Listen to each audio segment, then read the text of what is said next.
children dying? What about the children crying? No. What about the kids? Don't forget the children starving. Tell them about the children. What about the children crying?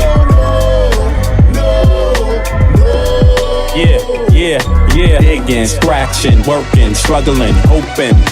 Some is hustling, every man hustling. Stay alive, that's the game. It don't matter if another gets slain. Pain, recession, other cats want a war. We got the weapon, people want bombs, so they gon' get them. This is the rhythm, the politics ticking. It's sad how we living in this life. It's gonna be a time that we change. Shit is not finite, life is the same. Motherfuckers killing each other to make a claim. Stop that bullshit, you have no respect for each other. You know the truth, you come from your mother, your sister, your brother. So love one another. If we make that change, the whole world will do the same. So listen. Only this one love. Every day the children dying. What about the children crying? No. What about the kids? Don't forget the children starving. Tell them about the children. What about the children crying? I wish someone would tell me when is the suffering gonna stop. I see time ticking, fuck your watch. There comes a time when man steps to the plate, but it won't matter if your mentality is fake. Where I'm from, we got a system, overcrowded prisons, 2 cents an hour, man. Listen, shit don't change if we keep exploiting each other. One day you find out you only did it to your brother. A homeless mother, a baby, no supper. She got a husband and father, they both love her, but they can't find work cause the people with the power, they got a strange way to govern. Their price tag say nothing. Life is funny, then again it's really not. People dying for what other people got. I asked God if he can come and change the shit. He said, hell no, it's you that's gotta change this. Every day the children dying. What about the children crying?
In the turf.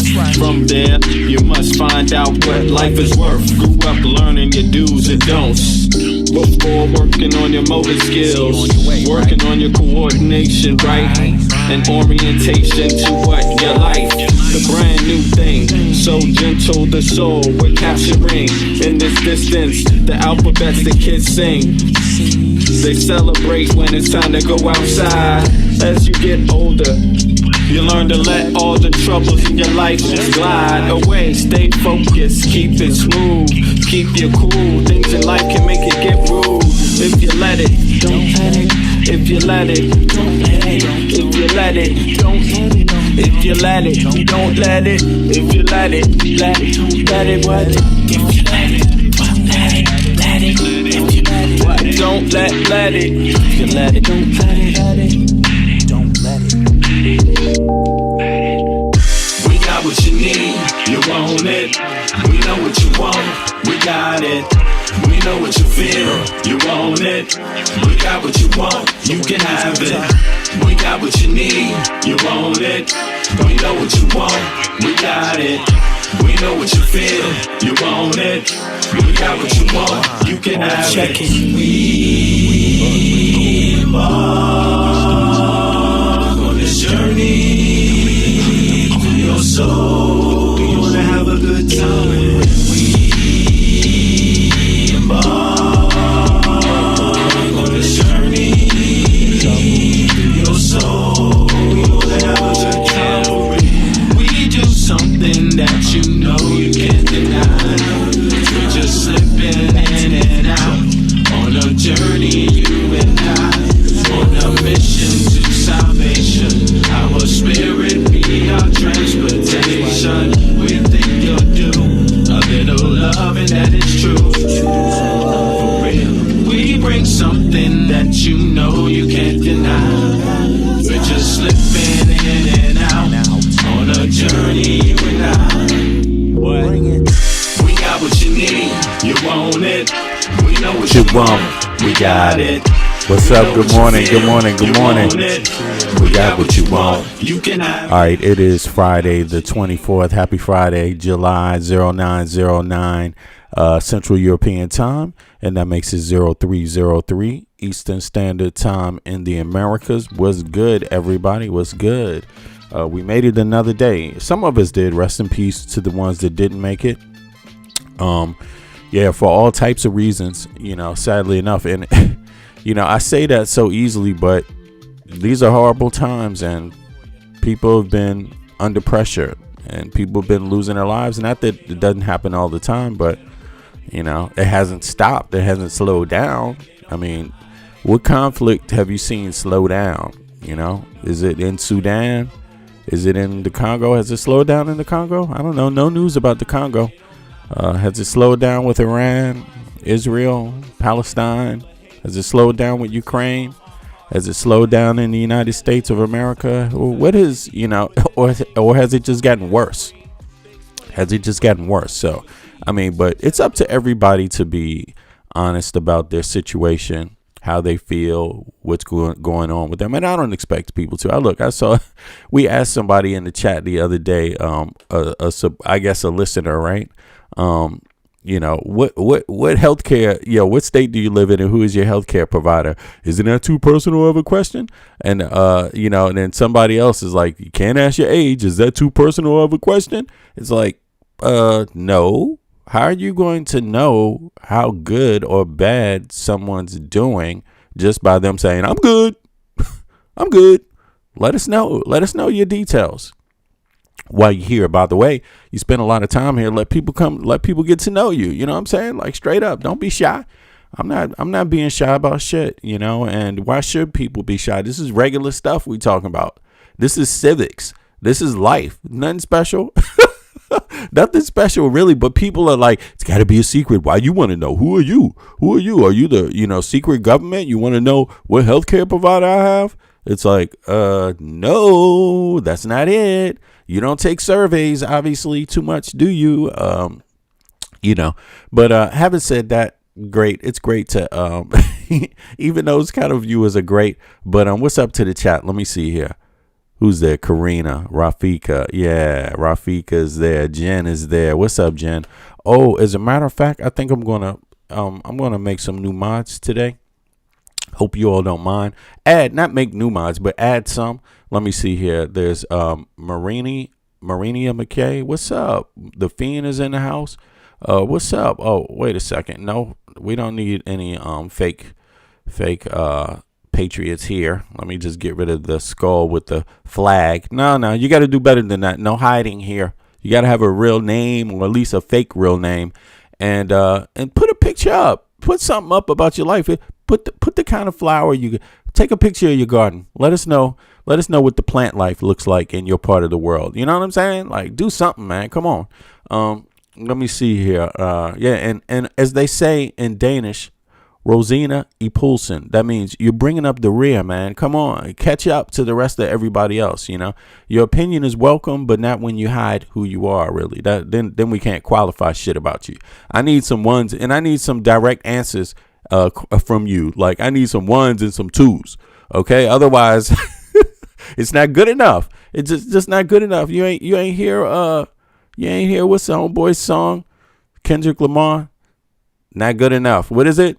Not good enough. It ain't good enough, bro. This is 2026. It ain't good enough. People ain't stupid anymore. And people have had a revolution on this goddamn internet. So people are not dumb to trolls anymore. Like, it's just that simple. Things sway. There's a contraction, there's an expansion and a contraction. The troll world expanded on people, and now it has to contract. And how it contracts is people tired of that bullshit. Nobody wants a stupid ass avatar with an American flag. Nobody fucking wants that. That's smelling Russian disinformation ops. You know what I'm saying? What you think? The Russians are going to put up a Russian flag and come here and shit and disrupt shit? No, we need something we can verify. Okay. And, I'm serious. I'm being serious. Also, so let me get to it. Who else is in the chat? It's going to be a slow day. It's the middle of the day. Let me see. Madame in the house?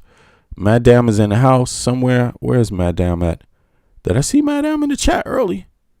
Let me see if I can find Madame in the chat. M-A-D. Nope, not yet. Okay, well, we will see how that goes. Maybe it's somewhere else. We got Alex. You know what? Wow, that's going to be good. Now, let me see. Let me do something. Yeah, rest in peace to the families all affected. What's up, Alex? Here we go. Boom. I just want to do something here. Jen, I'm just going to, if you don't mind, let me know what that looks like on your side. Let me see. Alex here. Let me see. Alex, you're a mod, right? Yeah, Alex is a mod. There you go. Okay. And then I'm looking for Madame also. So let's see when Madame comes in here. Big up to everybody that came up, by the way. Sorry to hold up the show. But just to remind people what this is really about, what it's all about, in case people forgot, it's about this. It's about this bullshit in the United States of America. Men, black, white, whatever, has equal dignity under the law. Of Project 2025 think about the rights of women and black men in America. Here's what they had to say. The Founding Fathers restricted voting rights for vast majorities of people, including women. The women didn't receive the right to vote until the 19th Amendment. And then we fixed that. I don't think that was a good thing. You don't think so? I don't think it was a good thing. I believe the 19th Amendment? Yeah. Every person, women, men, black, white, whatever, has equal dignity under the law and before God. That doesn't mean they'll have the same roles and should have the same influence in a society. So who should have influence in our society? Christian leaders. White Christian men. Interesting. White Christian men. The next conservative president must make the institutions of American civil society hard targets for woke culture warriors. This starts with deleting the terms sexual orientation and gender identity diversity, equity and inclusion, DEI, gender equality, gender equity, gender awareness, gender-sensitive abortion, reproductive health, reproductive rights, and any other term used to deprive Americans of their First Amendment rights out of every federal rule, agency, regulation, contract, grant regulation, and piece of legislation that exists. Are you saying you don't mind if your right to vote would be taken away? I don't care. I know what I want. I know what I want. But you wouldn't be able to get what you want if you can't vote for it. I don't care. I've told you 3 times. I don't care. Loyalists and the biggest. Right. And so that's where we're at now. And this is where it started right here. Let's see. So, waking up in the middle of the night, drenched in cold sweat, screaming, "Oh my God, he just asked me if I needed to cut my lawn." Do you experience a sudden surge of adrenaline and uncontrolled rage whenever you see a man wearing a tan suit or eating Dijon mustard? That's what happened. A man became president that wore a tan suit. He was a black man, the first in history. It was in 2008, and people got scared shitless. Do you lie awake staring at the ceiling, convinced that the former president who left offices years ago is somehow still controlling the price of milk at your local grocery store? If the answer is yes to any of these questions, you and your loved ones may be suffering from Obama derangement syndrome. Right. So that is, to be clear, that is exactly how we got here. A man who, usually you like bombing places. So he helped capture Gaddafi, and now all of a sudden the right wingers hate that. Ah! He's attacking foreign countries. Obama, how dare you do that? And now they begging the French to be involved in Iran, but they didn't like Obama capture, helping the French go down there and capture and capture. This is the hypocrisy of it. And capture Muammar Gaddafi. They didn't like that though, did they? No. Bad boy, Obama, but you're a black man. You cannot do that. No. Don't do that. You know what I'm saying? They were like, no more foreign wars, and now they support Trump all the way to the hill. Oh, Iran can't have a nuclear weapon. Do you think what Obama did? What do you think is worse, bombing Iran? How long is this gonna last? Or helping to remove? We didn't even have American troops there. I'm not saying it was good. Even Obama say he regretted it. That was his worst decision that he made. Pretty much, that's what he said. But what do you think is worse? What do you think is worse? So it shows you, if you're a black man and you become the first president in the history, 200-year history of the country, 200 and something year history of the country, that is why you got this. That's literally why you got this. And then you had a vice president that had the nerve to want to run with the first woman, and she happened to be half black. I mean, that's how you got it. Loyalists and the biggest supporters of Project 2025 think about the rights of women and black men in America. What a coincidence. What do you think about the rights of women and black men? Oh, and we just had the first woman vice president in 200 some odd years of the country. This is what scared these people shitless, and it's pathetic. That's like being scared of your fucking shadow. That's what they had to say.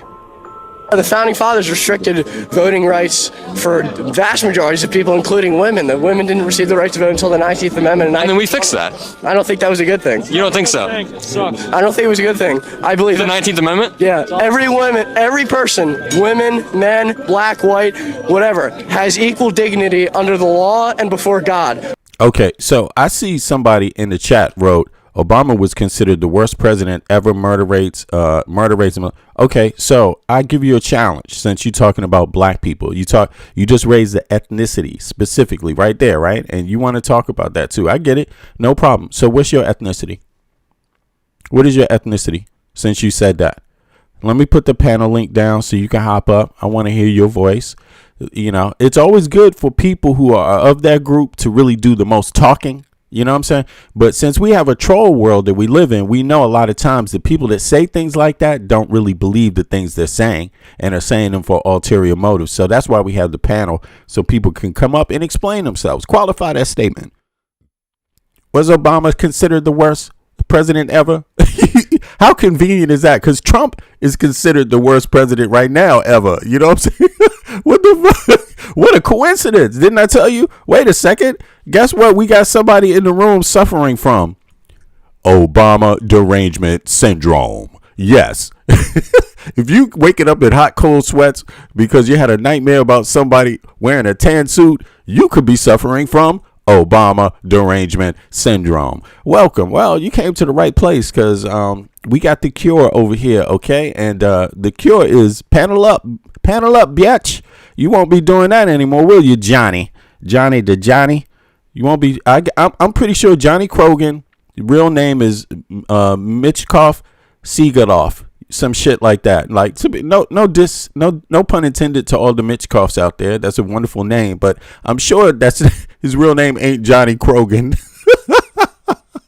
So made up. Why don't you just throw the American flag avatar up in your fucking thing? You know what I'm saying? Maybe we'll believe you. Not. Okay, so in any case, this is how it is. This is the world that we live in. It is what it is.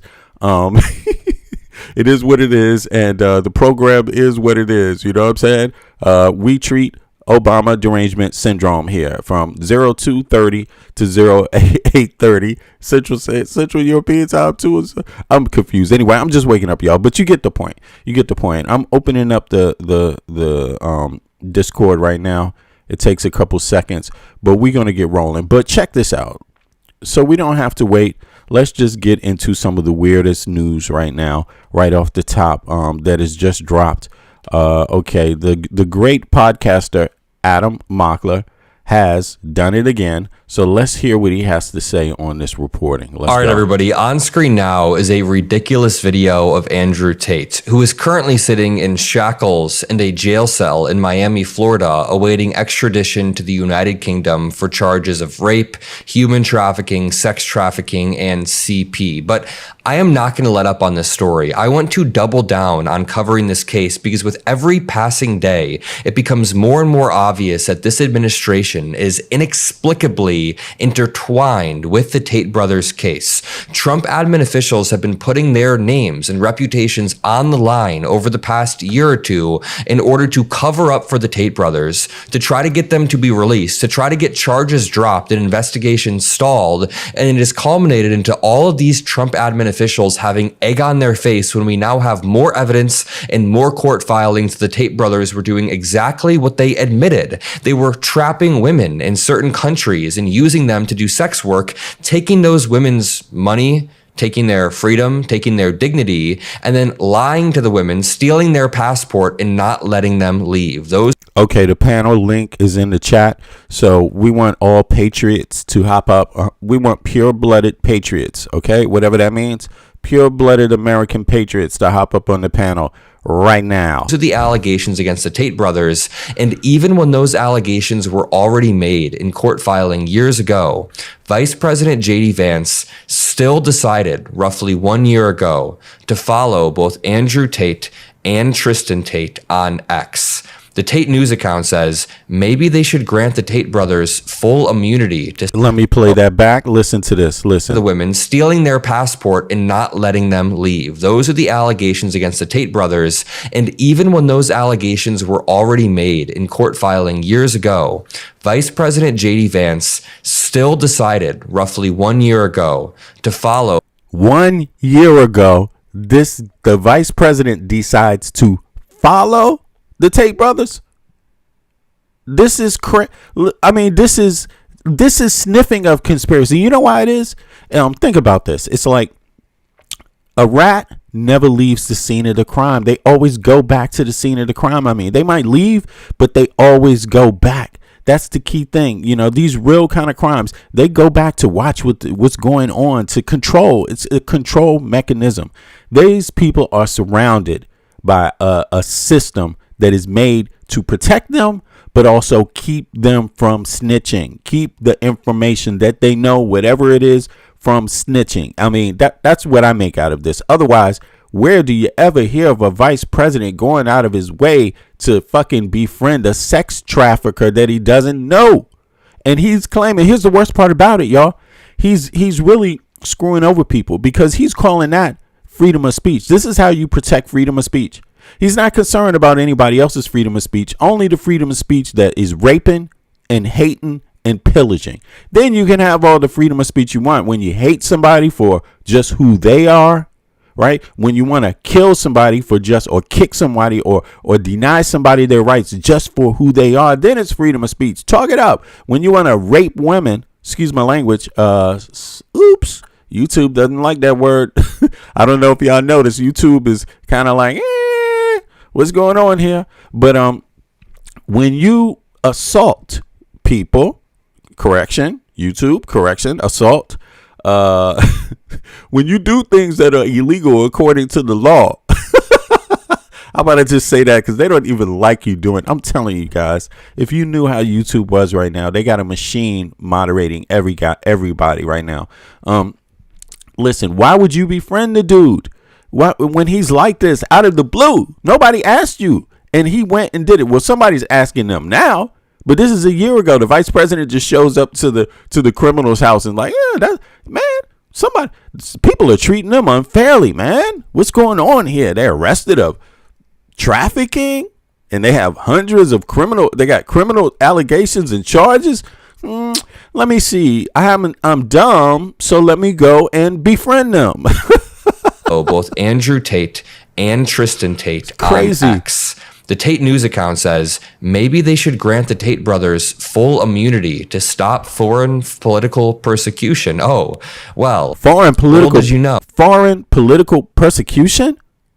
Man, so in other words, they turn what Putin does with his spies, poisoning people, throwing people out of windows.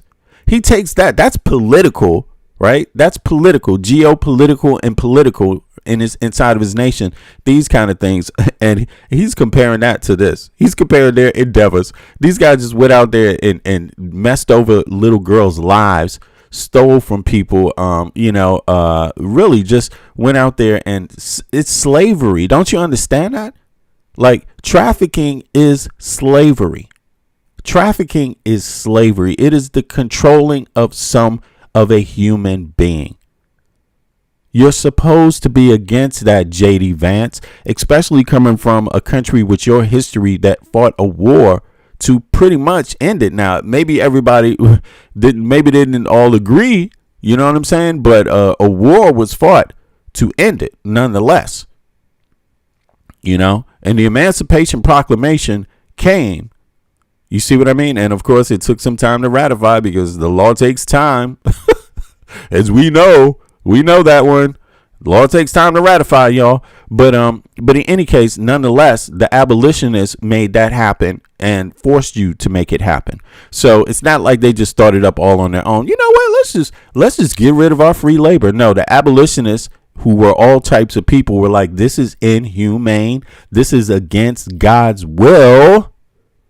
And the people that were in them chains was like, yeah, now you talking. That makes goddamn sense. Let's go to revolution. Let's go to free people, even if the law is not quite concerned at this moment. And it changed. The law became very concerned when they realized you're not going to have nothing if you don't write these laws.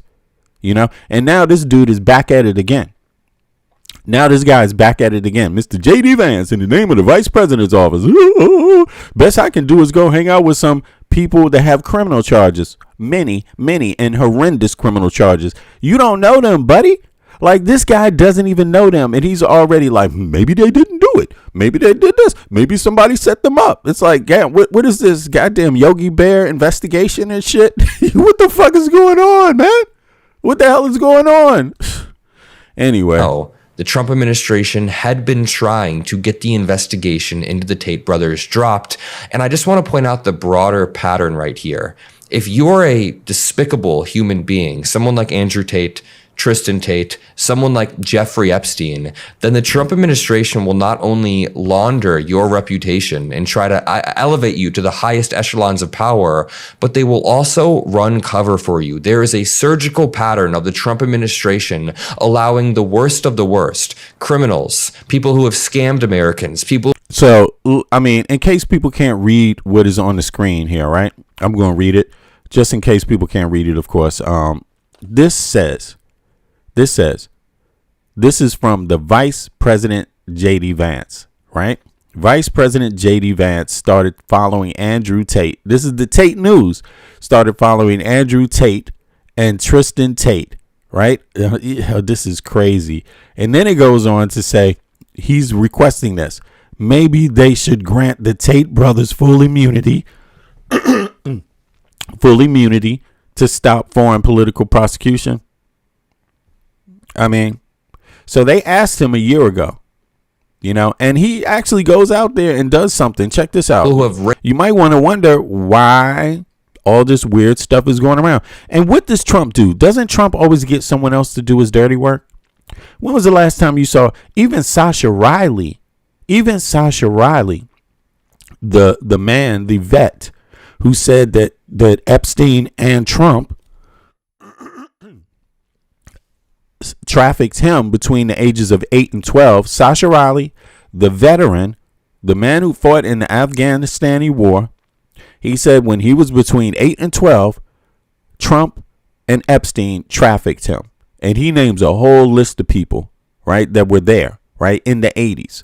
And, it's just kind of weird because if you listen to how all this stuff plays out, there's always, always hear that Trump has someone else working. And Sasha Riley even said Epstein, it appeared that Epstein was Trump's subordinate.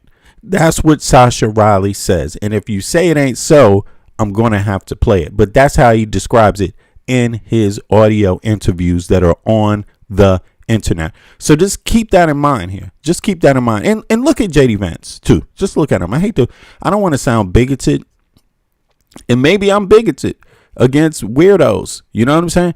But look at JD Vance. Does he not look scrupulous as hell? Doesn't he look creepy? I'm just saying. Doesn't he look creepy? Like, he looks like a man that doesn't stand on shit. That's what I'm saying. I mean, he looks like a man that is trapped in a prison, taking a vice presidential picture like, damn, I'm trying to smile. I'm trying to, but I'm in deep trouble, y'all. I'm in deep trouble. Yeah, JD Vance, you in deep trouble, boy. You are basically bought.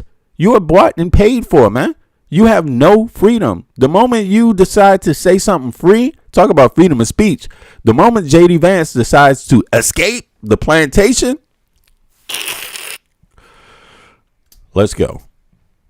Raped, abused, beaten, human trafficked, and the Trump admin tries to let them off or stop investigations into them. We've covered on this channel the investigation into certain Epstein properties being stalled and halted by the Trump administration because this is how they play. This administration views everything through the lens of money, power, domination, and misogyny, basically, and that translates into who they support. It is why this administration is so soft on Epstein and the files surrounding him. It is why people like JD Vance are more than happy to follow Andrew Tate and Tristan Tate even after they had been accused and had admitted, basically, that they were taking women's passports and trapping them in foreign countries. JD Vance doesn't care about the 27 plus sexual assault allegations against Donald Trump. He doesn't care about the comments made by Donald Trump surrounding women, so of course he's not going to care about the Tate brothers. They are like trying to build this right-wing manosphere where they undermine human values.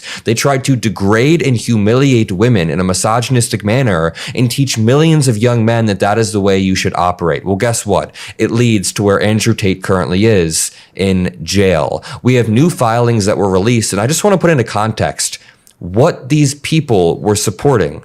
This stuff was public when JD Vance followed Andrew Tate. This stuff was public when Donald Jr. was flirting with Andrew Tate on Twitter. This stuff was public when Barron Trump and Andrew Tate were doing Zoom calls. This says, the federal filings released Monday night detail complaints made by women to British officials against both brothers about sexual and physical abuse, including claims that the women were choked, sometimes to the point of passing out. They were raped. The brothers, who appeared in federal court in Miami on Monday, have denied all allegations. Listen to this part. Their attorneys have vowed to fight against this extradition. One of the attorneys publicly urged the Trump administration to intervene. I mean, there's a lot of parallels between Tate and Trump. It says, after getting their start on reality TV in the UK, the Tate brothers have gained notoriety over the years by promoting increasingly misogynistic content online, racking up followers, and criminal charges. Andrew Tate, a staunch supporter of President Trump and self-described misogynist, has built his platform around toxic masculinity and become a prominent figure in the so-called right-wing manosphere. I want to continue to build on this story by pointing out that Andrew Tate was handed a massive, luxurious $6 million a year paycheck to make videos for Rumble, in which JD Vance invests in, Peter Thiel invests in. They are trying to create this right-wing. You hear this? You hear this right here?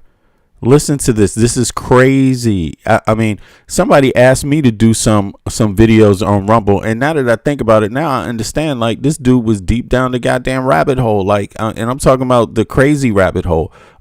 Literally, that was the person's suggestion. I'm not trying to say who they are because that's in the past and everything, but it's a person that was heavily Trump orientated.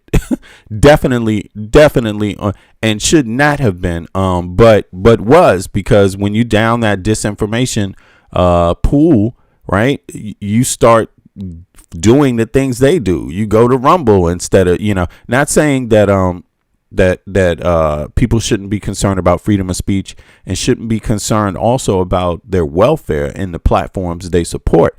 But Rumble, obviously, listen to this. I didn't know this, but it's even more insidious. Peep what he says about their investment in it. Masculinity and become a prominent figure in the so-called right-wing manosphere. I want to continue to build on this story by pointing out that Andrew Tate was handed a massive, luxurious $6 million a year paycheck to make videos for Rumble, in which JD Vance invests in, Peter Thiel invests in. They are trying to create this right-wing manosphere, this ecosystem in which they can poison the minds of young men. And I promise you, for every single day that I am alive and making content and pushing for a better future, we will be pushing back against this BS right-wing poisonous slop. Not only the election fraud lies, not only the masked men walking through our streets, but even this type of antisocial behavior that is spread by Andrew Tate and Tristan Tate.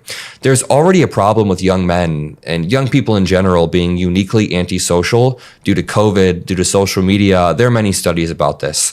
And it's not helping the case that Andrew Tate is telling young men to just treat women like shit and that'll fix all of your problems. Maybe we actually want a society built around social harmony and everybody respecting each other and building towards our own unique individual interests. I want to build towards becoming the best version of myself, and I know you all want to as well, and we can't do that with this type of... All right, it says Tate made a deal with the right-wing streaming service Rumble. How many of you are aware of Rumble? Put a 1 in the chat if you go to Rumble and watch videos, which has recently received major investments from Peter Thiel, the tech billionaire, and JD Vance, Trump's future vice president. Okay, damn. Okay, so this is just before he became president. The details have not previously confirmed, but a confidential contract shows an agreement to pay Tate at least $6 million a year for a weekly quota of 5 short videos and 30-minute live streams. And one 30-minute live stream, just one. And you do hear the shit he's talking, right? I mean, think about this. You're going to see the type of videos that are on Rumble. Now, let me look at the chat. Put a 1 in the chat if you were aware. Or put a 1 in the chat if you watch Rumble. If you go to Rumble, if you support Rumble, put a 1 in the chat. Put a 2 in the chat if you don't. I don't. I'm not judging, but I just want to know how many people are actually aware of this in the chat. Like, how many people have visited? Oh, you said Discord isn't open? Okay, let me peep that. Maybe I hit the wrong button here. No problem. Boo, boo, boo. Voice. Okay, now let me do it there. Sorry about that, y'all. Let me pull this up here. Let me straighten that out. Thanks for letting me know. Who was that who let me know too, by the way? Discord wasn't open. Okay, let me just put this in here. Here we go. This is the actual link. Sorry about that. I put in the wrong link to the Discord thing. So let me see here. Now anybody can hop up. Let me just switch over. Yeah, I'm here. Oh, you there, Mike? I see you. Yo, were you aware of this? That they had this contract? That Peter Thiel and had made it, or Rumble made a contract with the Tate brothers to produce videos there? I'm not sure.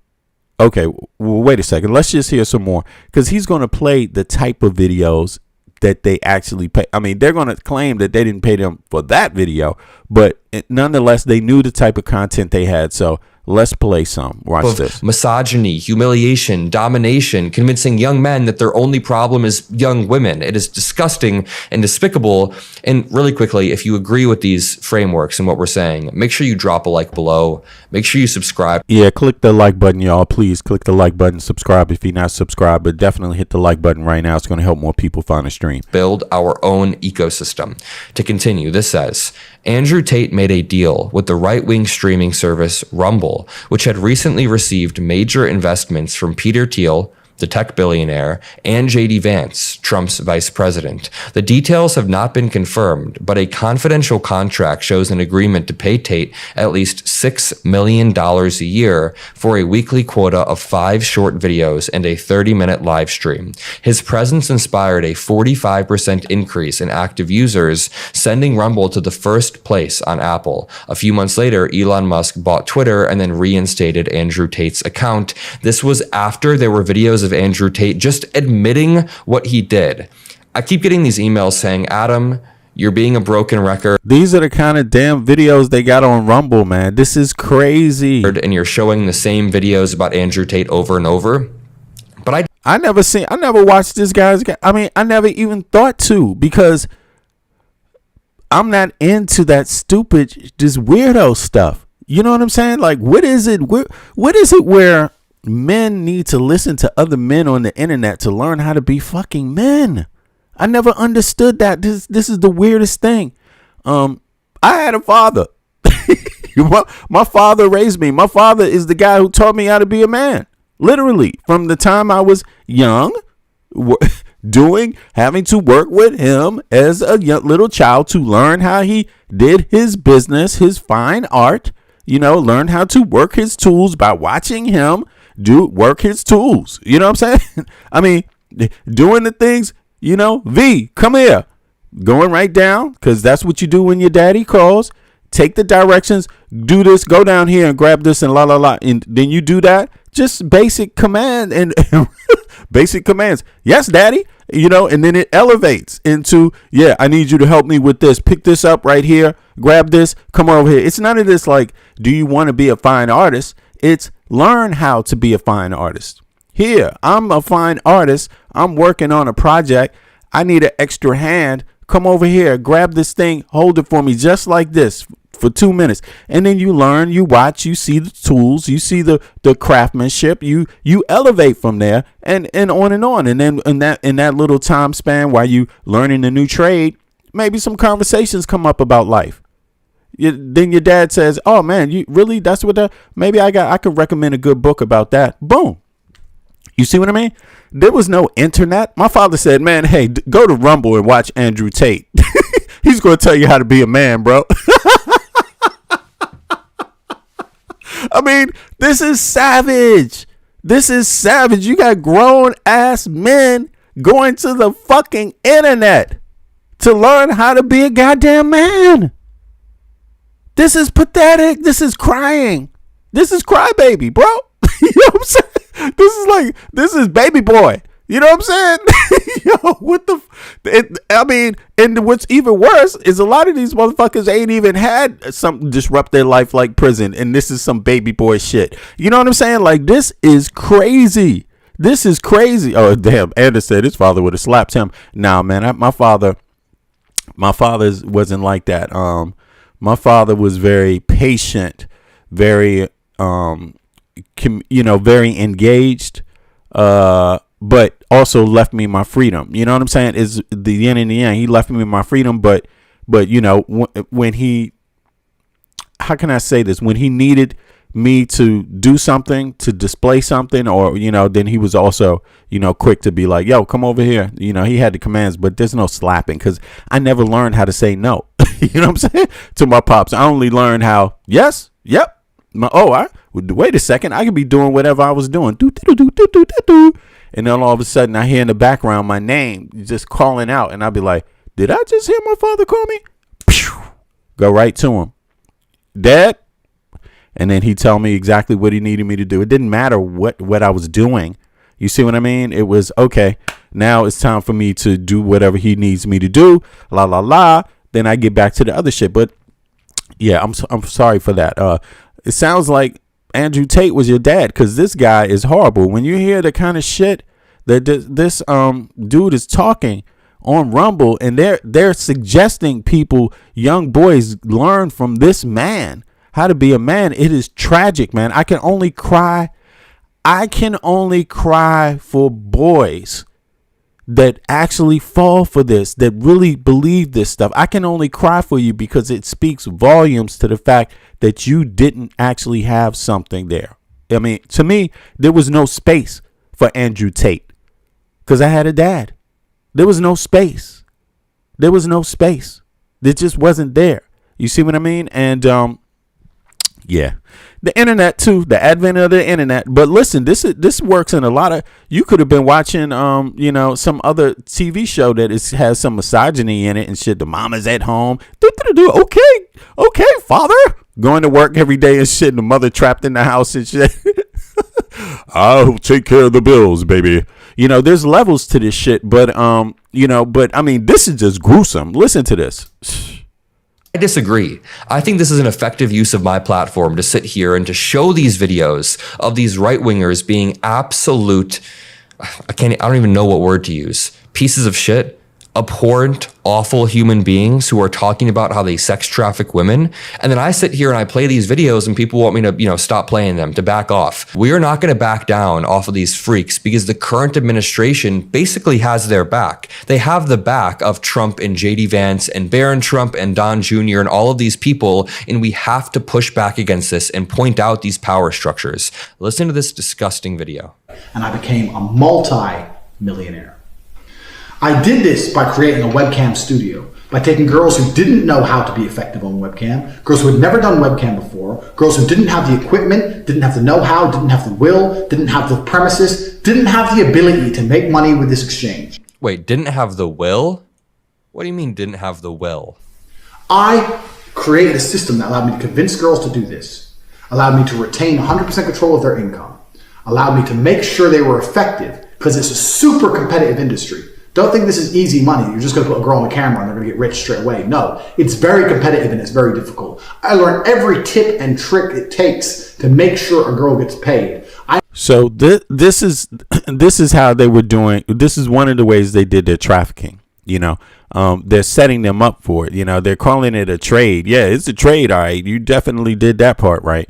And then he's saying it's competitive. So you're going to have to do anything it is to get the views, to get the money. And then behind the scenes, they're sending folks to them, customers to them, certain specific customers, So that's the part they're not aware about. So that's the part he's in control of.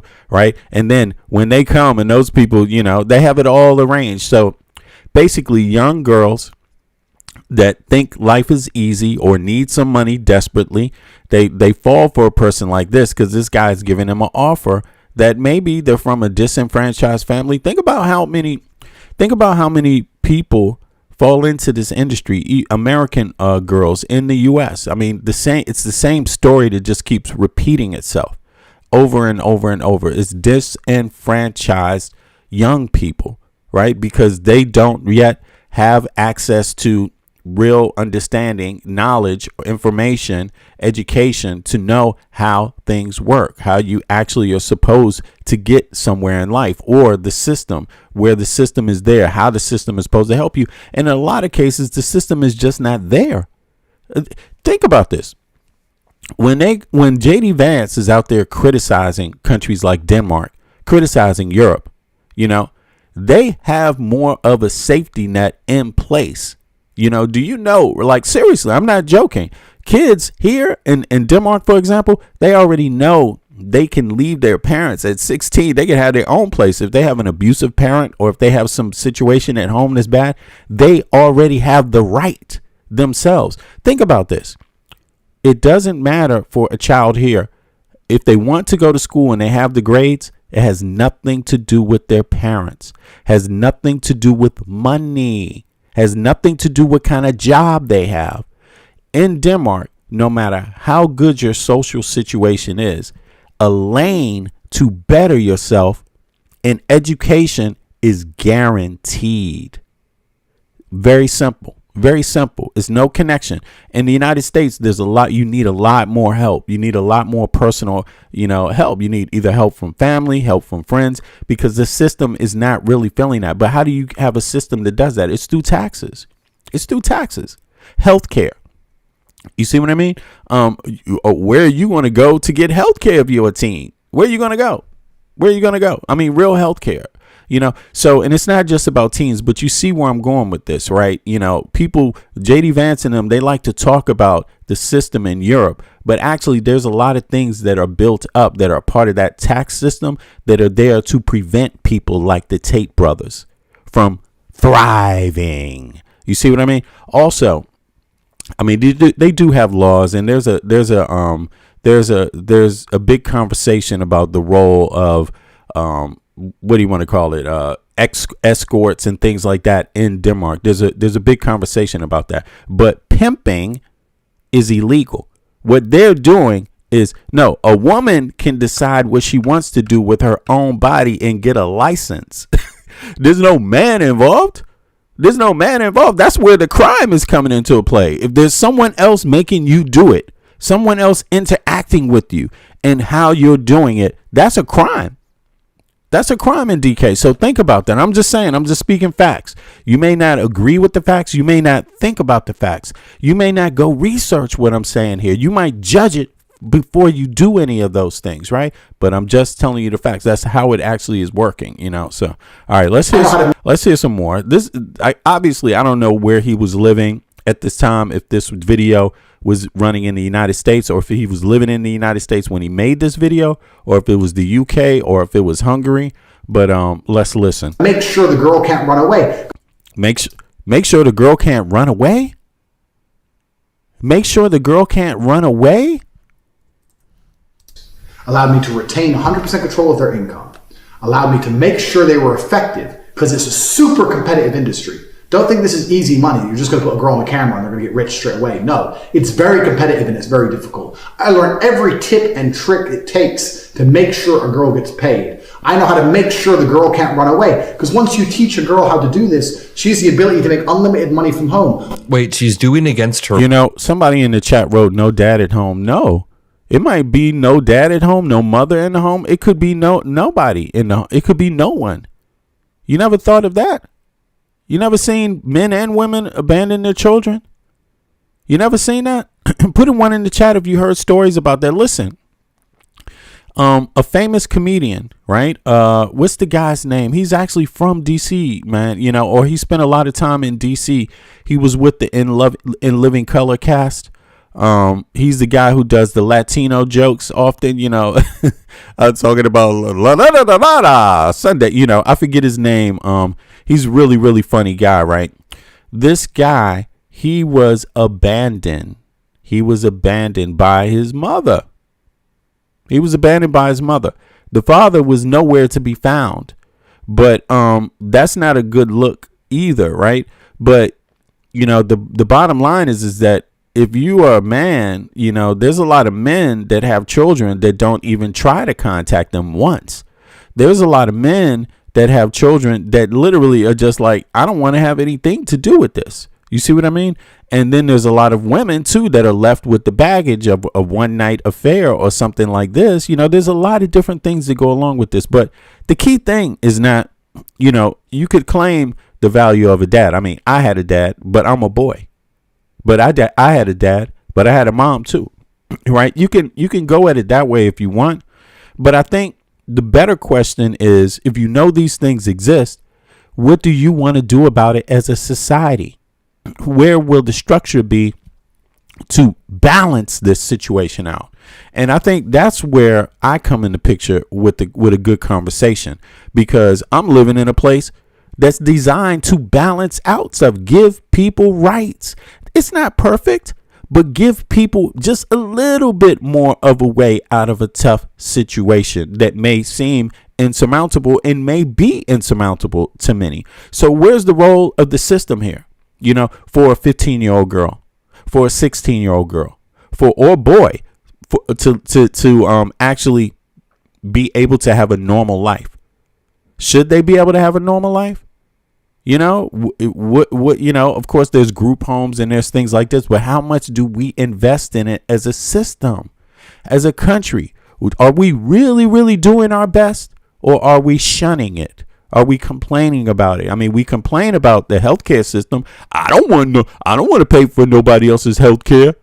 You know, even a goddamn government worker who gets the best health care on earth, who got enough money paid by the taxpayers' dollars, would be like, I don't want to pay for nobody else's health care. It's like, motherfucker, everyone's paying your salary anyway. What the hell? How can you be so stingy? You know what I'm saying? But I mean, I'm just saying it's worth looking into. But in any case, let's keep it short because the panel's open. So hop up. For Will, and she can't run away. He said she can't run away. I learned every tip and trick it takes to make sure a girl gets paid. I know how to make sure the girl can't run away. Because once you teach a girl how to do this, she has the ability to make unlimited money from home. Wait, she's doing against her will and she can't run away? I wonder where the sex trafficking charges stem from. Why was she still giving... I want to know, who is his daddy? That's what I want to know. Where was Andrew Tate's daddy? What is that dude like? Because I can talk about who my father is. My father was a very patient, a well-readeth, person, man, a man who liked to read, right? A man who understood civil rights, a man who understood activism and organization, a man who loved people in general, all kinds of people, a person who understood what freedom was. You see what I mean? A person that knew how to show love. You know what I'm saying? And what I'm seeing here is not striking. It doesn't hit me like that. It hits me like this guy maybe needed help when he was a little person. He needed some guidance. I don't know if it's from a man or a woman, but he definitely needed some guidance if his ass is out here like doing this, preying on other people. That's my view of it. He's troubled. He's troubled as an individual. Give it to you. Why don't you just run off and keep it all for herself? Why are you getting your percentage? I learned how to do everything to take a nobody and make her a somebody. I learned how to take a nothing, turn her into a cash cow. Man, this guy is definitely not the type of egotistical prick who abuses women in his free time. I don't know where these allegations are coming from. Obviously, I'm saying this sarcastically, but it is a very serious issue. Andrew Tate has been on camera over the years bragging about his lover boy method. Yeah, the invitation is sent. The Discord invitation is sent for those that want to hop up. Eric, I see you here. Also, Michael, I see you here. You want to say something real quick? Okay. Oh, Eric's not here, but no, Eric's here. Michael hopped down. I guess that was from Michael. All right. Appreciate that, Eric. All right, let's keep rolling here. Let's go. In which he gets women who are in unfortunate situations across the world to fall in love with him. He sends them a bunch of money and gifts and attention and love bombs them. Then when he flies them to Romania or the United Kingdom or wherever it is, the allegations are that he would make them fall in love, steal their passport, introduce them to video camming, webcamming, make sure they have no way to leave the country and are reliant on him and his money. And then he takes about 80 to 90% of the money, of the profits that are made, while claiming that he's giving them all of the profits. So he says, hey, we're giving you the money, but he's actually just stealing it for himself. And he basically is admitting it in these videos. And I want to point out, this is very, very important. This video of Andrew Tate, it must have been from 2018 or 2019 or 2020. It's a few years old, which means that JD Vance was following Andrew and Tristan Tate on Twitter when these videos were already publicly out there. They were already out in the public, and they were just openly saying those things. JD Vance and Peter Thiel were openly investing in a platform that was trying to build the Tate brothers up to a new degree. Now that Andrew Tate is facing charges, there are questions as to whether or not the Trump admin is going to help them this time around. Well, guess what? I dug up this article from February of 2025. This was from the first time that the Tate brothers were being helped by the admin. Just so you guys know, there are direct texts from Andrew Tate in which he admits that he got help. These texts were not supposed to leak, but they did. Just bear with me. Days before Donald Trump returned to the White House, Andrew Tate got some good news. Mr. Tate and his brother, swaggering influencers, I call them sex traffickers, had been accused of coercing women into pornography. Andrew was accused of rape of a 15-year-old, beating a 15-year-old. They had been barred from leaving Romania. Now, in a January 14th text message, Mr. Tate indicated that help was on the way. Quote, I had word from the Trump admin that they're on top of things, Mr. Tate wrote to someone close to him in a message reviewed by the New York Times. I've been told I'll be free soon, but Trump needs to see me in Miami. Damn. I mean, he's just begging. I mean, the bottom line is legacy media has to go harder on this, because the bottom line is that this man is specifically begging for Trump, and he's not doing it for no reason, because they've had contact with them time and time again. I just put the new link down. I restarted Discord, so now I'm going to invite Eric, see if it works. I mean, not Eric, Mike, see if it hops up, if it lets you hop up now. Yeah, I think it should work fine. You there, Eric? I see you in the background. Yeah, Mike, you there? I see you in the background too. It's not allowing you to speak.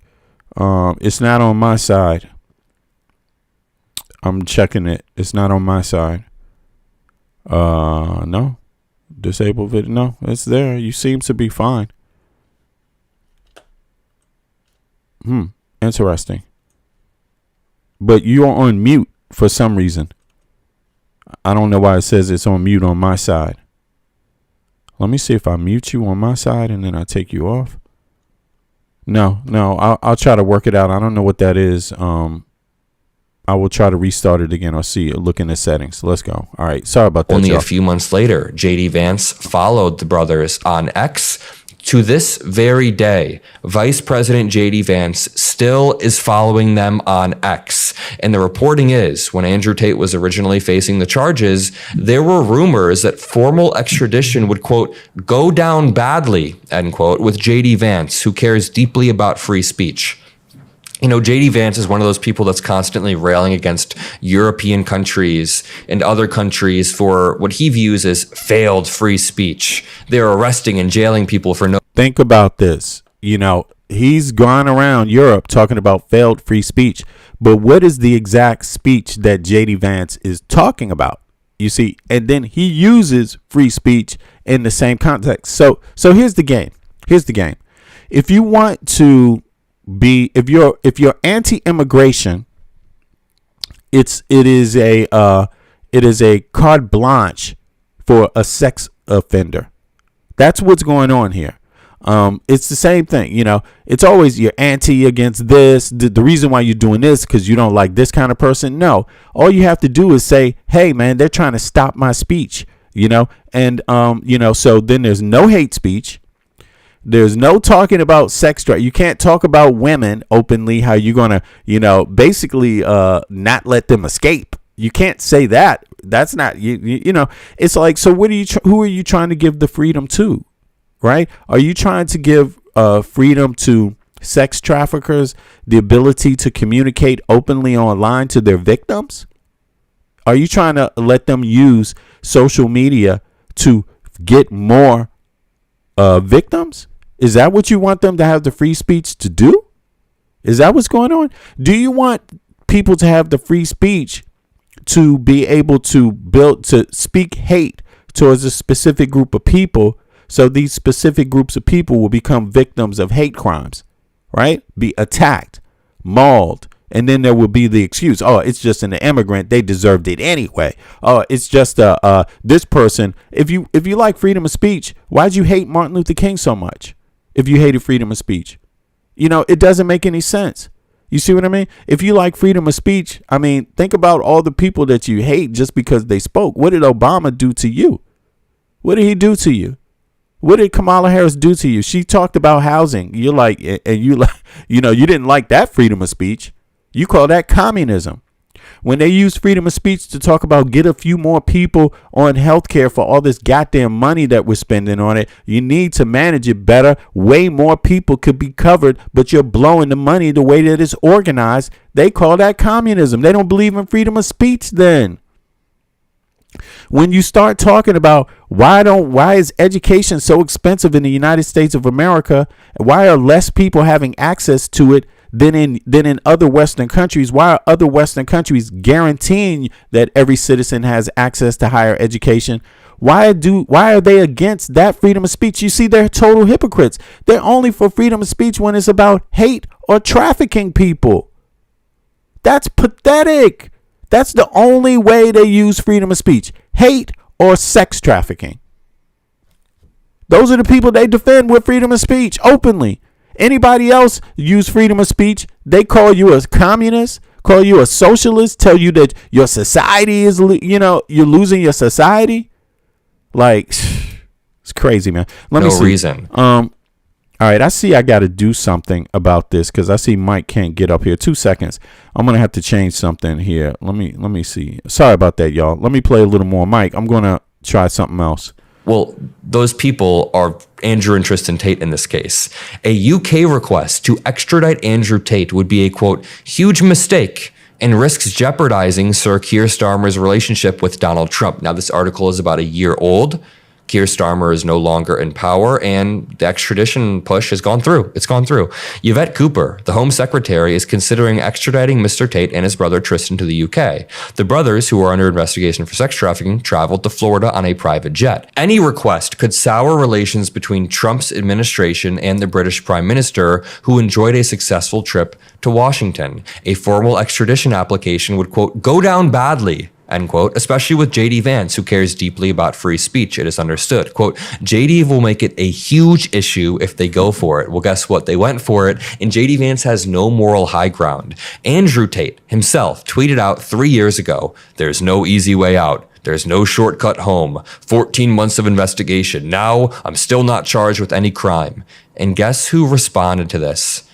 None other than Donald Trump Jr. said absolute insanity. So he has the Trump last name. Donald Trump Jr. certainly represents the Trump brand, the Trump family, and the Trump administration to some degree. He is publicly throwing his support in this tweet behind Andrew Tate. I mean, he may as well have straight up just posted, I directly support Tate and don't believe any women, including the women who have accused my father, the women who have accused RFK Jr., the women who have accused Elon Musk. I mean, like, dude, Donald Trump Jr. is throwing his full support behind the admin, and it's very clear here, and it is a pattern. After Andrew Tate had admitted to all of this on camera, J.D. Vance followed him and still follows him to this day. Barron Trump is good friends with him. Richard Grenell, one of Donald Trump's allies in the admin, has thrown his support behind the Tate brothers. People like Paul Ingrassia, a lawyer who used to work for Tate and now works in the Trump admin, has been advocating for the brothers to be released. And on top of all of that, even Donald Trump's lawyer. So you see, they're doing this so Donald Trump doesn't have to look stupid when he approves it. That's all this is. It's the same thing with Ghislaine Maxwell. All of these people are making excuses for her in the right wing so that when Donald Trump pardons her, he won't look stupid. That's all it is. I mean, I think it's more revealing right now what's going to happen to Ghislaine Maxwell, because think about it. If you can't throw these peons under the bus and just get rid of them, and you see how much they're sucking up to them, then what do you think is going to happen to Ghislaine Maxwell? If he can't just be like, man, to hell with these peons. What the hell? Get their ass out of here immediately. We don't want no more sex traffickers hurting our American beautiful girls. Send them out of here. How come he didn't say that? You know, all of a sudden he's not against sex trafficking. It's only when it's a Venezuelan. It's only when it's a Mexican. It's only when it's a, you know what I'm saying, a certain kind of person. This dude could be confused for a Mexican, a Venezuelan, for any. I don't understand what the issue is. What's the issue? What's the issue, man? What's the issue? Look at him. You can't throw his ass under the bus. Look at him, man. Go ahead, get to it. You kill people like this every fucking day under the guise of, you're an immigrant, you're a Mexican, you're a la la la. You know? It's like, why aren't they teasing him with a goddamn Mexican sombrero on like they did Hakeem Jeffries? Why aren't they doing that to him? They have more respect for this man And he's accused. Look, he is charged with sex trafficking in 2 countries extensively and assault directly. And they're not making, this is the guy that's freedom of speech. But Hakeem Jeffries, you got to throw the Mexican sombrero on him or whatever that party hat is and make fun of him with his speech when he comes and meets you, because that's his job in your office. Even though he doesn't like you, he's an American citizen. He's been elected by the people, so he has a duty to meet you, even if you are a punk ass president.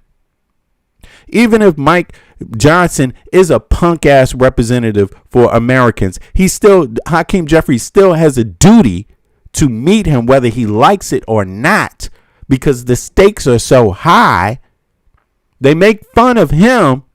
They celebrate and protect this guy. I mean, I'm serious. What do you think they're going to do with Ghislaine Maxwell now? Now that you see them simping around, kissing these guys' asses. They ran to kiss his ass. Like JD, when does the vice president run to someone's rescue that he doesn't even know? He doesn't even know. And jumps in it talking about freedom of speech. What about, okay, so is that going to be how we get Ghislaine Maxwell out? She said all of those things. You can't use her words for that. She didn't mean it. That's freedom of speech. You can't do that. All that talk about how she's going to do this and send you this person and do that. That's just freedom of speech. I mean, this is where they're going with it. It's the Twilight Zone. It's the Twilight Zone, Here, this is very revealing. This one. I appreciate Adam Mockler for doing this, but this is very, very revealing. Put a 1 in the chat if you think Ghislaine Maxwell is going to be pardoned by Trump. Put a 2 in the chat if you don't think she's going to be pardoned by Trump. I'm curious what people think. I think she's going to be pardoned, and I think this kind of tells it all, because if you can't throw these ones under the bus, then you definitely ain't going to do nothing to Ghislaine Maxwell. She's definitely innocent in your eyes. So, yeah. Alina Habba has thrown her weight behind Tate and said that Yo, Michael, you there? Mike, you there? I could see you in the background, but your phone, it says you're on mute, man.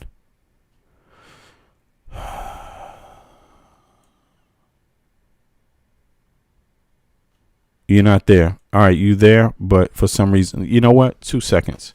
Let me check something out real quick. I'm going to let this play. Let me see. I'm going to do something else in the meantime. She's a fan. I know that I've played this clip multiple times, but I will never stop pointing out the Trump administration's direct connection to the Tate brothers after they had admitted what they've done. Just a quick alert. This video of Alina Habba praising Andrew Tate came way after this video of Andrew Tate admitting what he had done to women. Hi. Hello, Alina. Hi. Hello. Nice to meet you. I'm a big fan. Well, nice Big to meet fan. you. I'm a fan. You're the one saving Trump. You're doing more important work than me. America, not just Trump. And I agree with everything you just said. And I think that your anger is the same that President Trump has for our country. And the time is now for us to stop being wimps. I think that's exactly the right sentiment. And I also have to say that I sympathize with you, because I think you go through a lot of the same show me the person, I'll find the crime that President Trump has gone through. So she's trying to undermine the cases into him. Did she even read into any of this? Did she even attempt to do research? As a lawyer, you're supposed to have the skills to dig through things and do research. It wasn't that hard to find the videos of Andrew Tate admitting to all of this. And now they all look so dumb. Not only dumb, but they are disgusting pieces of shit. It actually makes me mad. Just think about this. I've had to sit here as a young dude through my formative years watching the Tate brothers poison the minds of so many young men. People I used to go to high school with, I see them liking and reposting random Tate brothers stuff. I grew up in Indiana. It happens. People go in different directions, and I see people reposting this stuff. I see people in the highest echelons of power in the United States, people like Alina Habba, Donald Trump, JD Vance, Barron Trump, this entire family and ecosystem, trying to prop up the Tate brothers as if they are good people in some way, or as if they deserve a second chance. And time again, the Tate brothers come out and prove that they do not deserve their 9th chance in the world, that these investigations need to continue, and that they are avoiding any sort of accountability for these heinous things. And what pisses me off is that people in America, some people who don't really pay attention to politics think both sides are kind of just the same. Oh, both sides are bad. No, one side is covering up for pedophiles. One side is literally covering up for sex traffickers, human rights abusers. One side is sending masked men into the streets to gun people down, to gun American citizens down, like Alex Preddy and Renee Good. Yo, you there? Okay, yeah, I had to hit you the other way up, bro. Yeah, sorry about that. I don't know what's up with the server, so I'm gonna have to do something about that. It's the chat, the type of chat that you're opening up. Usually, when I connect, it's through the waiting room. I'm not versus how you're opening it up now. Okay. Let me see. Looks like you're another voice channel. Are you sure you want to switch to the waiting room? Should I switch over? Yes, because that'll. I thought I was in the waiting room. All right, so here, let me do that again. There. I sent you the invite again. Let's see if it works. Also, I'm gonna put this one in the chat. Also, see if it works this time. You there? It's not that. You see what I'm saying? It's not that. So it's something else. This is the waiting room. All right. Yes. Why is it? You there? There we go. Okay. I don't know why I did that, bro. It's something I don't understand it. Invite to. Okay. Well, there we go. All right. It's fixed. It was a different. But yes, it was a different. All right. So yes, I'm still learning, bro. I'm still learning this Discord thing. But listen, have you heard this? I mean, what do you think? I know it's been a minute since now. It's a lot of information that's been put out there. But to sum it up, they have JD Vance befriending these guys a year after he had these charges, right? So he knew that the charges were. Yeah, go ahead. It coincides with the time that they got sent back from Romania. Right. So yeah. Now let me see. Let me look up the exact timing on that. But go ahead. Continue. It's like I was explaining a few lives ago, when someone was disagreeing with me about what the manosphere is and what the epidemic of the manosphere is, and how we have, young lonely young men, depressed, who end up in an incel mentality, right? Social media, the whole nine, COVID, all these things that has pretty much degraded the social structure of young men. And he, like the predator that he is, preyed on that while still monetizing, his pimp method called the lover boy method. Right. And so, obviously Barron Trump is a friend, and he's an admirer of Tate, which most likely led to, JD Vance and Trump paying extra close attention to him, because young men, who are like-minded to Barron Trump and have an incel mentality do and have idolized individuals like Andrew Tate, and so, I do think that I'm glad to know. I'm glad to know I'm not an incel, bro. It took me a long time to even know what that word means. What the fuck? You got to keep up with internet terminology. You know what I'm saying? Well, you do. And just for the chat, that's involuntary celibate, right? They're not voluntarily celibate; they're involuntary celibate due to multiple factors. That could be lack of socialization, lack of knowing how to interact. That is deep, bro. That is a deep. So I had no clue, man. I had no clue. I'm too basic. It really is. Okay, involuntary celibate. Damn. Yeah. But it's very accurate. It's an accurate term, bro. Speaks to the it issue. is. Yeah, it really is. Okay. It speaks to the contemporary issue. Yeah. Wow. And I do think that like I said, I mean, we already know that Andrew Tate hasn't been in contact with anyone from the Trump administration. Otherwise, his lawyer wouldn't publicly plead for the Trump administration to step in and not have him extradited, right? Okay, say that one more time. Say that one more time. My fault. One more time. About his lawyer, what? We know that he hasn't been in contact with the Trump administration because his lawyer, Right. when he released the statement, publicly appealed to the Trump Yeah. administration to not have this extradition play out. Yes, we Right? have that video up coming up next. You're right, though. That's an interesting point. Yeah. Yeah. So, like I said, these are all things that if we think, and this is where, again, do I think that he's had personal conversations with, Donald Trump Jr., Barron? Yeah, I do think. Do I think criminally they can be implemented and tied to Andrew Tate? I still don't believe so. Otherwise, his administration would have been on it.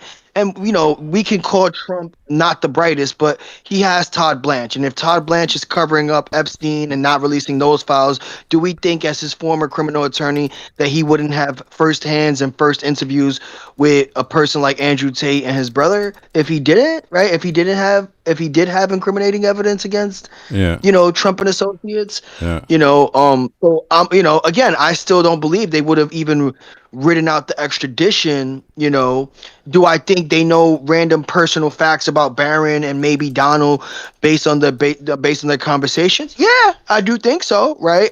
Do I think it's criminal in nature? I don't. Maybe that's something personal that they may not want out. Maybe, they have some fetishes and, maybe things along those lines. Do I think it's criminal? I don't, because then I don't think that they would have fulfilled this extradition. The FBI would have never arrested them. And Todd Blanche, who's, our current acting AG, the same way he sat down with Ghislaine Maxwell, he would have sat down with Andrew Tate well before it hit the media. Yeah.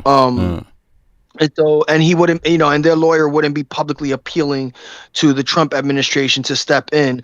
That's embarrassing. Publicly. That's embarrassing, bro. Just to be out there like you got This is embarrassing for everybody. Look, for the country, for the citizens. Can you hear me? I just want to do a test. Oh, go ahead. Yeah.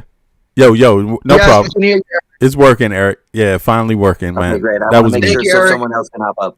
Yeah. Thanks, man. Yes, thank you, Eric. Thank you. Yeah, Great mod. Good. Ed the mod. All right, I mean Eric the mod. What's up? All right, so look, check this out. Continue now. I mean, this was embarrassing. All of this is embarrassing, bro. It's embarrassing for the citizens. It's for the country. It's embarrassing for our country to actually see someone convicted in 2 countries of sex trafficking reaching out to the president for help. Yep. I mean, all the other shit was embarrassing, JD Vance and everything, but this one, it's embarrassing also for them because it's like, damn, man, damn, Slim. Like, is it like that? You've been charged with all this shit, and you so desperate you got to reach out to the president on TV. This, I don't know what else to say. And he clearly is, right? And that's something that when we look at this administration, the pattern is there, right? They've associated themselves with people like Andrew Tate. Obviously, do I think it's in criminal nature? No, but then when we look at Epstein and how close in nature that relationship is, it just shows a rhyming pattern and how they don't hold a great moral compass or a great morality at all just to be involved and in close proximity it's not even a riddle. It's not even a goddamn riddle. No, this is just a rhyme, They spelling it out to you. I was at her house last night. I took it from her, and I don't care. Yeah. It's like, what the fuck? It's just like rappers fucking snitching on each other, bro. Seriously, man. Snitching on self snitching. It's exactly self-incriminating. God damn. Andrew Tate, for instance, one of the cases that he faces in the UK involves a woman who is now an adult, but apparently when they started their relationship, she was around 13 years old, right? And they have evidence of him admitting to being in a relationship with her because he publicly spoke about it. And so there's certain incriminating evidence that he's provided just on his own accord by just being vocal, right? And obviously this was years ago. This was some years ago. He isn't, he's not new to this. So he's been around for a while. And, it's like I mentioned, he got his start, him and his brother got his start in UK reality TV. They were in something equivalent to damn, there's an MTV equivalency to a show that's a reality TV show that they were on. They were on a few, like similar to like Love Island that we currently have now. Yeah. But another, one of these reality TV shows he was on when he was younger, and that kind of led to him kind of being more public. Yeah. His dad, just giving background to who Yeah. Tate is. Thank you. Yeah. His Go ahead. dad was a world chess champion. Okay. Damn. Really? Okay. But what does that mean? Yeah. What does that mean? You could still be an asshole, right? Oh, no. Of course. If I'm not mistaken, his dad was pretty well educated. I'm not too sure about his mother. You could be educated and be a brute at the same time, right? Oh no, he Yeah. definitely could be, right? Yeah, sadly enough. But I do think that his dad didn't spend. I think his dad passed on earlier in his lifetime. So he might be So I suffering. don't think he was. Yeah. Yeah. Okay. I don't think his dad was there No earlier, excuses, though. in his adolescence. Yeah, no excuses. Yeah. Yeah. But I no don't think his excuses. dad was there earlier and during his adolescence into adulthood.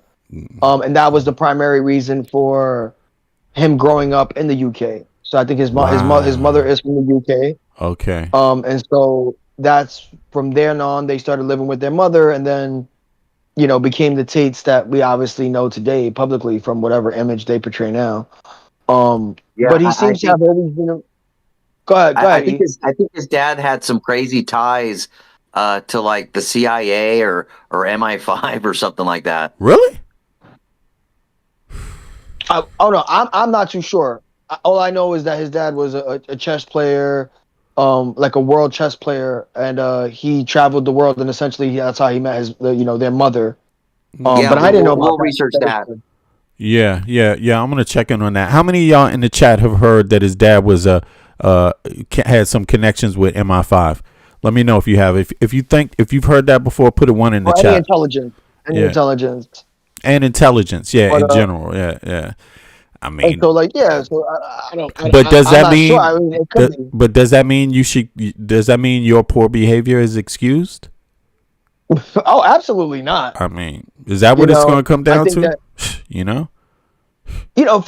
from my perspective, from what I know, aside from obviously the finer details, I just think he's a child, right? He's a child who lost his dad early in life, and now is found different outlets, destructive outlets to have that play out. It just so happened to be he fell into degrading women, because I do think that stems from that, right? Like it's a form of degradation to women, right? Right. And he found what would be perceived as easy money, right? I think when individuals go through questionable times, they find themselves in certain outlets, right? We can use the same equivalency for individuals who choose to sell drugs or whatever the case is based on hardships. Not that it's an excuse at all, right? But I do think that that's essentially how he justifies it, right? With his own mentality, his own sick mentality, his own pain. He thinks that this is just something that's justifiable because he's him, right? He clearly has some sort of narcissistic personality, right? Where he thinks that he's, clearly more important than women overall, right? And who knows his relationship towards his mom, right? I think, the finer psychology behind that could really hold some details. We don't know how close he is or, the level of respect he has for women overall. And so, to say all that to say, the Trump administration tends to tie themselves with people of similar nature when it comes to, exploiting women, right? And degrading women, right? And so is it something that this administration is foreign to? Absolutely not, right? They knew this by covering up Epstein. Oh, who popped up? Someone popped on. Yeah, Master B, there's someone else on deck. I think it's Kev Dog. Yeah, it's Kev Dog. Yeah. Go ahead, Mike, and then let Kev Dog get in. Yeah. Let me. Go ahead. I think that overall, it goes to show just the character of this administration. I think to circle back to everything, I think it circles back to this administration, who they are okay with being publicly seen with. And I think for me, that's more of, the red alarm, right? Right. Where it's like, oh, yeah, fine, maybe you were okay with what they're doing, but for the MAGA base to not be able to hold this man credible, They don't even or want to to hold hold him in him. high regard, Yeah. They just gave right? up To on hold him this in high topic. regard. Yeah. No, the Trump base has flipped on Jeffrey Epstein, Ghislaine Maxwell, any sex trafficking, Pizzagate. They just given up on that. They said we don't care about Pizzagate anymore, because if we care about Pizzagate, then we have to care about Ghislaine Maxwell. If we care about Pizzagate, we have to care about the Tate brothers. We have to care about Epstein files. So forget it. We don't care about trafficking, sex trafficking anymore. Period. Regardless, with kids, adults, we don't want nothing to do with it. That's not our political issue anymore. That's pretty much what they've said. And because obviously Kamala Harris ain't in the files. Obama's not in the files. Biden ain't in the files. Hunter Biden's laptop ain't in the files.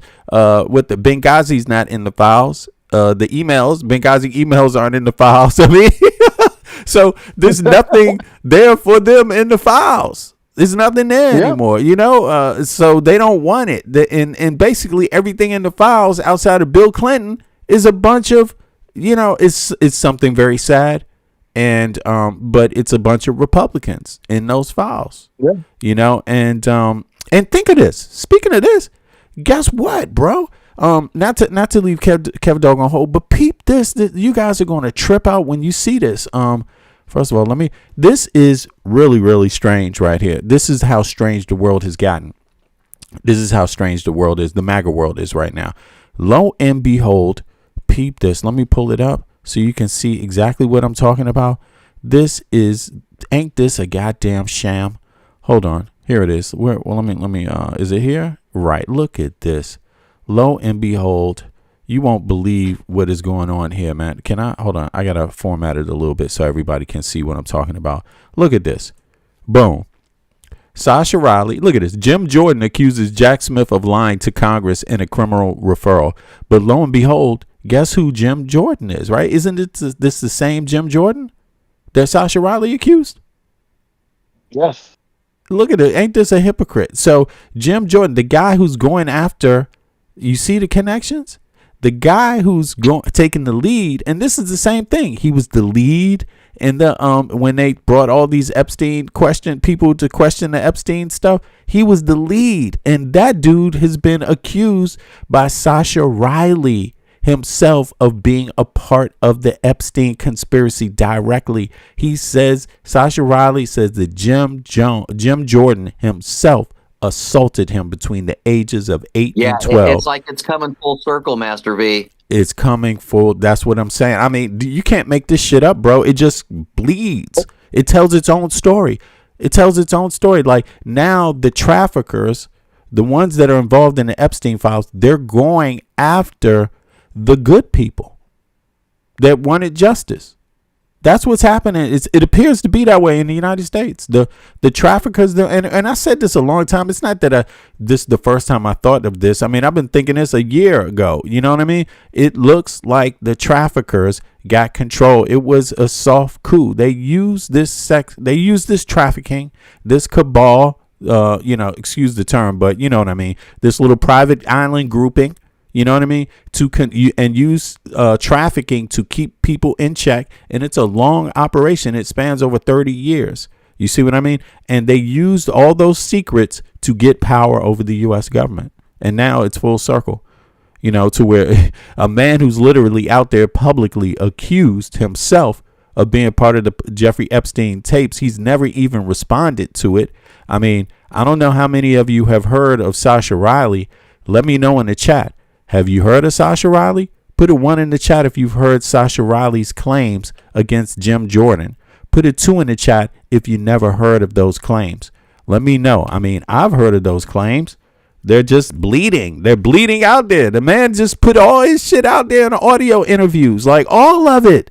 He said he accused Jim Jordan. He said Clarence Thomas was there. He can't remember if Clarence Thomas had something to do with him or not, because he said he only remembers the worst accounts. he knows that he accuses Trump directly.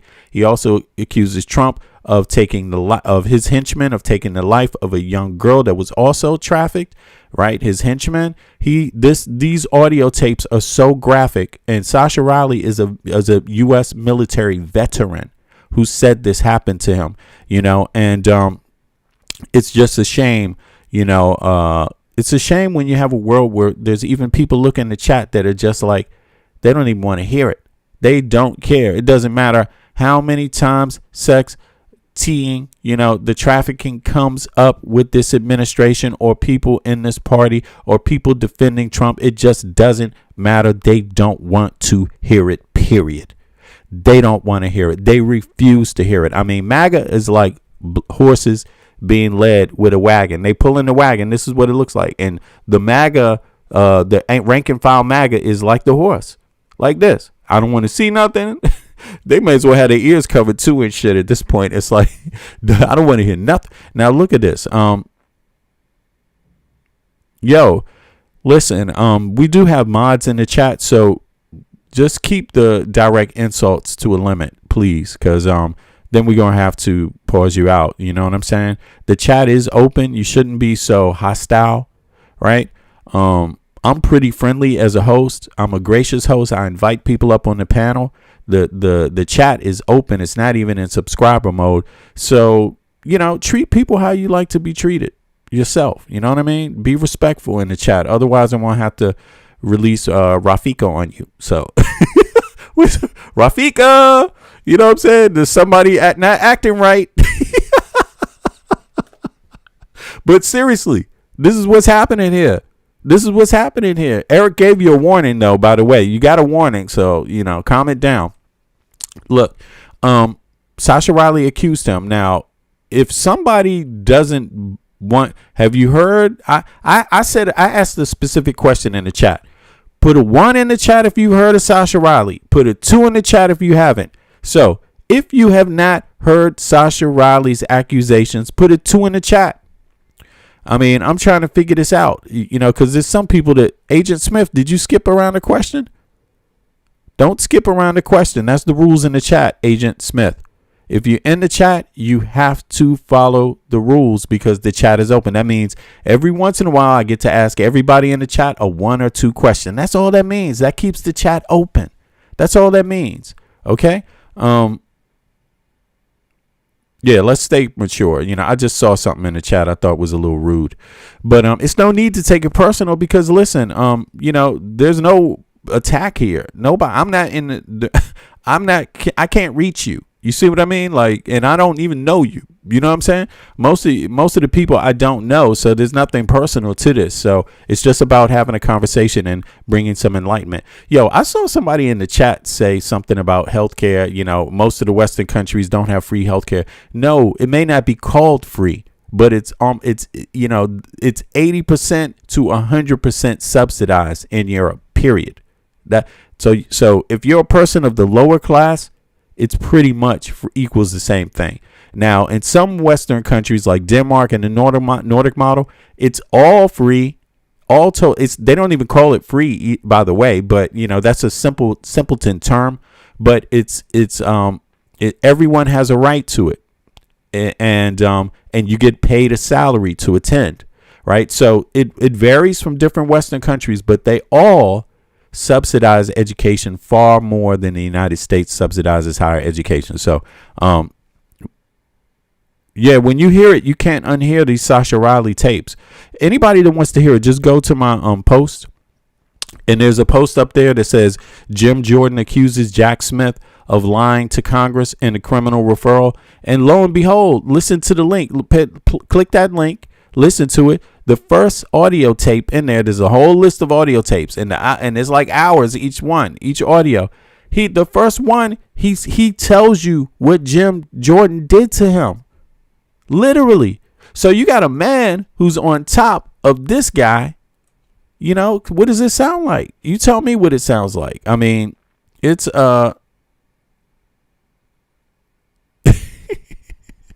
I'm gonna put the link in the chat again. Here we go. Let's see here, panel. I see some people disagree But I just want to make sure everybody sees I gave them a total opportunity to hop up, and speak their mind. Now, listen, let's continue with this. Adam is doing some great coverage on this, so let's continue. Yo, Kev Dog, you there? Sorry about keeping you on hold. Yeah.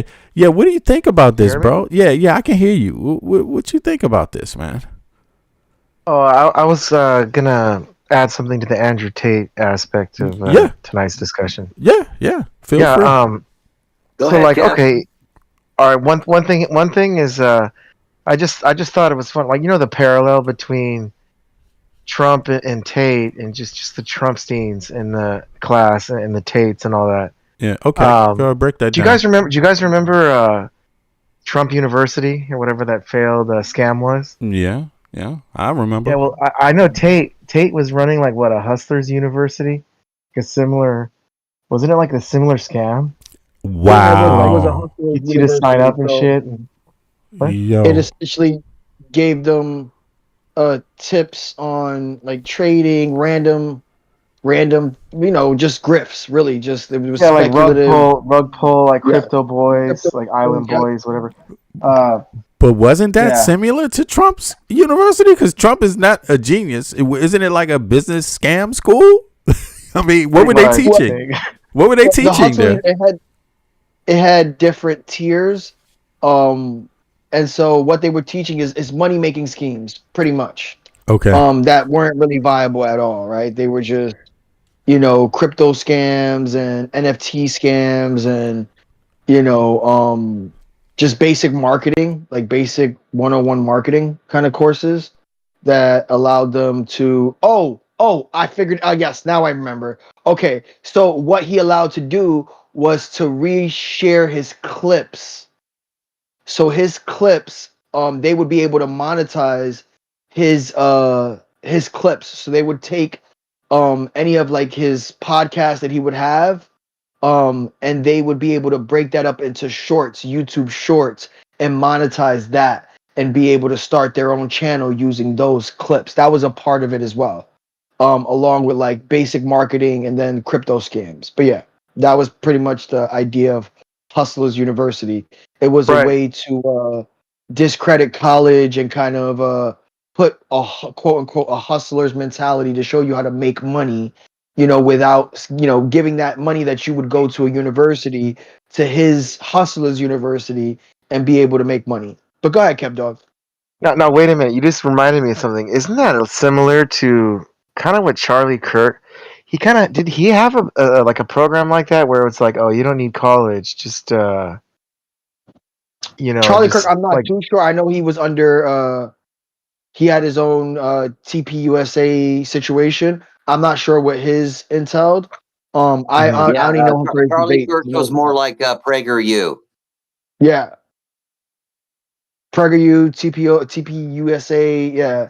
And so it was more educational, but like selective educational. These guys actually had an online course on how to bring women in, how to make them fall in love with you, and then actually how to get them to start doing basically nude modeling. And then they would control the assets and control the revenue by taking over control of their passwords.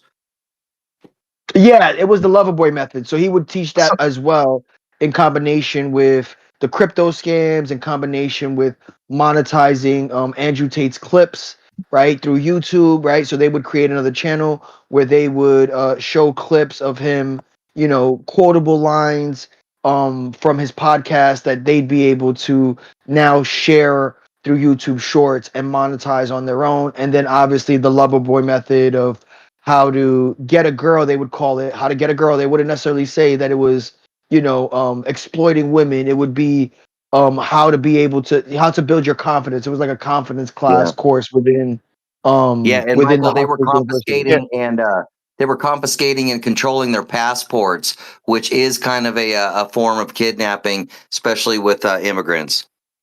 Oh yeah, no, for sure. I think that was a part of their overall Loverboy method, right? Was to be able to gain control of these women. Obviously in the form of gift giving at first. It starts as gift giving, right? Which they would get the money from Hustlers University, then use that to either invest in crypto or start their lover boy scam, right? Where they would spend and shower these women with money, get familiar with them, get them to sign up for things like OnlyFans, and then, essentially take control of that OnlyFans account further along the lines. But yeah, Yes, go ahead, Kev. and not to digress Yeah, too yeah. much, but their father was a linguistics master for the CIA after being in the military. And I only mention that because it's kind of like the rhetorician part of the whole thing. They were trained and how to speak and express themselves through their father. Yeah.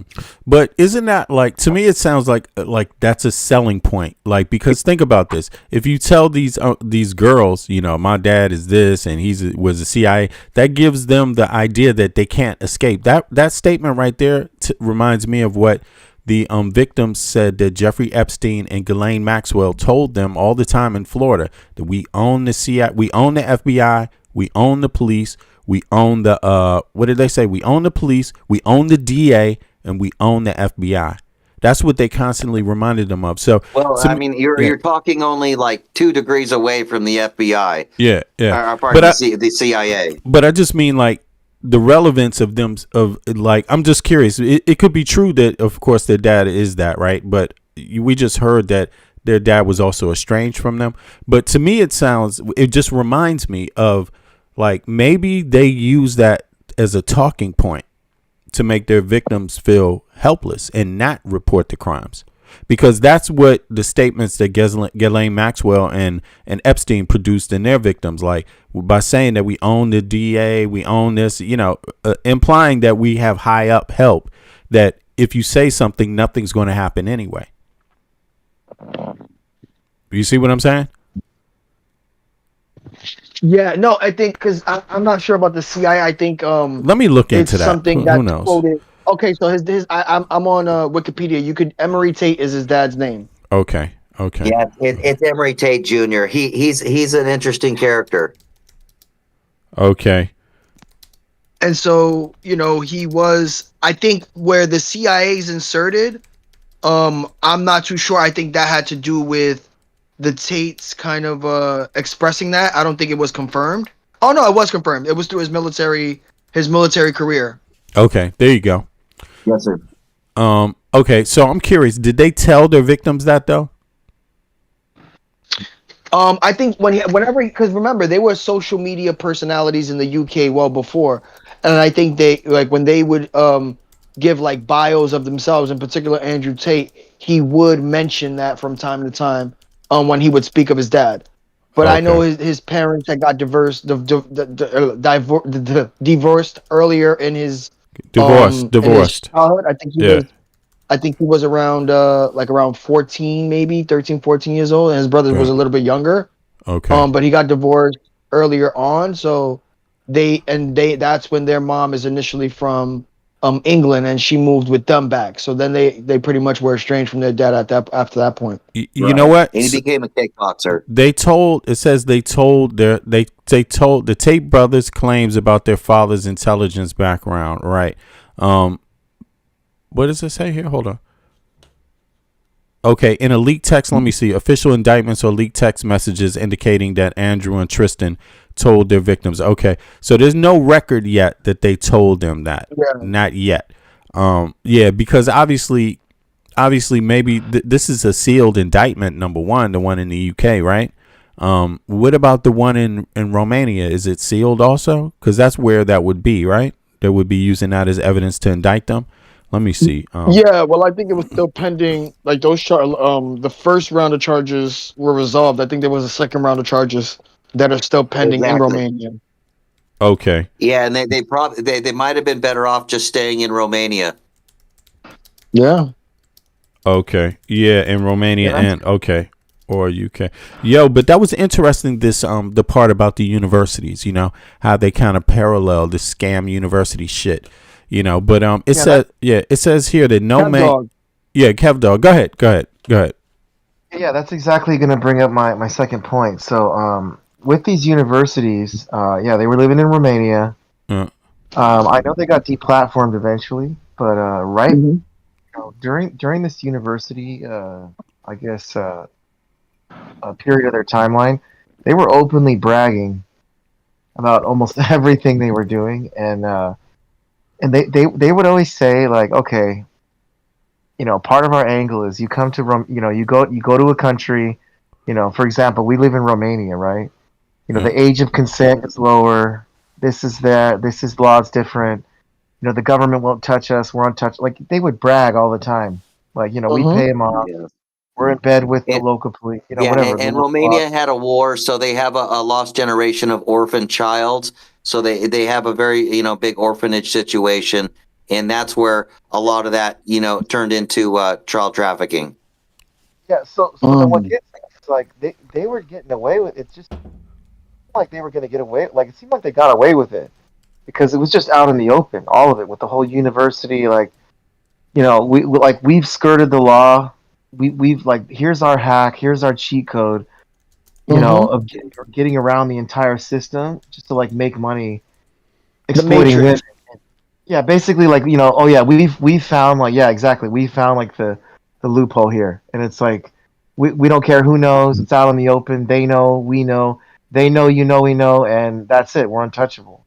And it seemed like that was the whole like thing. So I'm just trying to figure out like exactly what I get it. Like one of the girls, so they had an international crime, right? Hit him, like something come back and get him. But I just don't understand. Like you said, shouldn't they have just stayed in Romania or no? I know what happened. There was pushback on the Romanian government, right? A bunch of pushback, and that's what kind of like got them in hot water, right? At first, that's what it was, right? Just pushback. But I still am so open and blatant with it. I'm still struggling to understand like how, because if most of what they did, like if they were covering their ass, quote unquote, I still quite don't understand like what they're guilty of at this point and why it took so long. Yeah, it seems like a conspiracy, bro.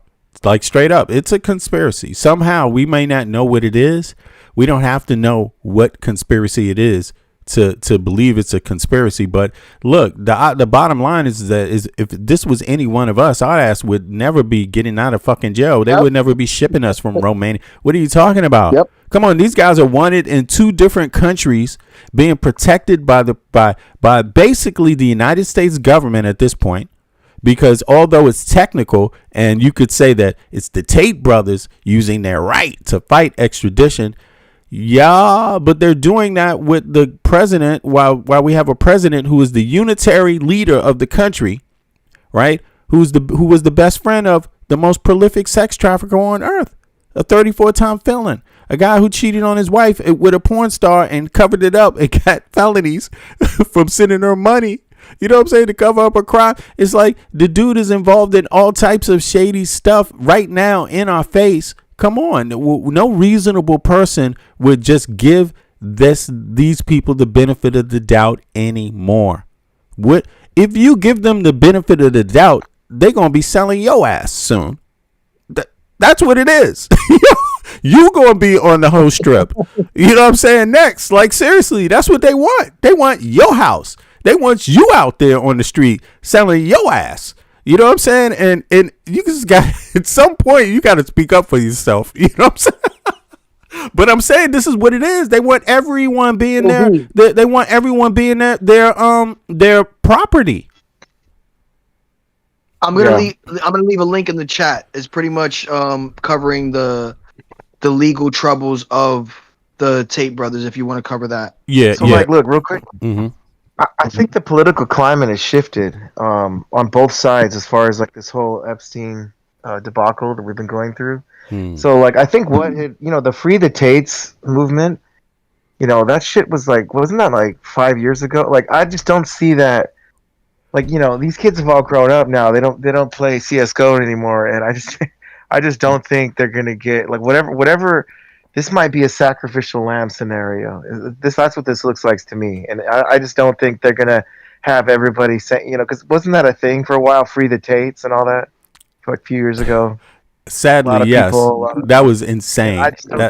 That's just embarrassing. I just don't see that safety net, I just don't see it. This is something. I think it's these guys are. I agree with you. I think the climate has changed among the people. I agree with you 100%.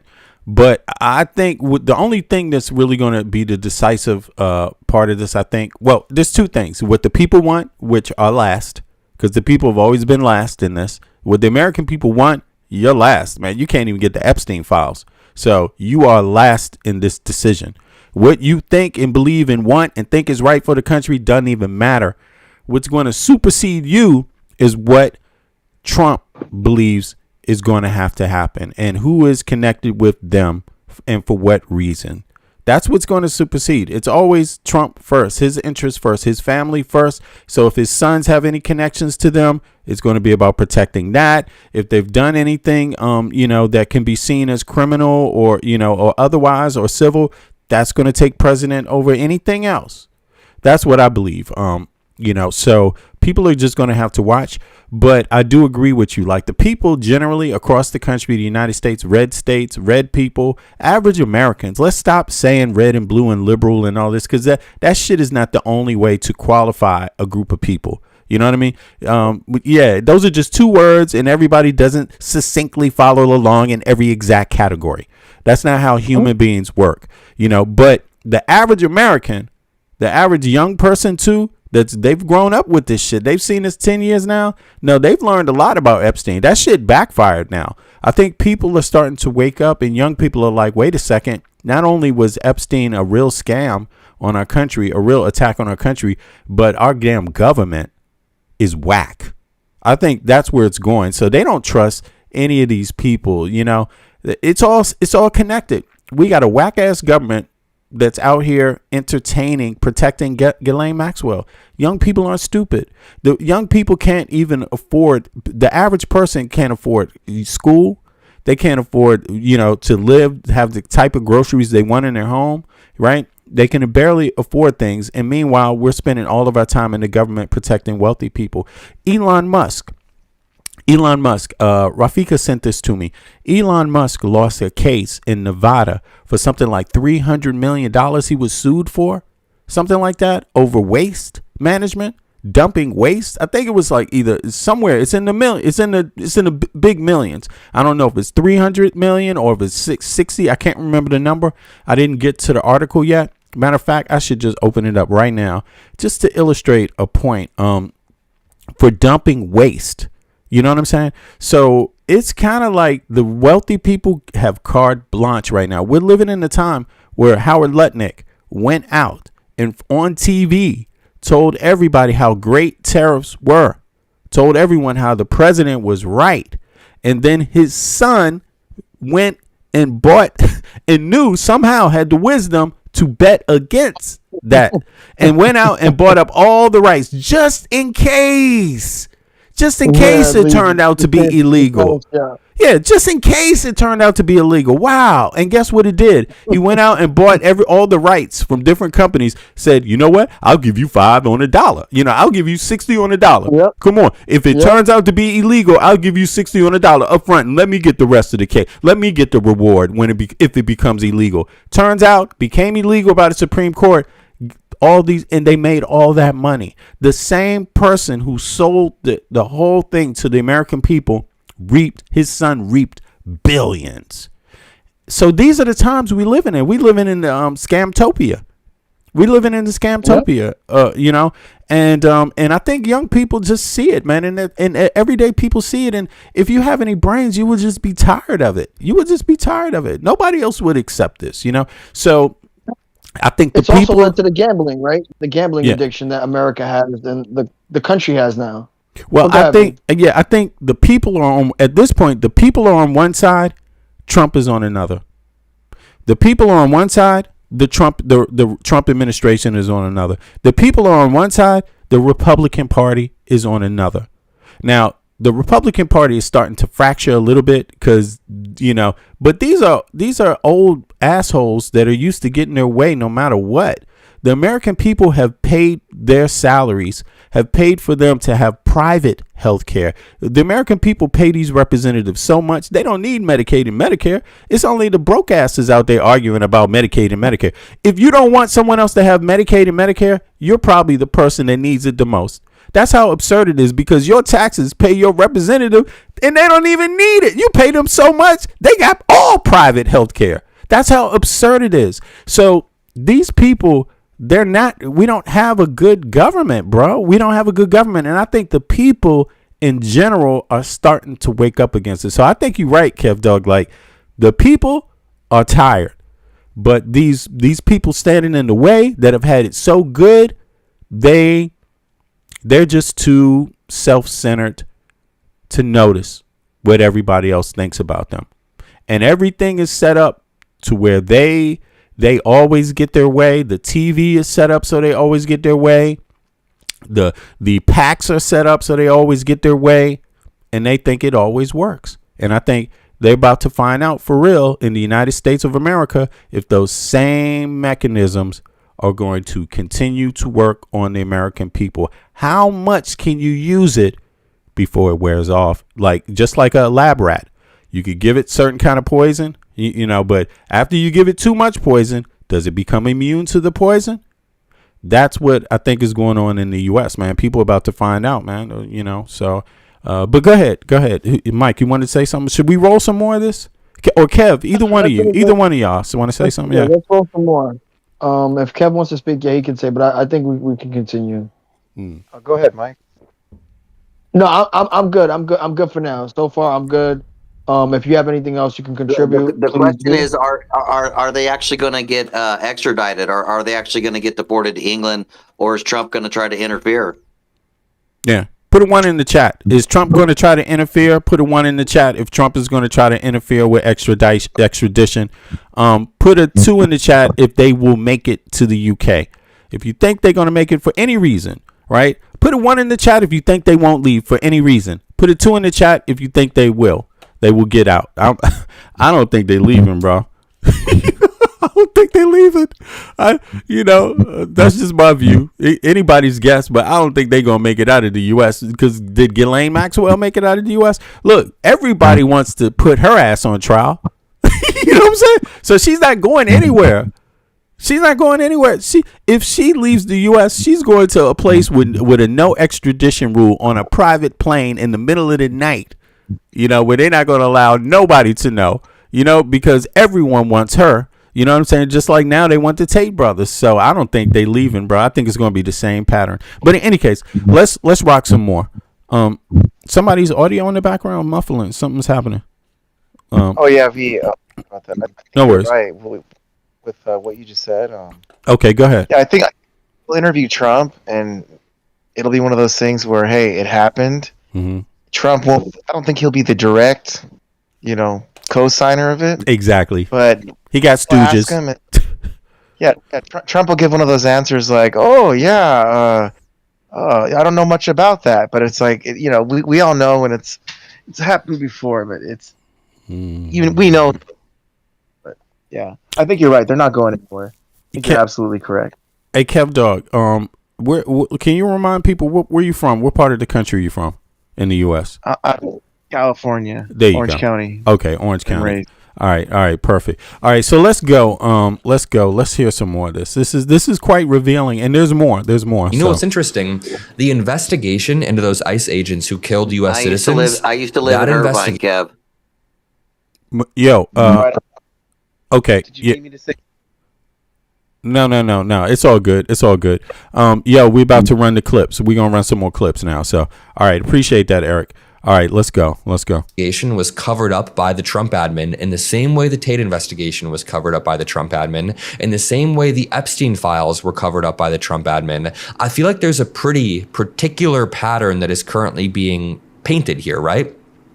Andrew Tate tweeted out an hour ago. Usually I wouldn't read what he's posting, but he's desperate right now. He said, "I'm being held in the SHU, Special Housing Unit, the highest level of security that exists. No commissary, no visits, no contact with the outside world. My neighbor is a cannibal who screams throughout the night." Well, buddy. Yeah, exactly. What the hello? You just figuring out that's how it is? I mean, and do you want to go back to Romania? Is that what you're saying? You think it's going to be better in Romania? Like, this guy's look, this tells me that he really expects to get what he wants from Trump for some reason. He thinks he's going to get free. So he's throwing all these things out. Look, I'm suffering. It's inhumane. And things that normally nobody in the fucking country cares about. You know what I'm saying? That shit doesn't work. Can you imagine if every person who committed ST could just use this? Yeah, it's really hard in here, y'all. It's difficult. Yeah. What the heck, man? You in jail, bro?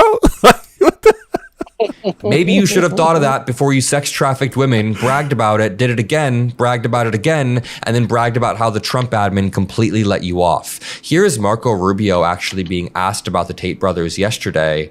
Yo, I'm sorry, but Adam Mockler is going in on them on this shit. Like, this is great. Honestly, if I had to guess, Marco Rubio is probably a little bit less on board with all of this right-wing manosphere slop than JD Vance or Don Jr. or Donald Trump. This is not a defense of Marco Rubio. He is a despicable person who has sold his soul to the Trump admin and would likely defend the Tates if Trump asked him. He doesn't seem as keen or excited to jump in front of this case in the same way that JD Vance did about a year back, or the same way that other Trump admin officials did about a year back. In fact, he seems a little bit disturbed that the Tate brothers' lawyer mentioned him by name. The Tate brothers are having their lawyer mention and call out Trump admin officials by name to get their attention because they think the Trump admin will in turn give them some sort of reprieve from extradition to the United Kingdom. One of the Tate brothers' lawyers mentioned you by name. Do you plan to get involved with the extradition challenge that they have been? Mention me by name? Yes. Oh. Yeah. No, look, that extraditions, I don't know the details of this particular case. I've been overseas, but I mean, I know who you're talking about. I just don't know the details of it. These cases have a process that they go through in the courts. My understanding is that they're involved in that judicial process. And so that'll play itself out at this point. And there's no... Yeah, but, does it really matter? Because we talking about a pardon here. They want to be freed. Can't you just do it the way you did it with Jan 6? I mean, come on, man. Role for us to play at this moment, or maybe ever, in that regard. But I'm not going to opine on something that's still working through a legal process. Okay, they're backing off. Honestly, for Marco Rubio, that is sort of a refreshing answer. He says he doesn't know about it. He should, as a Secretary of State. He should know about this. He could be lying. But it seems like they're going to let the process play out, and they realize how much they effed up the first time about a year ago. They metaphorically dove in front of the bullet when the Tate brothers were being investigated by the U.S. government, the Romanian government. Now, peep this. I'm sorry to interrupt, but I just want to make everybody aware of this. Like, peep this. This is really, really crazy. But it is the truth. Listen, Marco Rubio was just asked a very good question. Let's bring it back. And I really love how the media asked him this. But let's just bring it back so we can hear the question again. Here we go. My name? Yes. Oh. Yeah. No, look, that extraditions, I don't know the details of this particular case. I've been overseas, but I mean, I know who you're talking about. I just don't know the details of it. These cases have a process that they go through in the courts. My understanding is that they're involved in that judicial process. And so that'll play itself out at this point. And there's no role for us to play at this moment, or maybe ever, in that regard. But I'm not going to opine on something that's still working through a legal process. All right. So this is what happened with Jan 6. Throughout the 2024 presidential campaign, Donald Trump made frequent public promises to pardon individuals convicted or charged in connection with the January 6, 21st attack on the Capitol. Here's the timeline, okay? So, early statements, 2022, Trump first publicly floated the idea of January 2020. Now, let me see something here. Were all the people convicted at the time of this statement? Let me see here. I'm just curious about that. No. So you see, there's a contradiction here. Not all of them were convicted when Trump made his statement. It's very simple. It's very simple. For some reason, people are still giving this administration the benefit of the doubt. when at every turn they follow no rhyme other than what is best for them at that particular time. There's no standard regarding their the profession or the police, how the policing is going to be done, how the executive branch is going to react, how the federal government is going to behave. There's no other rhyme or reason than it all depends on what Trump wants at that particular moment. There's no standard. And American people that support Trump at this point don't want any other standard. They don't want things to be done the exact same way for every single person, regardless of your political party, regardless of your race, regardless of your color, regardless of your religion, regardless of anything, your ethnicity, regardless of your height, regardless of your well, they okay with certain folks as long as anybody, as long as you support Trump, they cool with that. You know what I'm saying? It doesn't matter. As long as you support Trump, they're cool with that. They will make an exception for you in that moment. But the moment you're not a Trump supporter, then all those other things are on the table. Your color, your ethnicity, your gender, your sexuality, your anything, but your political affiliation, especially, right? So now that we have established that Marco Rubio says something, he has different standards than Trump himself, you could expect that Trump is going to do anything he wants, regardless of what Mark Rubio thinks right now. While Mark Rubio is saying this, Trump is thinking something else, quite likely, because the rules are different for Trump. They go through in the courts. They have been. Mention me by name? Yes. Oh. Yeah. No, look, that extraditions, I don't know the details of this particular case. I've been overseas, but I mean, I know who you're talking about. I just don't know the details of it. These cases have a process that they go through in the courts. My understanding is that they're involved in that judicial process. And so that'll play itself out at this point. And there's no role for us to play at this moment or maybe ever in that regard. But I'm not going to opine on something that's still working through a legal process. Trump's the head, so Trump is going to do whatever he wants. Trump is promising people to be pardoned before they even convicted. You know what I'm saying? So this is the same thing with this. We don't have to wait for a conviction to want to ask what Trump is going to do, Marco Rubio. Marco Rubio, what's Trump going to do about this? We didn't ask what the administration is going to do. We didn't even ask what the federal government is going to do. Fuck them. We want to know, what is Trump going to do? Is Trump going to pardon them or not? Okay, regardless of the conviction or not. Don't you know, when you get a presidential pardon, it doesn't matter if the person he's giving the pardon to assaulted anybody in this chat or anybody in this chat's family member. Don't you understand that? I mean, that's how it works. The person could do anything to you or your family member, your loved ones, your child, your parents, your sister, your brother, if you have any. Trolls don't have that, by the way. But you know what I'm saying? But anybody who's real in the chat, I'm not talking to the trolls. They can, the pardon, he can give them a pardon. It doesn't matter what the crime is. It doesn't matter what the crime is. Are you concerned? Where do you stand on the matter? Should Trump pardon the Tate brothers? Put a 1 in the chat if Trump should pardon the Tate brothers. Put a 2 in the chat if Trump should not pardon the Tate brothers. Now, listen, the last poll, I'm going to read out the last poll. It was just the beginning poll to have a little fun. The question was, are you an incel? That means involuntary celibate. Okay, so I just found that out today. I've been hearing that word for years. I was just like, incel? Huh? Okay, whatever. I'm a regular Joe. I'm not really that known. I don't know what this internet talk is. But are you an incel? Look, 21% of the people said yes. Oh my God, I'm an incel. And 79, thank you. I have a great 79% here. They said, nah, Slim, not me. LOL. You know what I'm saying? I'm one of them. I'm not an incel. Yeah, and somebody else was like, so you bullying incels now?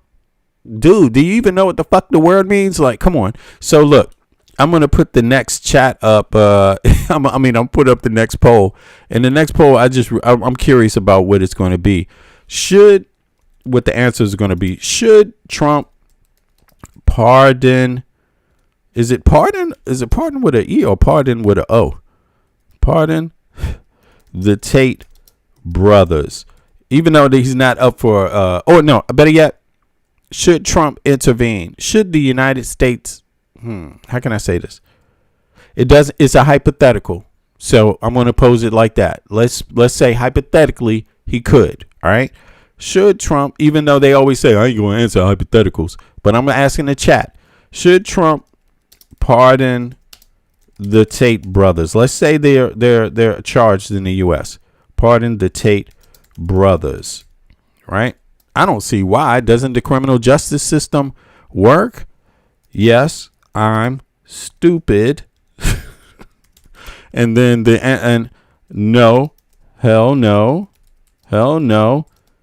send them to prison forever. Okay, those are the two options. Send them to prison. There we go. Boom. All right, and let me know what you think. All right, so let's continue here. Let's go some more. Okay, they're backing off. Honestly, for Marco Rubio, that is sort of a refreshing answer. He says he doesn't know about it. He should, as a Secretary of State. He should know about this. He could be lying. But it seems like they are going to let the process play out, and they realize how much they effed up the... Mark Rubio looks like he eats shit breakfast every day, like shit cereal, like a bowl of shit cereal. His face, look at his face, man. It's just like, damn, I gotta eat shit again. Wow. First time about a year ago. They metaphorically dove in front of the bullet when the Tate brothers were being investigated by the US government, the Romanian government, and the United Kingdom at the very same time. The US decided to, for some reason, help ease these investigations, and the brothers came back to Miami. Now it seems like they have realized how much they effed up because the UK government has a huge case that they are building, and I hope this case sticks the landing. There's very clearly evidence against the Tate brothers, but a lot of it then comes down to how can we put this evidence together in a convincing manner, even though some of it is from 2018, 2019. You know, court cases are hard, and I'm glad that the process is finally playing out as it should. Just a side note, we just learned that West Virginia GOP House member Elliot Pritt was charged with enticing a minor girl through Roblox and Snapchat. Tulsi Gabbard's brother was also arrested for trying to lure children into a hotel room. That's what I'm saying. Like, this is literally like the espionage of the 80s and 90s and 2000s was enough to get their hooks in enough people to take over the government. Because how is it that all these people, and think about this, this is whose FBI locked this person up? It's Trump's. So you can't say it's Biden who did it. Oh, wait a second. Yes, you can. I'm sorry. You can't. Maybe you won't say Biden did it, but you definitely will probably say the man in the tan suit. I'm sure of that. Right? Won't you say that? Do you find yourself waking up in the middle of the night drenched in cold sweat screaming, "Oh my God, he just asked me if I needed to cut my lawn"? Do you experience a sudden surge of adrenaline and uncontrolled rage whenever you see a man wearing a tan suit or eating Dijon mustard? Do you lie awake staring at the ceiling, convinced that the former president who left offices years ago is somehow still controlling the price of milk at your local grocery store? If the answer is yes to any of these questions, you and your loved ones may be suffering from Obama derangement syndrome. Yes. Yes. You could actually blame Obama for them getting locked up. It's an Obama conspiracy. Or it's not the Trump. It's not the Trump administration that has arrested these people, right? So, that's not really happening. It was a setup, it is the deep state. It's the deep state, y'all. It's the deep state. It's Obama, Kamala, or Biden. Okay? So, but in any case, this is really happening right now. Is this a coincidence? Is this a coincidence? Is this still a coincidence? Birds of a feather flock together. Do you flock with these people? Are these the kind of people you hang out with in your spare time? Put a 1 in the chat if you hang out with people like this in your spare time or spend time defending them. Put a 2 in the chat. I mean, because you don't even know them. So why would you defend them? But put a 2 in the chat if the answer is hell goddamn no. Hell no. Why would I? I don't know these people.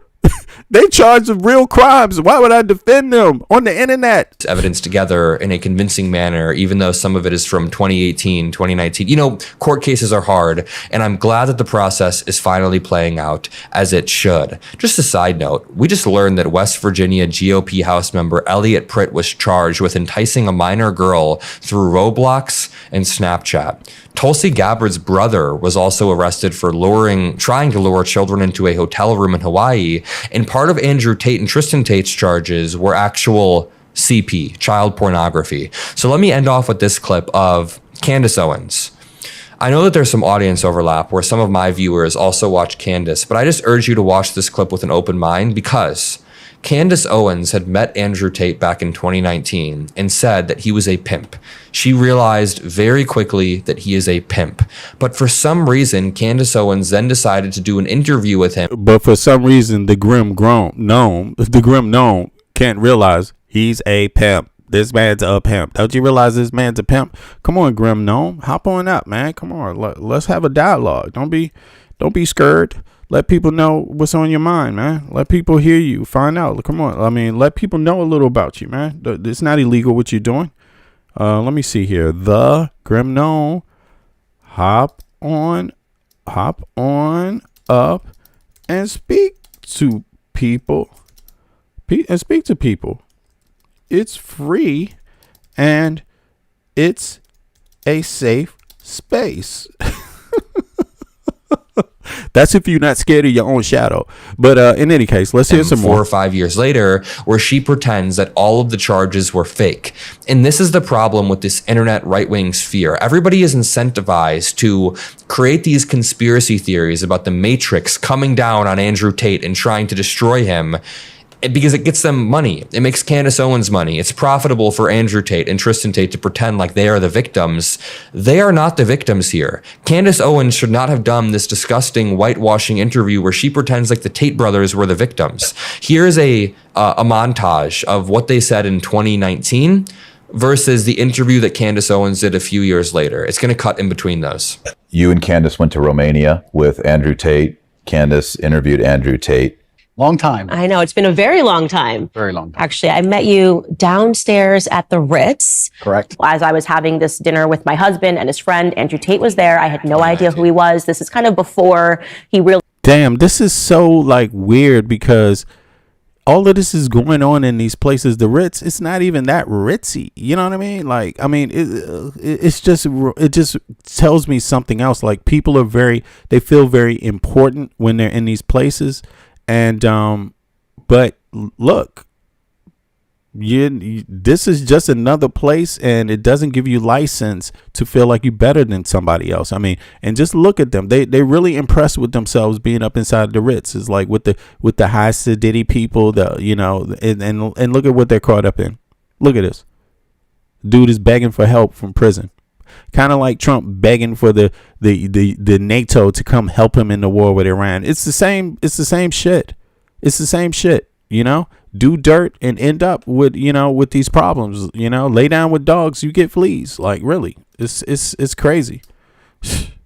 This is ridiculous, man. really took off on the internet. So Candace Owens describes how she knew he was a pimp back in 2019, but for some reason she still did this whitewashing interview. I had my assistant at the time with me who happened to be Romanian. And it's nothing more embarrassing than, I'm sorry, Candace Owens may not care, but she was a simp for Trump. Like, she kissed Trump's ass. She went out there, told black people they were wrong for voting for the Democrats. You're wrong for voting for the Democrats. Get off the Democrat plantation. That's literally what they told people.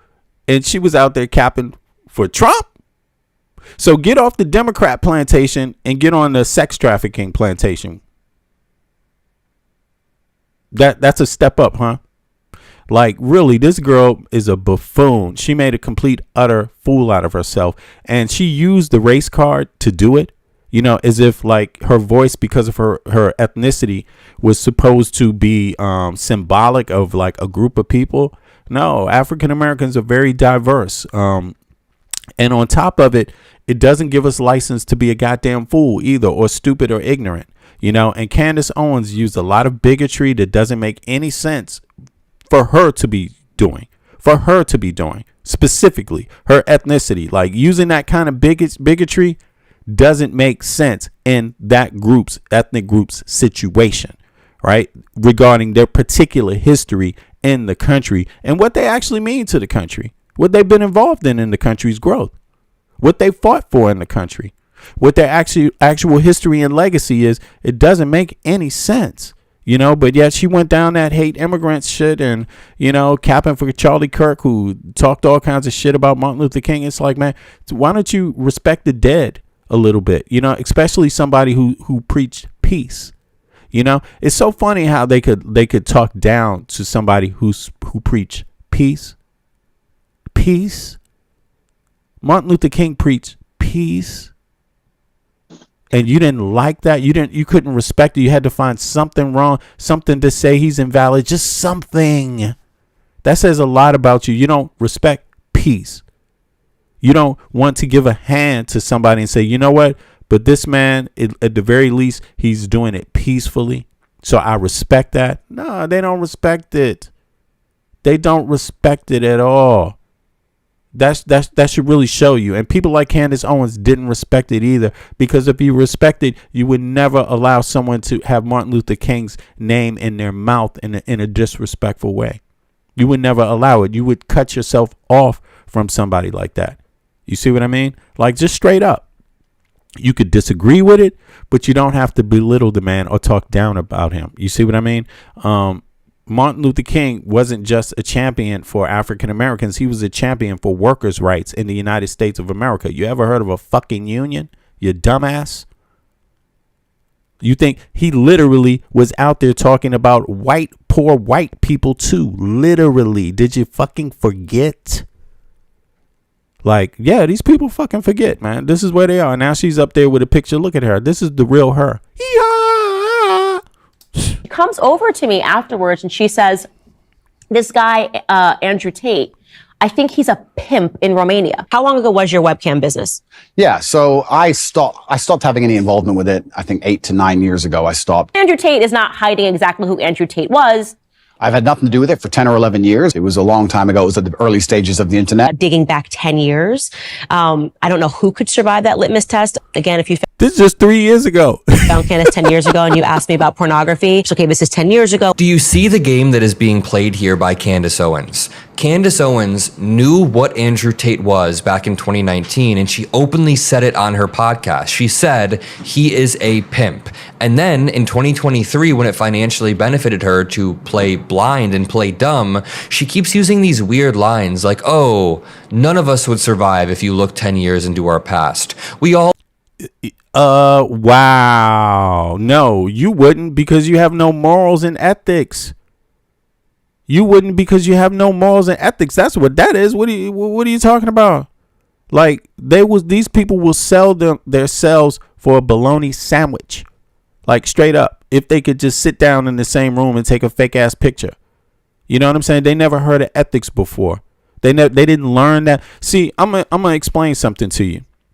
It's not really money that's totally the issue. Plenty of people with money mix it up with everyday people. A lot of times that they like to do that. If they, they can be sociable just like everybody else. People are animals. They need to have a social life.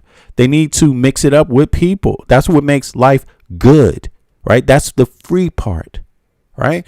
That's the part you don't have to pay for, right? But you can have ethics too. And so, when you're a person that is only thinking about how much money the other person has and how you can get that money, you turn out to be a person that will do anything for that money. Not that there's not people being exploited in that too, or coerced, but look at this. Candace Owens she's basically telling you she knew the guy was a pimp, and now she's out here interviewing the dude on her program for money. It's the same thing. A lot of people will do things for money instead of just understanding that, wait a second, everyone can have a basic, decent life. How about we fight for that? For everybody to just have a basic, decent life. You see what I mean? Can't we have that also and still have some rich people? You see what I mean? Wouldn't that help people not be so vulnerable to the rich, to have to just jump around anytime a rich person says, here you go, I got a little cash, do this for me. You know, so she's a total goddamn hypocrite. You know, it's sad to see it. I didn't grow up like this. I didn't grow up in a time where it was so popular, but maybe it was popular and now it's just you see more of it because it's on the internet. But I'm glad she did what she did, because there is a timeline of what she believes. You know, you can go on the internet and see a timeline of what I believe. I encourage you to do it. It's here. It's on my YouTube page. I first published something in 2013. That's more than 10 years ago. What do you think it was that I published in 2013 on this page? It was already old because it was a part of Al Gore's stuff, Al Gore's media thing, you know. So I was actually had some videos on some small outlets there, but I put it up on YouTube later after that little thing went down. 2013, I put up a documentary that I did in 2008, right? And that was about the Danish healthcare system. It's on my page right now. So that's what I was thinking over 15 years ago. I was thinking about, and the video is called What Americans Need to Know. That's what I was doing. Did I do it for money? No. Didn't do it for money. Just Google What Americans Need to Know, V Media. No, I didn't do it for money. I did it for my country. So Americans can actually hear from another American living overseas and get the facts. You got interviews from health professionals. That's what I was doing. I can't speak for Candace Owens. I don't have to be like, oh, you're looking back 10 years and anybody, you know. No, that's incorrect. And she's damning anybody else that has any integrity and morals. Like, I'll have it's her own statement. It's her own statement. It's her own statement. Period. Knew what Andrew Tate was back in 2019, and she openly said it on her podcast. She said he is a pimp. And then in 2023, when it financially benefited her to play blind and play dumb, she keeps using these weird lines like, oh, none of us would survive if you look 10 years into our past. We all have things that we've done 10 years into the past. Number one, Candace Owens knows that it wasn't 10 years ago. It was 2019, 2018, 2020, around that time. Number two, not all of us were pimping and sex trafficking 10 years into the past. I mean, I don't know, I'm 23 now, and there are probably videos of me like smoking pot when I was in high school, but that is the worst of it. That is the worst of what is out there. Not everybody has human trafficking videos where they're bragging about how they entrap women.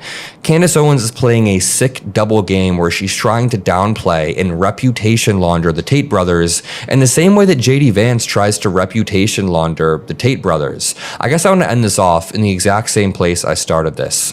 This entire movement of masculinity, Yeah, okay, so big up to Adam Mockler for this piece. That was actually a real comprehensive piece tying all the actions of the people around Trump and the connections with them. I mean, this is not even all of them, but it's pretty interesting. JD Vance, you know, the hypocrisy of Marco Rubio and just the manipulativeness of it, because you know Marco Rubio style. He goes out there and says one thing and Trump does another, and then Marco Rubio has to go out there and clean up, you know. So that's how it is. The reality is that Trump is the president.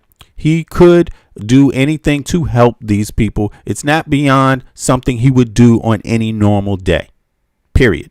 He could go pick up the phone since he preached and the what is it? The Heritage Foundation preached in 2025 of the unitary executive theory, since his lawyers went to the Supreme Court and preached of the unitary executive theory. It is perfectly within their scope to intervene on behalf of the Tate brothers, full stop. Anybody that is denying that is a complete, utter hypocrite. Period. Period. Period. Okay, that's my opinion, by the way. Put a 1 in the chat if you think anybody that disagrees with that is a hypocrite. Put a 2 in the chat if you don't. By the way, 87% of the people who filled out the poll in the chat, should Trump pardon the Tate brothers? It's a hypothetical. Said hell no. Don't let them. I spelled that wrong. Don't let them out. Don't. Oh, hell no. Send them. Okay, that was supposed to be a send them. It was dent them. Send them to prison. And 15% said, yes, I'm stupid. I mean, you see how simplified these maggots are, these trolls, too. They're not real Americans, by the way. You know, you heard real Americans hop up on this panel. They speak. You can hear their voice. They'll tell you where they're from. You can engage them. You can ask them a question if you like. But these trolls, they don't want to do that. They like to be anonymous and unidentified. And they like to pretend like they're of a certain ethnic group when they're not. You know, particularly they like to play like they black for some reason. I don't know. I don't believe you. You know what I'm saying? I'd rather ask. Some dude was like, man, do you know what Kamala Harris did to black people, man? She was the worst ever. And Obama was the worst ever. And I was like, are you black? They ain't answer the question. Then they wrote, black and white people should stick together. So you one of them. I get it. Yeah, we should stick together, but we shouldn't fake over the internet. We shouldn't hide who we are over the internet and make political points about other groups' ethnicities either. Can I know your ethnicity when you're talking about another ethnicity? See, you know mine. Look at me. Here I am. Woohoo. So I've written about it. I got a whole goddamn book about it. Okay? It's called Afro Danes, A Successful Story. Go look it up on Google. So I'm not hiding who I am while I'm giving you my opinions, God damn it. Okay? There's a difference between me and you. What's the difference between me and you? Doom, doom. Like, seriously. All right, so let's move on. There's more Tate news. There's more Tate news from Mockler. Let's hear it. He's doing some good evaluations, so let's keep going with it. And then we will hear a little bit more. So let's go. One of the Tate brothers' lawyers mentioned you by name. Mention me by name? Yeah. Oh. Yeah. Nope, you do not get to slip out of this. You do not get to play this cutesy game where you say, oh, me? They mentioned me? Caroline Leavitt just got asked about Andrew and Tristan Tate being arrested in Miami and then extradited to the United Kingdom over human trafficking, rape, and child pornography charges. Caroline Leavitt is trying to cover up the fact that the Trump administration, Trump family members, Trump officials acting on behalf of the admin overseas have been trying to advocate for the Tate brothers as long ago as a year and a half ago, and as recently as weeks ago. Paolo Zampoli, a Trump administration special envoy, just did a podcast with Andrew Tate and then hosted a party only a few days before the Tates were arrested in Miami. The entire administration is inexplicably intertwined, as I keep saying, to this Tate case, and no matter how many times Caroline Leavitt and Marco Rubio get asked about this and try to back out of this, we are not going to let them. Let's start off with Marco Rubio, then let's watch Caroline Leavitt, and let's walk through all of the Trump family members that are tied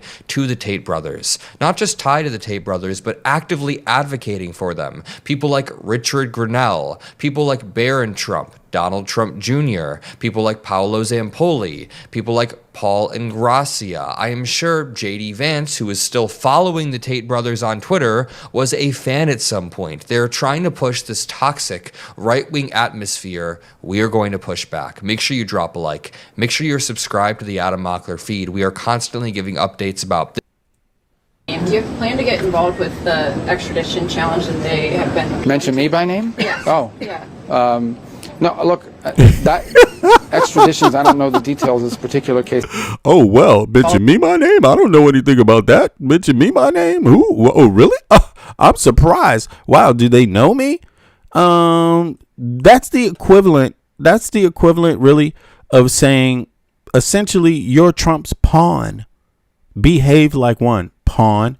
I'm going to call the pawn out by name. His name is Marco Rubio, and you better do something for me, pawn.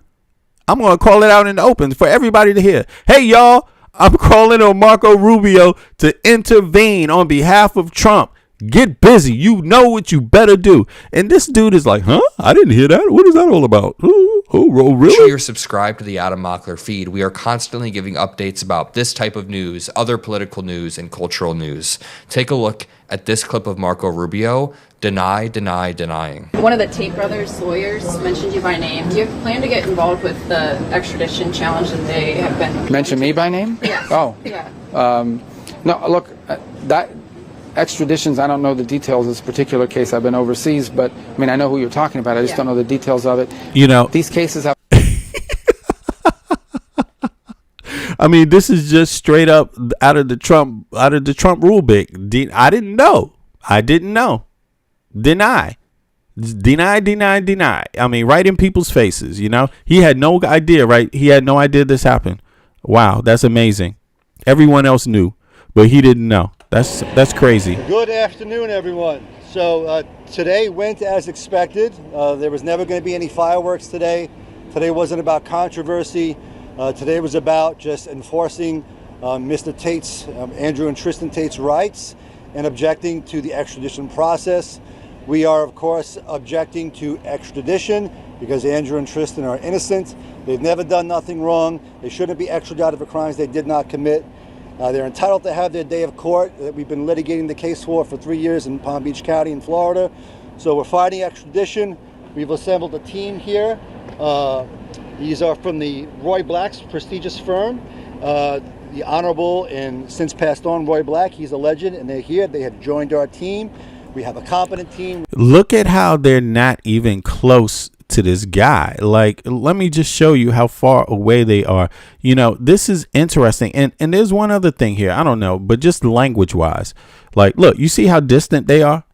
They're not close to him at all. And he's like, we have the esteemed Roy Black team. It's almost like they don't even want to be in the camera and shit. Look. So we're fighting extradition. We've assembled a team here. These are from the Roy Black's prestigious firm. The Honorable and since passed on Roy Black, he's a legend, and they're here. They have joined. That thing, the Honorable Roy Black, he's a legend. Like, who says that? What attorney said? What about you, man? What the fuck? What about how honorable you are? And are you a legend? Like, what is this, man? This is, who does this? Who does this? I'm sorry. This is not getting off to a uncorruptible start. That's all I'm saying. It is just weird. It's just weird. Not commit. They're entitled to have their day of court that we've been litigating the case for 3 years in Palm Beach County in Florida. So we're fighting extradition. We've assembled a team here. These are from the Roy Black's prestigious firm. The Honorable and since passed on Roy Black, he's a legend, and they're here. They have joined our team. We have a competent team. We have a wonderful team. We're looking forward to getting the best possible result under the sun. Proceedings have now started in this courtroom, so I am less liberal with what I'm able to say. But if you have any questions for me, I'll do my best to answer them in a way that's respectful of your time, of our time, and of the court processes. The court may acknowledge that the brothers. Go ahead. They acknowledge in court that the brothers reviewed the complaint and you with them. Could you explain their first reaction to these allegations? The allegations, their first reaction to the allegations is the first reaction that any innocent man or woman would have. It's garbage. It's a stitch-up job. They're after us. Is this the first reaction you would have? It's garbage. It's a stitch-up job. Wow. This guy sounds like he's a mafia lawyer. Who is he protecting? Like, what the fuck? That he doesn't even sound he doesn't even sound innocent himself. I mean, what the hell is going on here? It's garbage. It's a stitch up job. This is how eloquent their lawyer is. That the brothers. Go ahead. They acknowledge in court that the brothers reviewed the complaint and you with them. Could you explain their first reaction to these allegations? The allegations, their first reaction to the allegations is the first reaction that any innocent man or woman would have.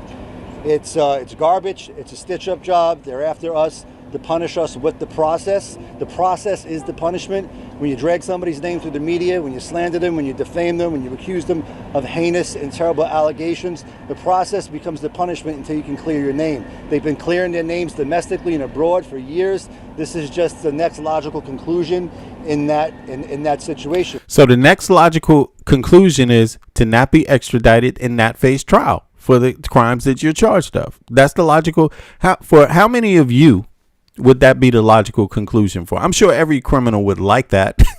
But would it be logical? Would it be logical? Because that would mean nobody would face trial for anything they're accused of. Like, nobody, you know? So it is just, it's just interesting. But let me know, Is this the logical conclusion? Because I don't see how not facing trial is a logical conclusion. It just makes no sense. It makes no sense. Keir Starmer just retired or is retiring. I'm sure he's mad that Andrew and Tristan Tate had a lot to do with his fall in Great Britain. And there's a new guy in there right now. But this is the last vestige of attack of a prime minister who didn't do a good job, and he continues to do bad work. And I'll just leave it there. Innocent until proven guilty. We're going to let the court process play out here the way that it should. We're happy to be here. Mr. McBride, the U.S.-UK treaty allows an exception for extradition if the charges are politically motivated. Right. Politically motivated? I think any one of these trees or any one of these rocks could answer that question. Yes, it's politically motivated. There's no question about it. These guys went to D.C. to exercise their First Amendment rights. They met with members of Congress as private citizens. They met with friends in Washington, D.C. They walked the grounds of the Capitol, and 3 days later, they're in the jumpsuit. You do the math. What are they talking about? This is okay. So anybody that visits Trump, they don't commit crimes. They're innocent, and it's a political hack job, basically. So people in Washington now, according to MAGA folk, don't commit crimes. When did that happen? I thought they were all criminals. I thought there was a deep state. I thought they were going to drain the swamp. So now there's no swamp left. The swamp has been drained. Any criminals? No criminals there? I mean, it's just amazing. It's amazing that there is no rhyme other than the system only works for Trump's personal interest and his friends. No one else would ever be allowed to get away with anything, with stealing a candy bar with these arguments. Very simple. It just simply only works for people that are involved with Trump. Nobody else has that right. No other president has had the rights of any other president. No other president has had the rights Trump has had, too, on top of that. And this is what it looks like. It's going to be interesting to see what it looks like with the next president. Could it be Marco Rubio?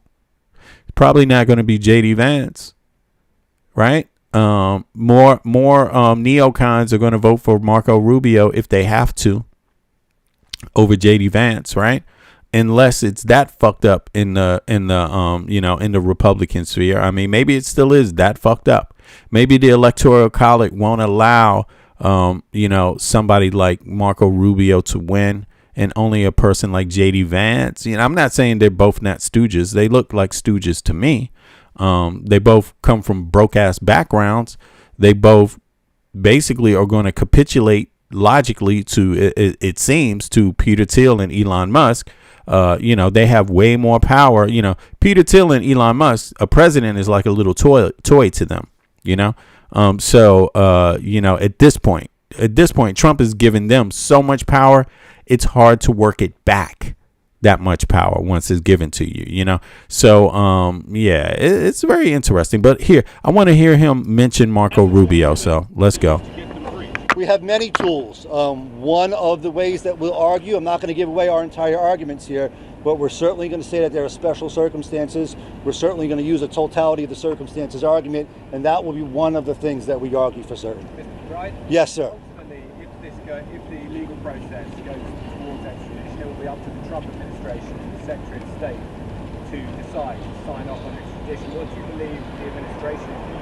All right, this is an interesting question. They're asking him. I don't know if you can hear, but they're asking him if this little thing doesn't go the way they want, it will actually be up to the Trump administration, right, to do extradition, right, to decide, right, something like that. But so let's listen closely. Will be one of the things that we argue for certain. Mr. McBride? Yes, sir. Ultimately, if the legal process goes towards extradition, it will be up to the Trump administration and the Secretary of State to decide to sign off on extradition. What do you believe the administration is seeing about this case? Well, I appreciate your question. I see where you're going with it. You're fast forwarding to the end of the process. What's important to do now is focus on what's here and now, what's before us. Well, we have to go in there. We have a conference coming up in a few days. We're going to set a briefing schedule. We'll make our arguments before the court. We'll see what this judge does. I don't want to make political statements about the administration when right now that's the executive branch and we're here in front of the judicial branch. And I want to be mindful and respectful of the people that we're in front of here. But do you believe your clients have support? I believe that my clients have support from every person who's a reasonably minded person, whether they're in the United States or abroad, elected or not elected. Everybody knows that Andrew and Tristan Tate are innocent. Yes. I was listening to your interview earlier this morning. It's okay. It looks like you're positioning the charges within the framework of being politically motivated, but the charges themselves don't seem to have an intersection with politics. Can you flesh that a little bit more why you're positioning it? Sure, you don't have to have an intersection between politics and criminal charges for there to be a stitch-up job here.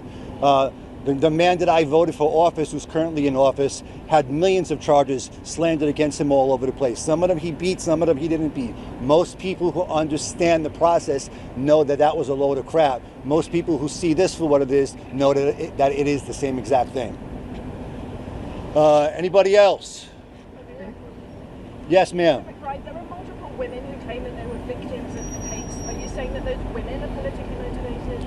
I'm not going to comment as to the women in any case. What I can say is that we have a defamation lawsuit against a false accuser that we're litigating successfully in Palm Beach County.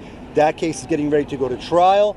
What I can say about the allegations in the United Kingdom, not a single solitary person has been identified. These are ghosts and these are phantoms. So we'd like to know who's accused Andrew and Tristan of what. And if we get there, then I can give you a reasonable-minded and intelligent comment about the potential allegations that come from these ladies. One last point of clarification. In the interview this morning I listened to, you talked about your efforts kind of forecasting how you plan to fight this if it doesn't go your way. And you said, I will appeal all the way to the top of the food chain. Was that a reference to the president, President Donald Trump? That was a reference to the Supreme Court. This is the judicial process. The top of the food chain is Clarence Thomas and the 8 other justices that abide there.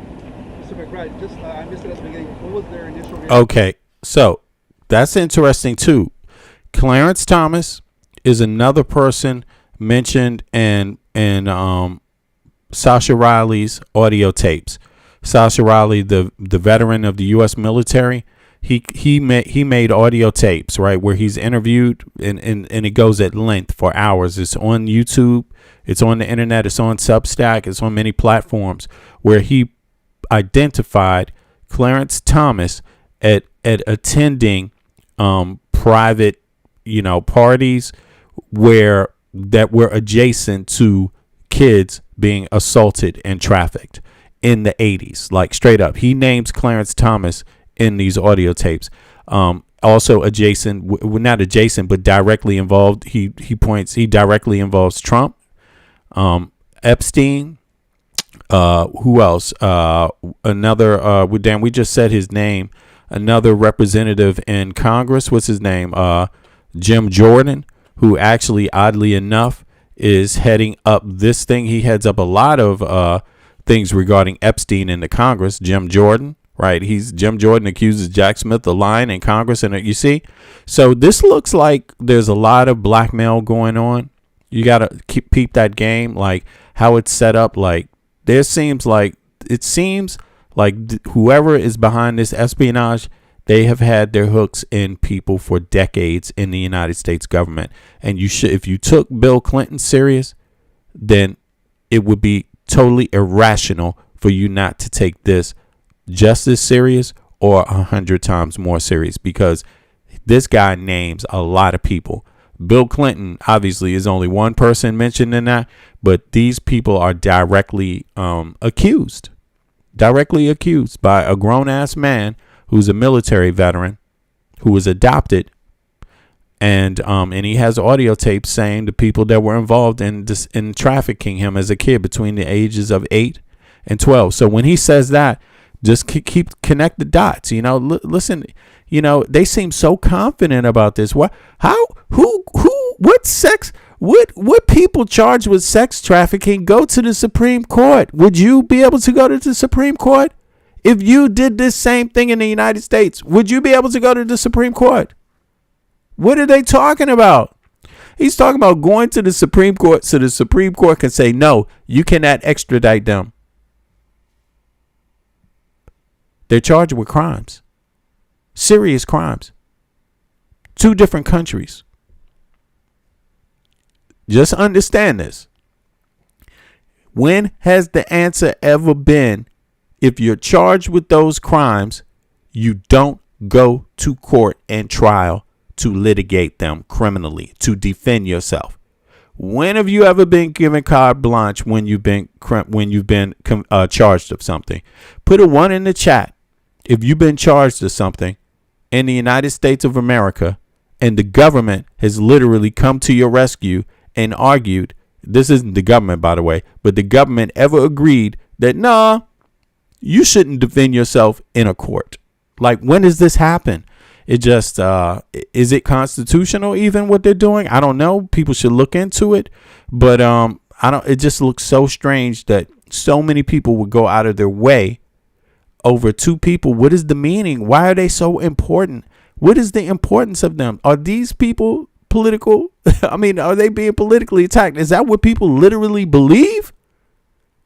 I mean, who's next? Who is next? What is it you can't do? What is it you can't do? Supreme Court. This is the judicial process. The top of the food chain is Clarence Thomas and the 8 other justices that abide there. Notice how he mentioned Clarence Thomas's name. That's what I'm saying. Like, this man literally out on TV in front of everybody's face. He called out Clarence Thomas's name. He didn't just say the Supreme Court. He's like, yo, Clarence Thomas, we have some shit on you too. You know what you're going to do. I mean, this is crazy. Who names a Supreme Court justice's name? He's not even the head of the Supreme Court. Just think about this. This is crazy to even listen to this. Yo, I'm sorry. Yo, Michael, you here? I'm losing my mind, bro. I'm sorry. Can you make sense out of this, bro? I'm losing my mind. I don't know what to say, bro. This is so odd. Yeah, you were there. I saw you for a second. You went on mute or something? Yeah, there you go. I'm here. Bro, I can't believe this. This is the first time I'm literally listening to this, man. This is the weirdest press conference I ever heard. Is it making sense? It is. Like, what do you get out of this? It's him dog whistling to say, hey, look, I'm here, right? And appealing to who he, like, again, I do think that they don't know anything criminal, but I do think they know interpersonal things that can potentially make the image of Trump and associates look bad, right? And so this is his appeal, right? His appeal to say, hey, look, guys, we know things, so please help my clients out, right? At the end of the day, I mean, the Trump administration always seems to surprise me, so I can't say never. I don't think it's in their best interest to pardon, or tonight they can't pardon them. They could just unnecessarily stop the extradition process, but why would they, right? They've already arrested them, right? So I think it's them pulling at straws, but I also think it's them reminding. Wait a second. Okay, you said why would they stop the extradition, right? Yes. But why would they stop it, right? The only reason why they would stop it is if they have information on Trump's kids or somebody in Trump's sphere. They wouldn't want them to go and give that up, right? So that's what I'm thinking. Like, it's a good question. Why would you stop it, right? But of course, they're going to make it go through all the hoops. So it's not Trump that directly has to stop it. They don't want to make it seem like. So to me, it just seems like they're making a public argument, like you said, kind of preparing the landscape. This guy's dog whistling. I mean, he's talking about Clarence Thomas. It doesn't. How can I say this? If they let them go, then if they did have any dirt on his kids, the other country would know about it. So, True. but go ahead. Let me let you finish. Go ahead. I'm sorry. I cut you off. So. I don't think it's criminal. I think it's more embarrassing, right? Like maybe sexual preferences, right? I think it's more along those lines than it is incriminating. Otherwise, they wouldn't risk even arresting them, right? They would just say, "Hey, look, we're gonna hold on to them. We're not gonna extradite them, right? And if you don't like it, do something about it, right?" Because I don't see them going through the bells and whistles of legitimately arresting them, only to backtrack it, you know. And again, obviously we're grasping at straws, but I personally don't think that optic wise and just like logistic wise that that's the smart way to go about it. You know, if Trump is so boisterous, he could just say, you know what, they're not leaving. I like them. You know, maybe the next president will do something. Because again, I think we're forgetting that he's not going to be the last president. Right. Once Trump is done, they're gonna get extradited. That's what that's my whole argument right there. Right. I see what you mean. It doesn't go. It doesn't disappear just because Trump doesn't do or Trump tries to defend it. There's nothing legal they can do about another country's processes. There you go. Yeah, I get like, you. That's my whole thing. Right. Like again, do I think they do that? Do I think they have something that could be embarrassing? Right. Like. Who knows? Maybe they know about the sex lives of Trump and Trump Jr. and Barron. Maybe they know sexual preferences. All right. Maybe they know acts they've done with with some of these women, right? Yeah. But do I think anything illegal? I don't, because again, his kids wouldn't be part. His kids aren't barred from pardons, right? Right. And he would, that would essentially crush MAGA. Not that MAGA would care, but I just don't see it. Again, I just don't see it. You can't crush something that doesn't mind being crushed every day. Cockroach. Ha! Just like, okay, I'm just a cockroach. Here we go. This is a cockroach life. You know what I'm saying? They're relegated to the mouse hole and shit. But no, I essentially believe that again they have I think they might have something embarrassing, but I don't think they have anything criminal. And I do think that again, what they would be more concerned about is you can save them today, but tomorrow when you don't exist, the next president's not. They have no reason, right? Like. They have no ties to Andrew Tate to be like, yeah, you know what, we're going to honor this non-extradition treaty. I think the next president, they're going to find charges on them in the U.S., bro. Because, I mean, if they've been doing all this shit in Romania, doing it in the U.K., why wouldn't they have been doing something in the U.S. too? So see, but that's where I think they were a little bit smarter, right? Okay. Like, I think they utilize the weakness international system. Yeah. I think the power of the passport. Yes, the power of the passport. I think with the UK, that was more so because they were housed there, right? They learned how to pimp there. They learned the lover boy method there, right? And once they saw that they could be successful at it, now they're like, okay, look, we could get caught here. You know what? Let's go overseas. Let's go to somewhere where the laws are a lot more laxed, right? Sex work is a bit more questionable when it comes to law enforcement, right? Yeah. So I do think they took advantage of that aspect. I think with the UK is like, that's their stomping ground, right? That's where they initially learned everything. From who they learned it. Right. I have no clue, right? Yeah. But I do think that that's where they started it, right? Where they understood that they could manipulate women and utilize them in the manner that they have. And they brought that to Romania, right? They brought that to their new stomping ground where they were able to utilize that in a totally different way. And so with that said, I do think that I do think that they will be extradited, right? I don't think that At some I think point. it'll take At time. some point. Yeah. Yeah, at Yeah. some Yeah. point. At some point. Do I think it'll be under this administration? I don't know. I do think that, you know, then they would arrest them. They would find charges to arrest them and lock them up. But even then, that doesn't stop them from, unless they get Epstein, but that doesn't stop them from telling even when they're in prison, right? They could easily tell their lawyer, tell whoever this incriminating evidence against whoever, Right. against Trump and associates. And even if they do pass, now they have that in writing, they have statements. So I don't even think they would let them just sit in a jail cell and jeopardize that, from my perspective. All right. Obviously, I could be wrong. No. Right? But we all wondering what, it could go either way. Right. But let me ask, first of all, let me say, Andy, good looking out. I appreciate that. What is that? R3 Al Build Dog. Did I say that right? I'm sorry.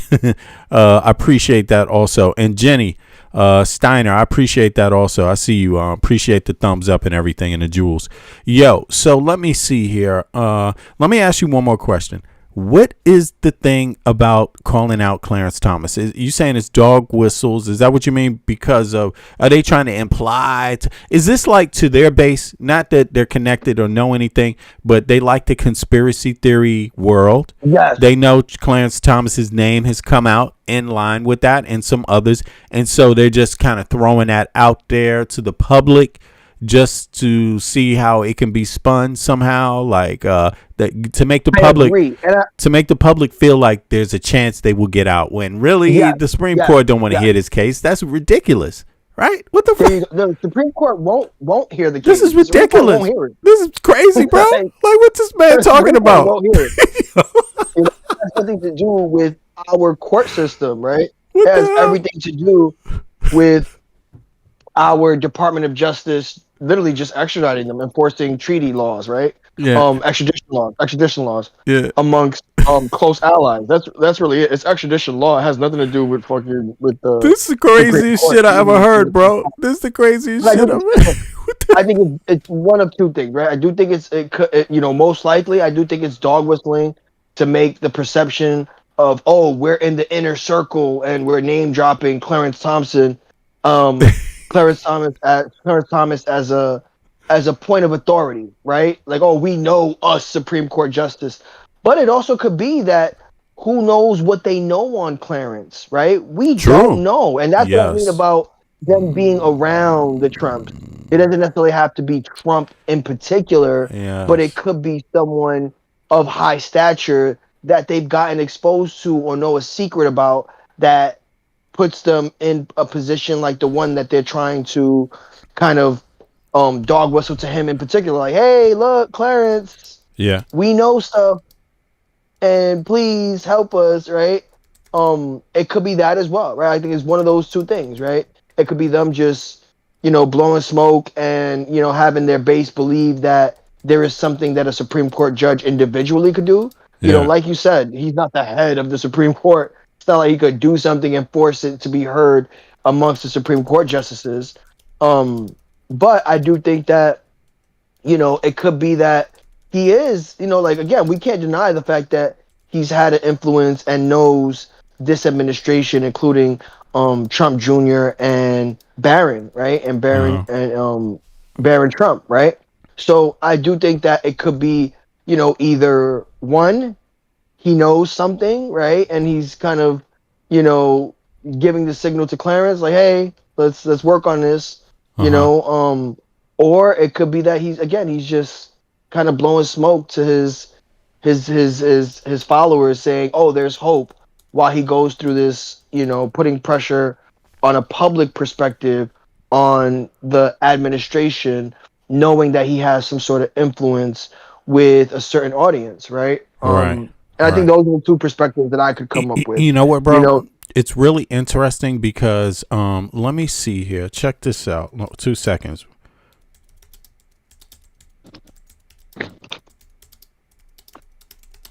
This is fucking weird. Obviously, there's all kinds of shady shit going on here.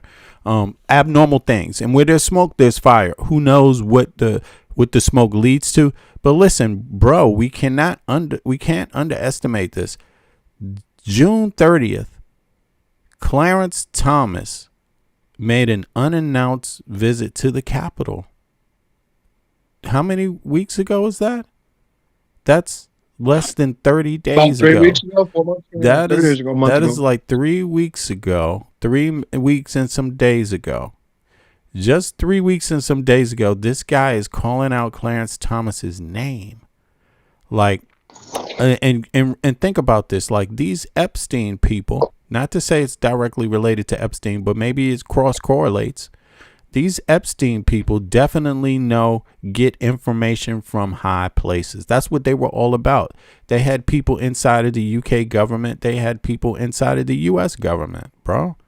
That's their whole thing. These are powerful people. They had people inside of other governments. So if there was word from the UK, somebody who knows them or is in their circle, gave them warning that they are talking about extraditing, issuing orders to extradite the Tate brothers. It's plausible.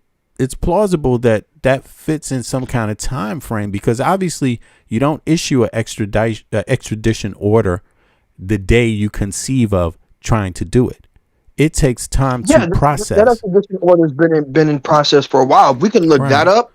Yeah. I know the UK had that extradition order for a while before it was fulfilled. Okay. Like- Before it was ordered, they were working on it, basically, right? Or Yeah. or they were before it working was on fulfilled. but Which one? Okay. they had it. Yeah.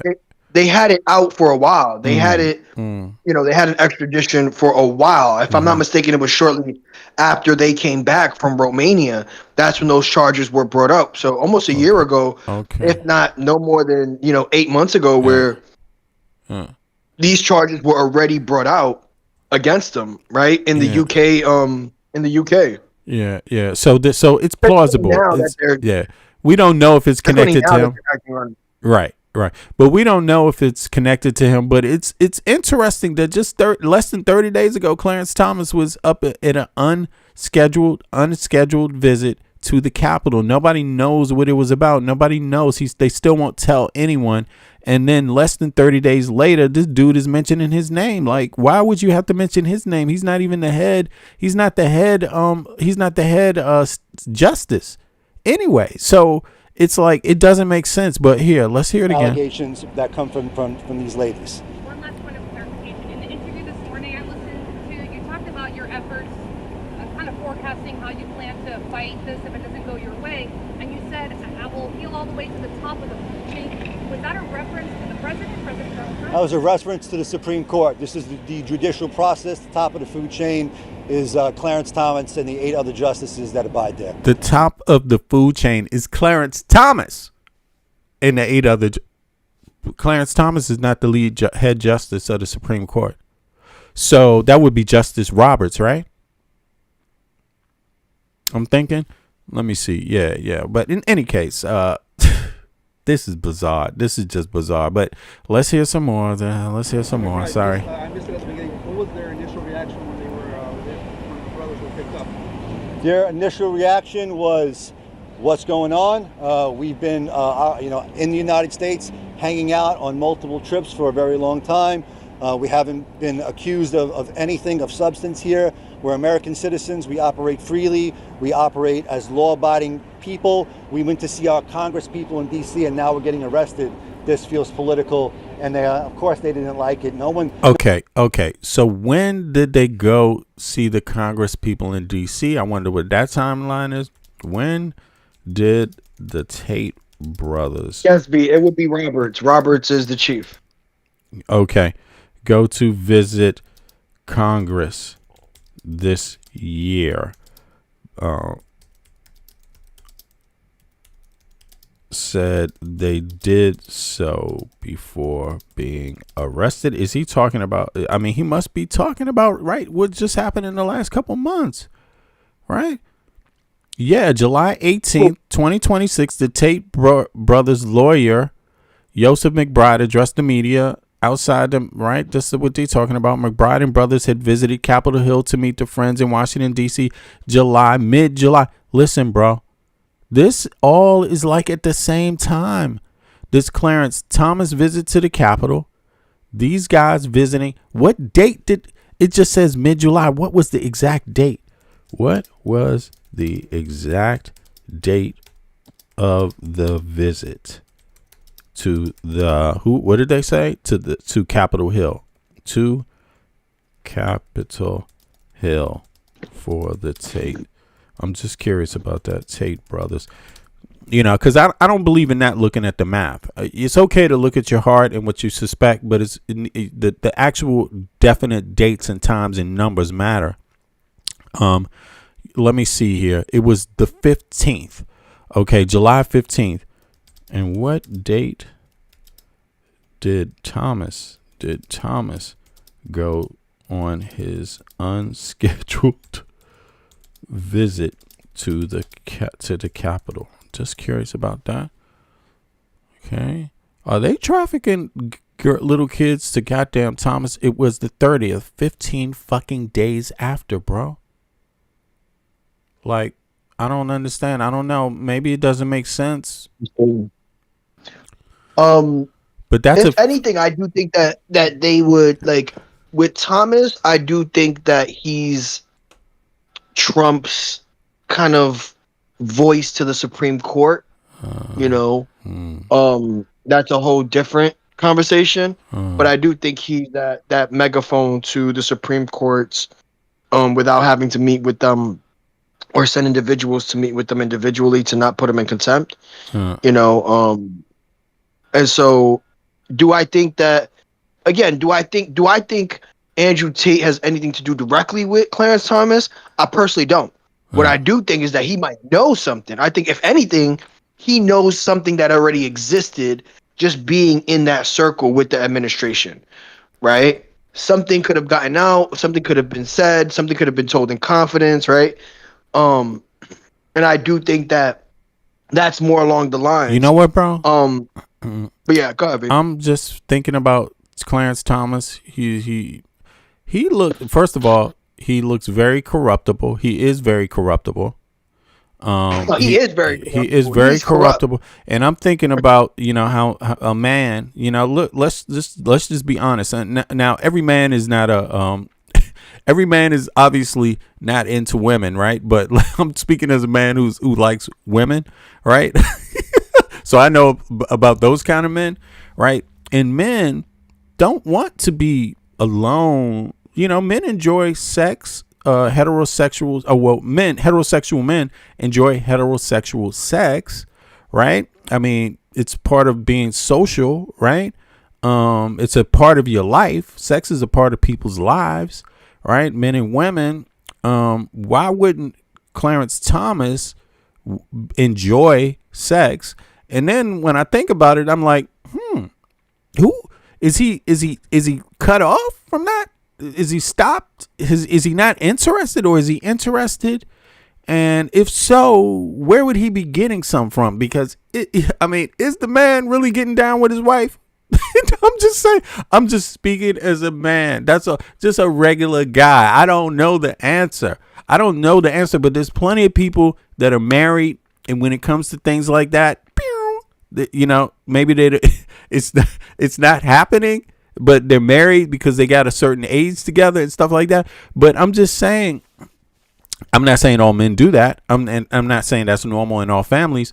But what I'm saying is that, you know, is Clarence Thomas the type of guy that would go for, young minors if he could get one?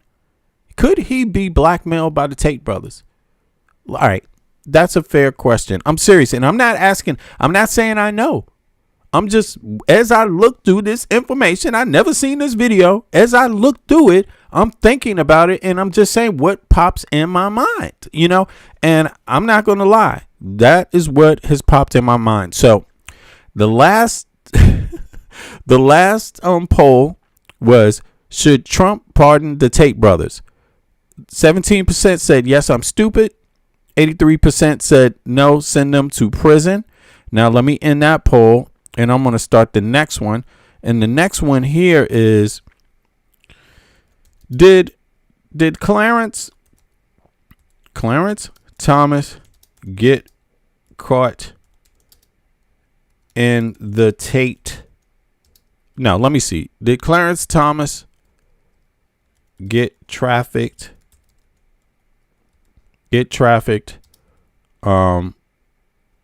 I.e., no, received, right? Received. Did Clarence Thomas?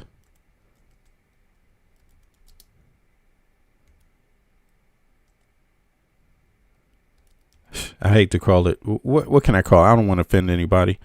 Did he get services from the Tates? How about that? Let's say it that way. From the Tates. So hopefully that works.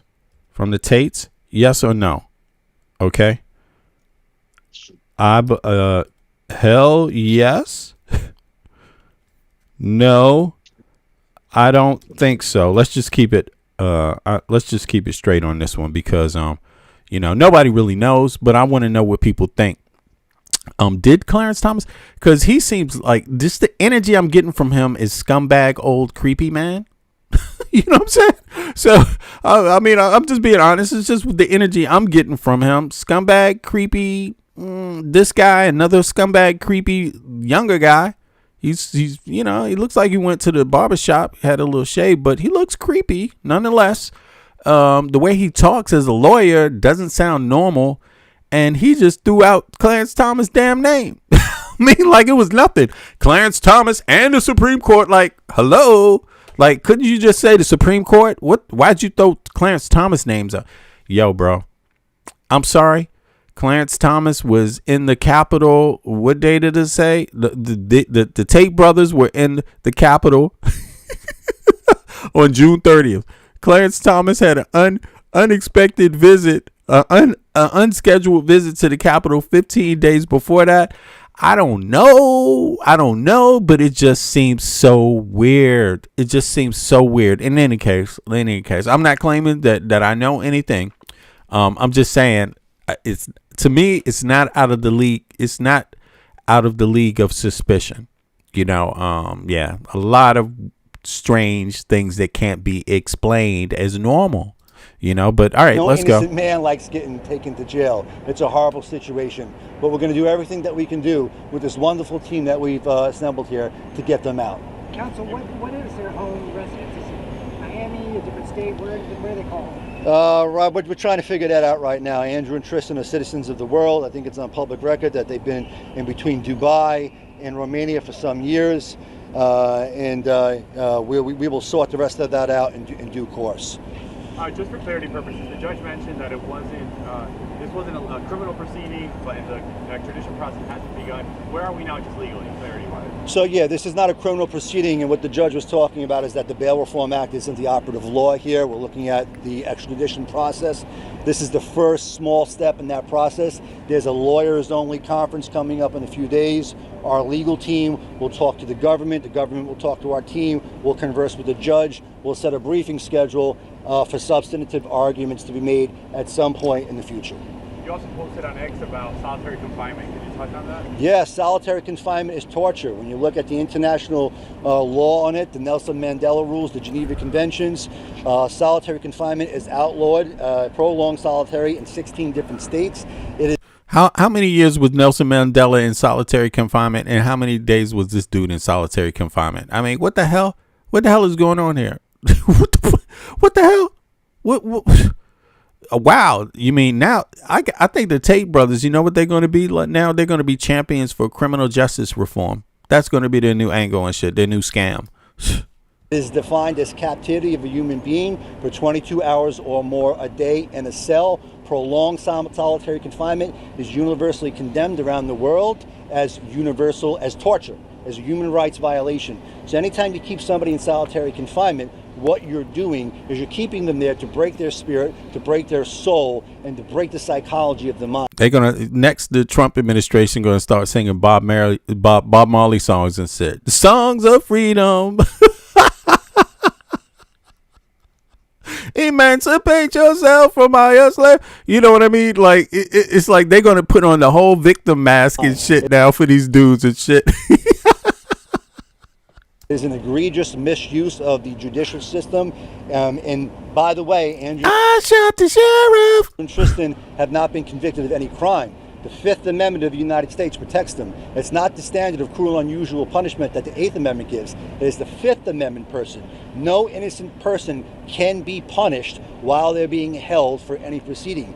Innocent and proven guilty, solitary confinement is punishment. It should not happen. My understanding is we're working to get them out of there as soon as possible. But if they're left in there for reasons that we won't be able to talk about right now, I'll be sure to let you know in my Twitter post. Would Nelson Mandela intervene in their case if he was the president? Would Nelson Mandela be? Would they even call out on Nelson Mandela and shit? Would Nelson Mandela's kids be hanging out with the Tate brothers? I'm just curious about that. You know, would they do that? Is that the kind of folks they are? They would just hang out with the Tate brothers, yeah, and party it up, and yeah, you know. Why did he mention Nelson Mandela? I mean, I don't understand this. It just seems weird. And look at this dude's face. Corruptible. This dude, who's he involved with? The mafia and shit? The Russian mob or some shit? What's going on here, man? I'm curious. I want to find out more about this attorney. Yo, Eric, you want to peep that? But in any case, we heard enough of this guy. This is who he is. Yeah, the Tate brothers want out of jail. It doesn't seem like, you know, it's going to happen anytime soon. But listen, let's hear some more. It gets crazier. Don't you dare think it doesn't get any more crazier, because Trump is all caught up in weird stuff. Congress is now investigating Barron Trump, and I couldn't be happier. I am so tired of the media pretending that the Trump children are children. They are not. They are fully grown adults. They break our laws. They get hundreds of millions of dollars in government contracts. They try to start Epstein Island Part 2, and they need to be held accountable, especially Barron, because everyone's going to say, oh, he's just a college student. He's just 19. No, he's a criminal. He's probably an insider trader, but what we know for sure is that he loves criminals, and he helped two of them who are now being returned to the UK for prosecution. That is Andrew and Tristan Tate. And before we get into this investigation into Barron, which again is making me smile because he's going to be brought before Congress and he's going to have to answer questions, I got to start with the context, and that is how this administration he's too goddamn happy about this, Jack Cocciarelli. has helped the Tates. It's where we got to begin before we get to the bad news for Barron. Two proudly right-wing, self-proclaimed misogynists who become some of the most powerful influencers of the so-called manosphere. Andrew Tate and his brother Tristan were arrested in Miami on Saturday on the way to a bare-knuckle boxing event. You see them there in the purple. That's Andrew Tate. Stop. Full stop right there. Again, I'm telling you, people, go to this video and listen to this video. It is on my post. It's on my feed, in my YouTube feed, the post feed. It is Sasha Riley, and he is giving his account of what happened to him allegedly between the ages of 8 and 12, where he claims several people in the U.S. government assaulted him and trafficked him. Yes, he is a U.S. veteran of the U.S. military. Listen to the things that he said, because if you listen to that, you will hear some things that keep coming up with these people. I'm telling you. Yes, he mentions bare knuckle fighting in the 80s at Jeffrey Epstein's events with Donald Trump. And weird things like, yes, they were doing like circus type stuff. They have bare knuckle fighting for entertainment. They different levels of entertainment. And then for the people, they had other things like he alleged that there's people that wanted to kill others for entertainment at these events. Also assault children for entertainment, torture, not just assault, torture. So, but bare knuckle fighting is one of the things that he mentioned went on. And I'm just saying that pops in my head. So listen to the guy's actual tapes and just see how many similarities there are to things that you're hearing. He mentions Clarence Thomas. He mentions Jim Jordan. Yes. He mentions with Andy Biggs. Yes, he does. He mentions Trump, of course, and he mentions a whole lot of other people in those tapes. So that YouTube link is the link to his interviews. Listen to it. If you have some time, trust me, you will not be disappointed. It's one of the more graphic takes from an alleged victim, right? I hate saying alleged because his accounts are so gruesome, and the way he's speaking, like, I don't see how anybody could ever suspect that this man is not telling just what happened to him. Like, seriously, if you're a person with any empathy, any just decency, like, you will be moved by what you hear. Like, seriously. But in any case, yeah, they said that bare knuckle fighting this is what's going on. Manosphere. Andrew Tate and his brother Tristan were arrested in Miami on Saturday on the way to a bare knuckle boxing event. You see them there in the purple. That's Andrew Tate. They're now awaiting possible extradition to England under what British authorities call pending ongoing legal proceedings. While the men were already both facing charges in England, which they deny, the Crown Prosecution Service announced the following, quote, Andrew Tate is being charged with 7 further counts of rape, 3 counts of arranging or facilitating trafficking for sexual exploitation, 3 counts of assault occasioning actual bodily harm, and 19 additional charges for offenses relating to indecent images of a child and extreme pornography. Tristan Tate is being charged with 1 count of sexual assault, 2 counts of rape, and 3 counts of arranging or facilitating trafficking for sexual exploitation. Let me hear that one more time. 3 counts of assault occasioning actual bodily harm, and 19 Okay, Andrew Tate, 39, is being charged with 7 further counts. 7 more counts of rape. 3 counts of arranging or facilitating trafficking for SE. 3 counts of assault occasioning actual bodily harm, and the 19 additional charges for offenses relating to indictments, images of little people, and extreme, you know what? Okay, damn, that's a lot. Where are you reading this from? I have a BBC article that covers a lot of this. Yeah, this is on MSN. Let me see. What article is this from? This is from I think this is the British police, bro. This is, I believe that's what it looks like here. Yeah. He's reading. MSN is reading. Look at this. You see, this is from it shows the badge right there. So this is, I believe, British. This is British. What the statement from the police? Police documentation. Yeah, but go ahead. Put the article. Where's the article at? Can you put it in the main chat? I got you. Okay. Yeah, I'm gonna pull it up. Yeah, this is interesting. Yeah, but listen, let me let some more play because we listening to Jack Cocciarelli. So in case you don't know, he's going to break down a few things also. So let's see here. To indecent images of a child and extreme pornography. Tristan Tate is being charged with 1 count of sexual assault, 2 counts of rape, and 3 counts of arranging or facilitating trafficking for sexual exploitation. The brothers have long denied all charges against them in every country investigating them. In a statement, their lawyer said, quote, the world knows Andrew and Tristan Tate are innocent. They have something of a storied legal. So the story from there, if I get this correct, because they supported Trump, the World Kabbalah, Romania, the UK, they all just found a whole bunch of people in evidence. Suddenly, they just manufactured a bunch of evidence, different countries. So one non-EU country, which is Romania, is the EU country, right? I believe, yeah. And then the UK is a non-EU country, but both of them collaborated as part of the Kabbalah to take these 2 guys down because they're important people. Because what? They support Trump? I don't get it. I don't understand what's going on here. It's just crazy, you know, the length of the excuses, you know. And yes, they are expecting that Americans go for this.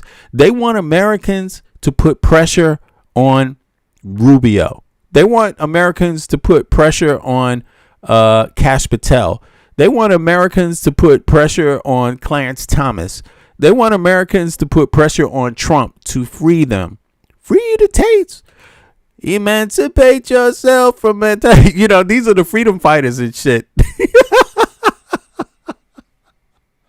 We're coming in, we're going in, we're going away. Yo, these guys are like, this is what it looks like now. These are the freedom fighters of the world. Free them. Free the Tates, man. Free the Tates. They're champions of human rights, man. It's crazy, bro. Early last year, they were effectively kind of living in a kind of exile in Romania. They couldn't leave the country because they were under criminal prosecution. They're under criminal prosecution because they were doing what? Fight the power. Fight the power. Yeah, they this is bullshit, yo.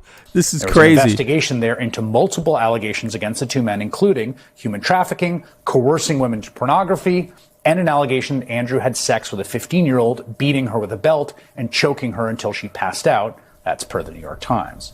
The New Yorker reports that one 15-year-old told Romanian investigators that during sex, quote, even though I asked Andrew to stop, he continued. Again, both brothers deny any criminal activity at all.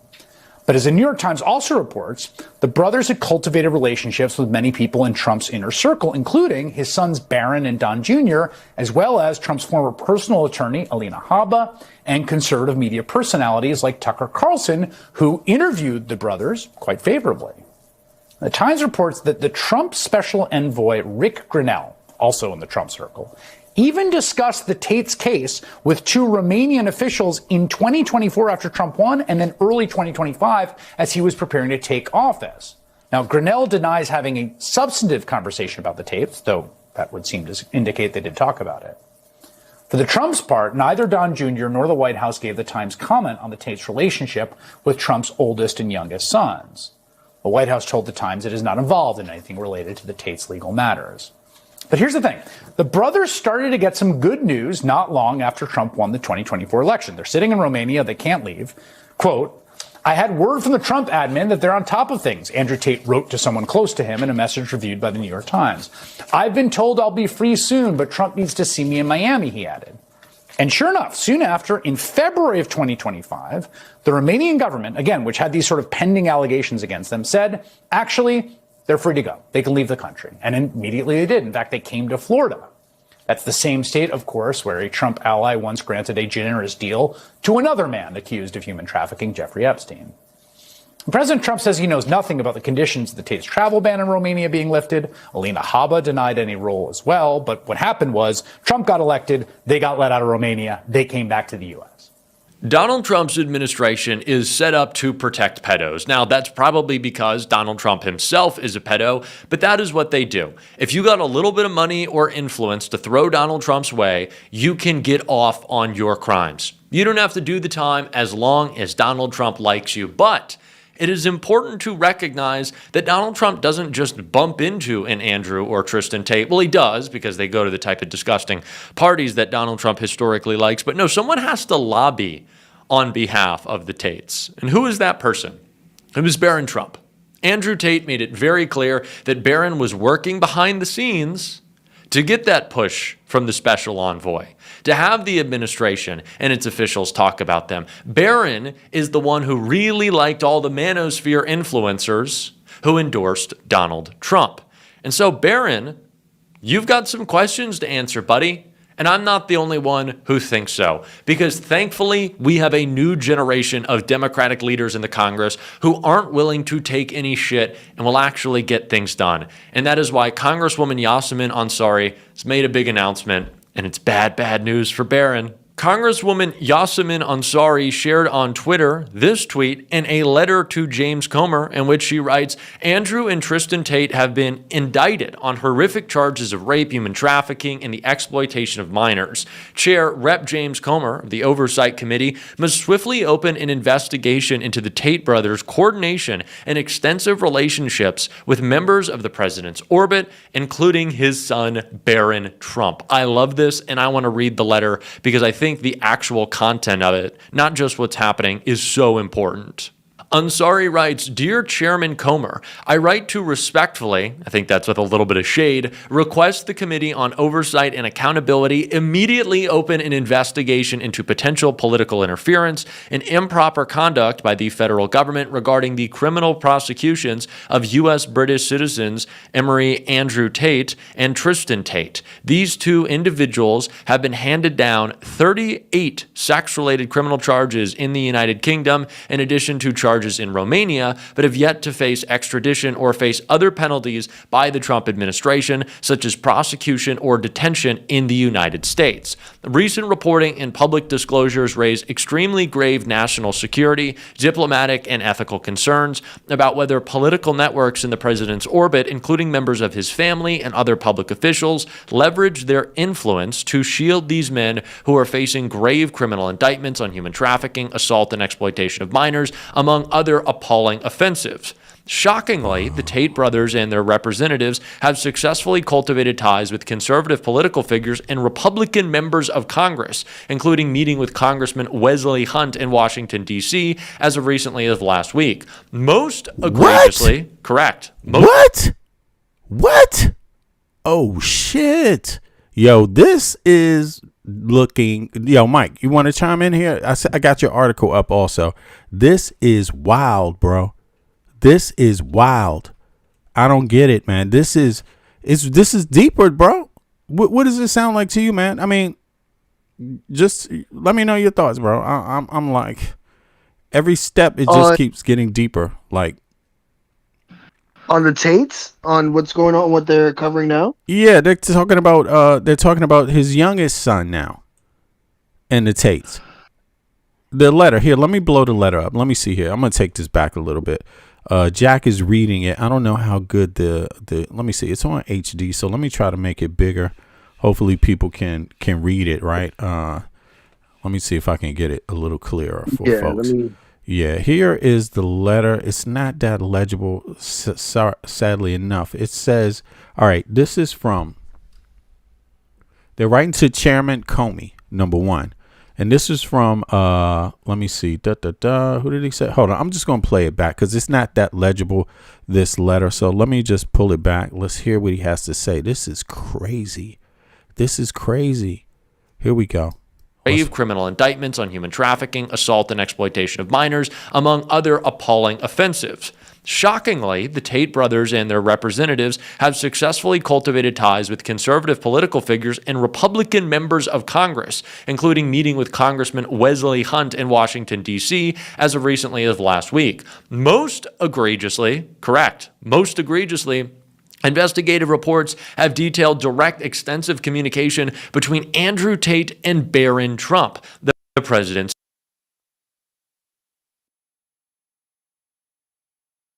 Right. So between Barron Trump and Tate, right? So she wants an investigation. I'm going to let her play some more. He's going to read the whole letter.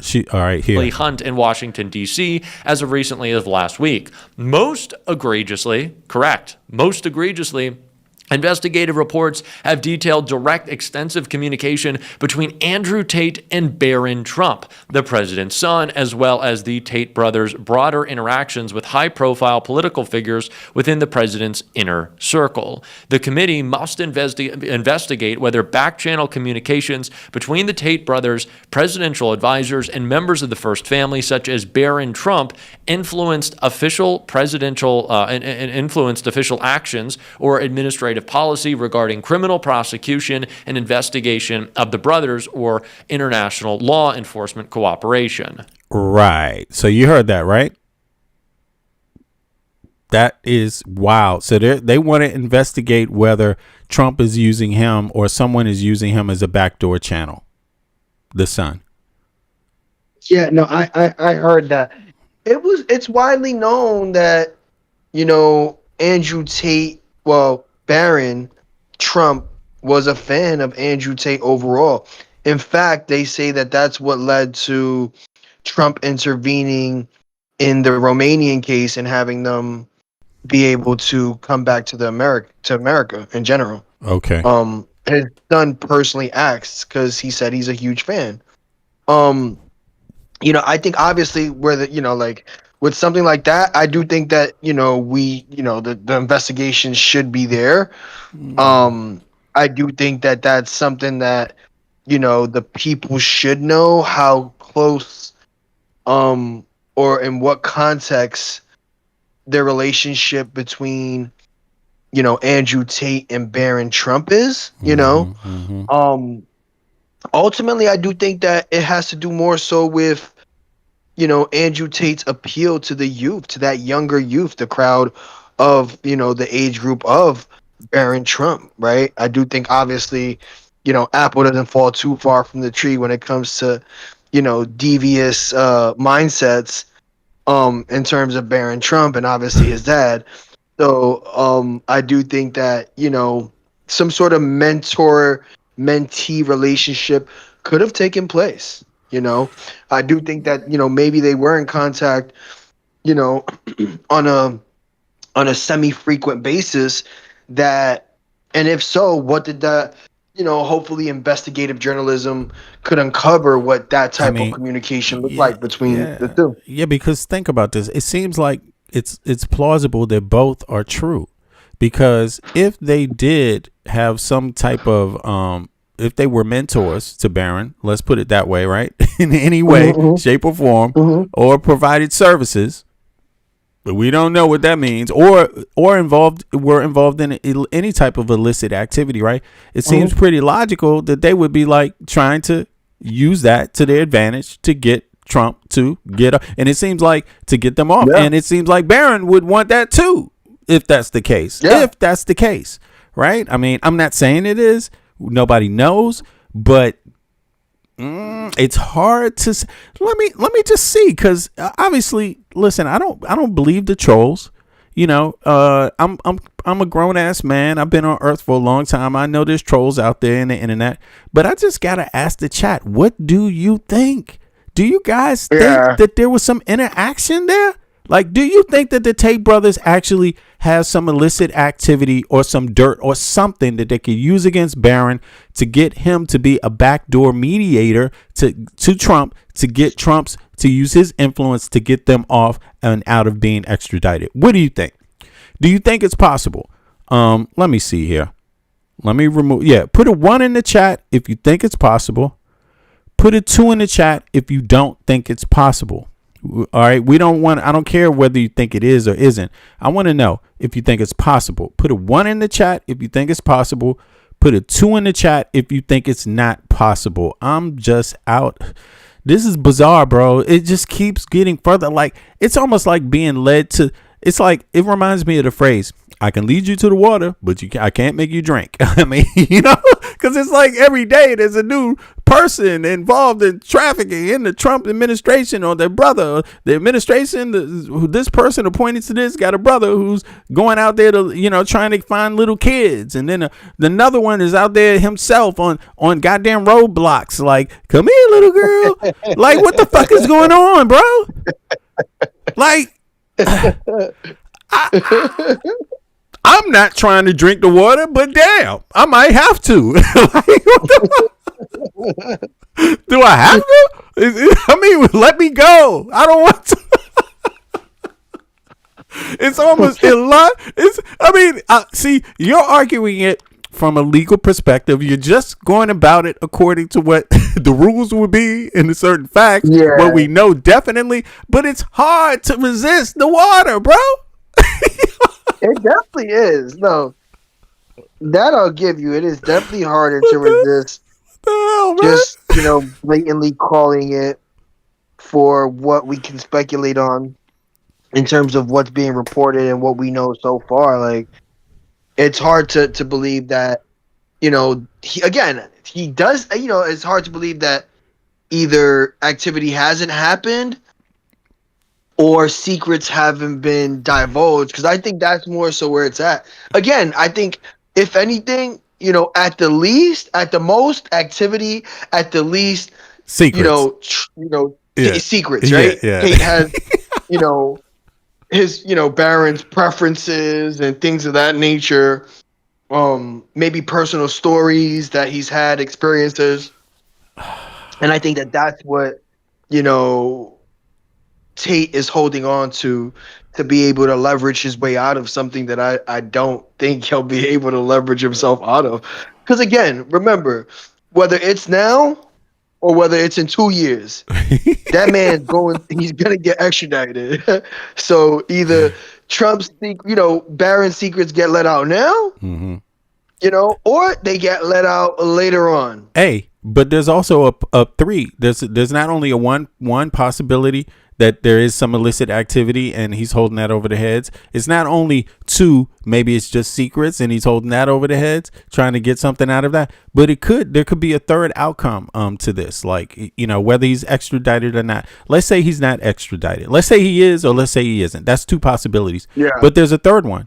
He could end up like a lot of people that, that seem to be around Epstein, and that's because you go free, but you know something about Trump's son.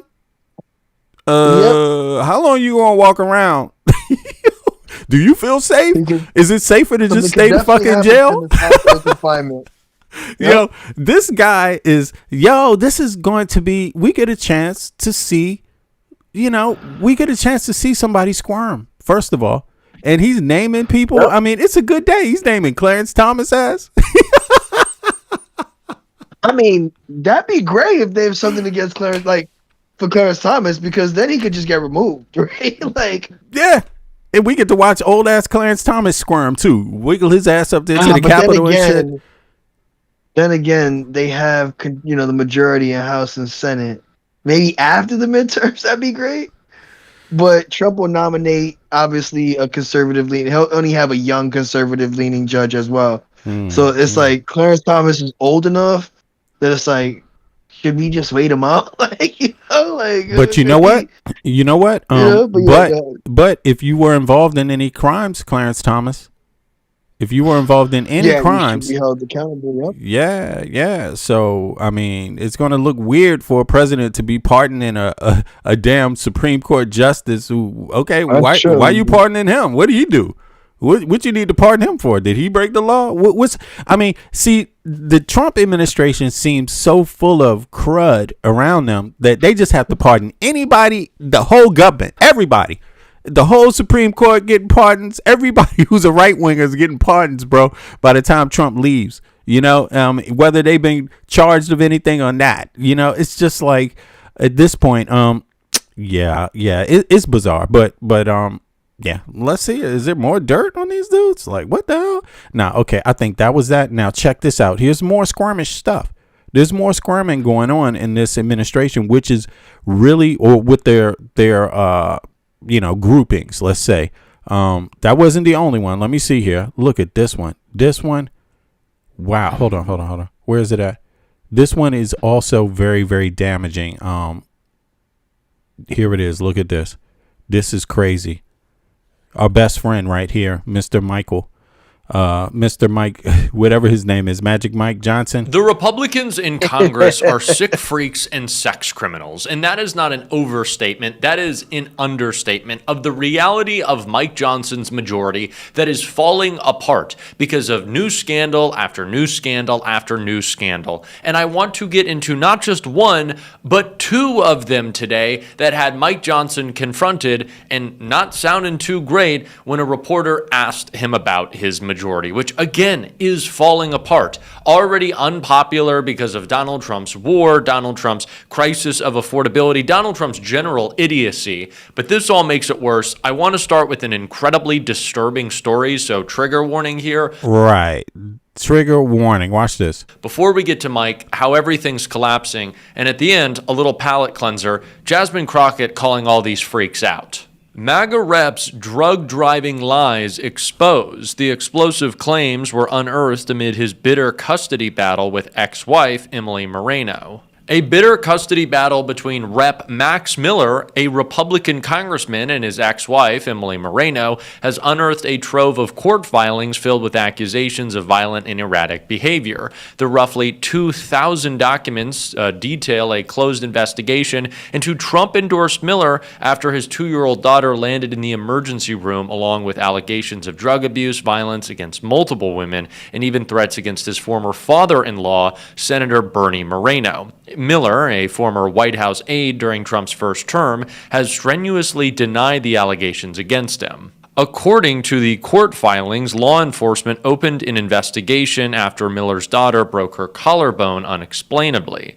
The bruising surrounding the clavicle fracture made the injury suspicious, an Ohio detective who summarized a Zoom meeting between another detective and a physician about the injury wrote. Later, a child protective specialist alleged the bruising resembled a handprint. Just disgusting behavior from this individual. Moreno, a Republican operative at the American First Policy Institute, told investigators that their 2-year-old daughter warned her that daddy's house is scary. Just this Max Miller guy, he's disgusting. She has since shot charges to their custody arrangement, citing growing concern about Miller's dangerous physical behavior. Miller's troubled past is not entirely new. After Trump endorsed him in 2021, Politico reported on then candidate's history of violent incidents, including punching someone in high school. At the time, Miller said he had consumed a few beers and was under the legal limit. The filings also revisit allegations that Miller faced expulsion from college over an alleged violent incident involving a female student. The latest court filings also detail that Moreno described an ominous threat Miller made to Bernie Moreno, the Republican senator, amid the legal battle. So this guy is a disgusting individual. He is a sick freak. He should be in jail. He certainly shouldn't be in Congress. And this is who Donald Trump has gotten behind. And this will be a competitive seat. Not that that is the only thing that matters, but it certainly does for how... It almost doesn't matter. They back these people regardless, bro. It doesn't matter. These things can be public. These things, can be in court filings. These things can have witnesses involved. They don't care. Like, this is what I don't understand about people, the MAGA supporters or Trump supporters. Why don't you care about these things? Why would you not be bothered by this stuff?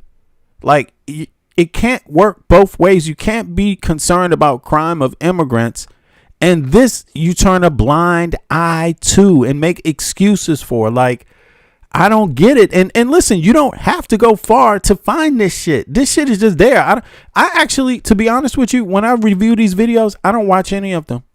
I just say, oh, really? Let me see what this one is about. Let me see what this one is about. Let me see what this one is about. Let me see what this story is about. Let me see what that is about. And it's all there. It's easily out there. Just all out there everywhere in the metasphere. It's in news articles. Look at this one. Like, this is the news article you brought, Mike, right? Peep this. It's here in BBC News. I mean, listen, was there something you wanted to say about this article too? You said this article breaks down. They're all over the place with this administration. Everywhere. It's almost like Trump can only support people accused of stuff like this. Isn't that weird? I mean, it goes to show the credibility or lack of this administration. It's either filled with people who have performed or who have been questionable when it comes to integrity and criminal activity, or it has to deal with Fox News pundits who are unqualified and are messing up their job in order to try to meet the standard that Trump wants to set while he continues to, put in place people who are going to do his bidding, right? Right. It goes to show he ran on draining the swamp. In fact, that man drained it and created a bigger swamp with his monsters in there. Yeah. And that's the sad part. That is the sad part, because who has he prosecuted that's part of the old swamp? There you go, right? Apparently, because he said he would drain them, but he still hasn't found viable evidence, even though he has control over the FBI and the DOJ. He hasn't found, right? He was supposed to lock up Hillary, right? His whole chant for 2016, lock her up, lock her up. Last I recall, she's not pardoned. So if you have an open investigation, you could be able to charge her, right? When he was running, when he said he was going to get Obama locked up, right? He said he was going to get Biden arrested, right? He said he was going to get a bunch of individuals arrested, but we have yet to see him even bring up a fraction of charges against these individuals who he claimed, and instead he just deflected while the individuals closest to him got pardons for actually being convicted. I think that's what made him more upset, that the people around him, including himself, were charged with felonies, but the actual people who he called corrupt and a part of the swamp and the cabal, he can't put charges on while he's in charge. And he can't find one. And then he just can't. He just can't, bro. It is amazing. And I would say this much: kudos to the rank and file in the United States government, whether it's in the judicial, wing, whether it's in the, intelligence wing, whether it's just, like, obviously these people normally do their job. And we know they get fired if they get called out and told to do something that's political. Then they don't do it. Then they get fired by Trump. But the rank and file, they do their job. The system it works, bro. The system works. It just needs proper leadership. When you don't have strong leadership, maybe that's where the system failed. I think our system failed. Our intelligence community failed to shut down espionage when it needed to be. And so I think we're feeling the effects of that, what it looks like to have a president on the international stage that doesn't make sense based on what he says himself, like, has weird relationships with, his own intelligence community says, whoa, be careful here. And he says, no, you're absolutely wrong. Like, we have a president that goes against his own intelligence community regularly. So that tells you something's not right with his cabinet. Something's not right with his administration. Something's not right with him, because he just goes against the rank and file. But he can't get anyone to prosecute anybody else. And he drags in people that are already charged with shit from other countries even. Like, what is this? Then everyone that's around him, what is this, bro? This is people he's endorsing. He's endorsing this. Moreno, the Republican senator, amid the legal battle. It's ridiculous. Faced expulsion from college over an alleged violent incident involving a female student. Incidents including punching someone in high school. At the time, Miller said he had consumed a few beers. And then operative at the American First Policy Institute told investigators that their 2-year-old daughter warned her that daddy's house is scary. What the fuck? Like, and Trump is talking about endorsing this dude? It is insane, man. It is insane. I don't know what to say, bro, anymore. This stuff should be a no-brainer. This stuff should be a no-brainer. If you allow these things, people around you like this, what's wrong with you? What is wrong with you? Like, I question what your household is like. Like, if you don't find these things strange, I question what's going on in your house. Like, really. Now, is there something we missing? I realize I skipped past it. Is there something we missing about this article here? Let me see here.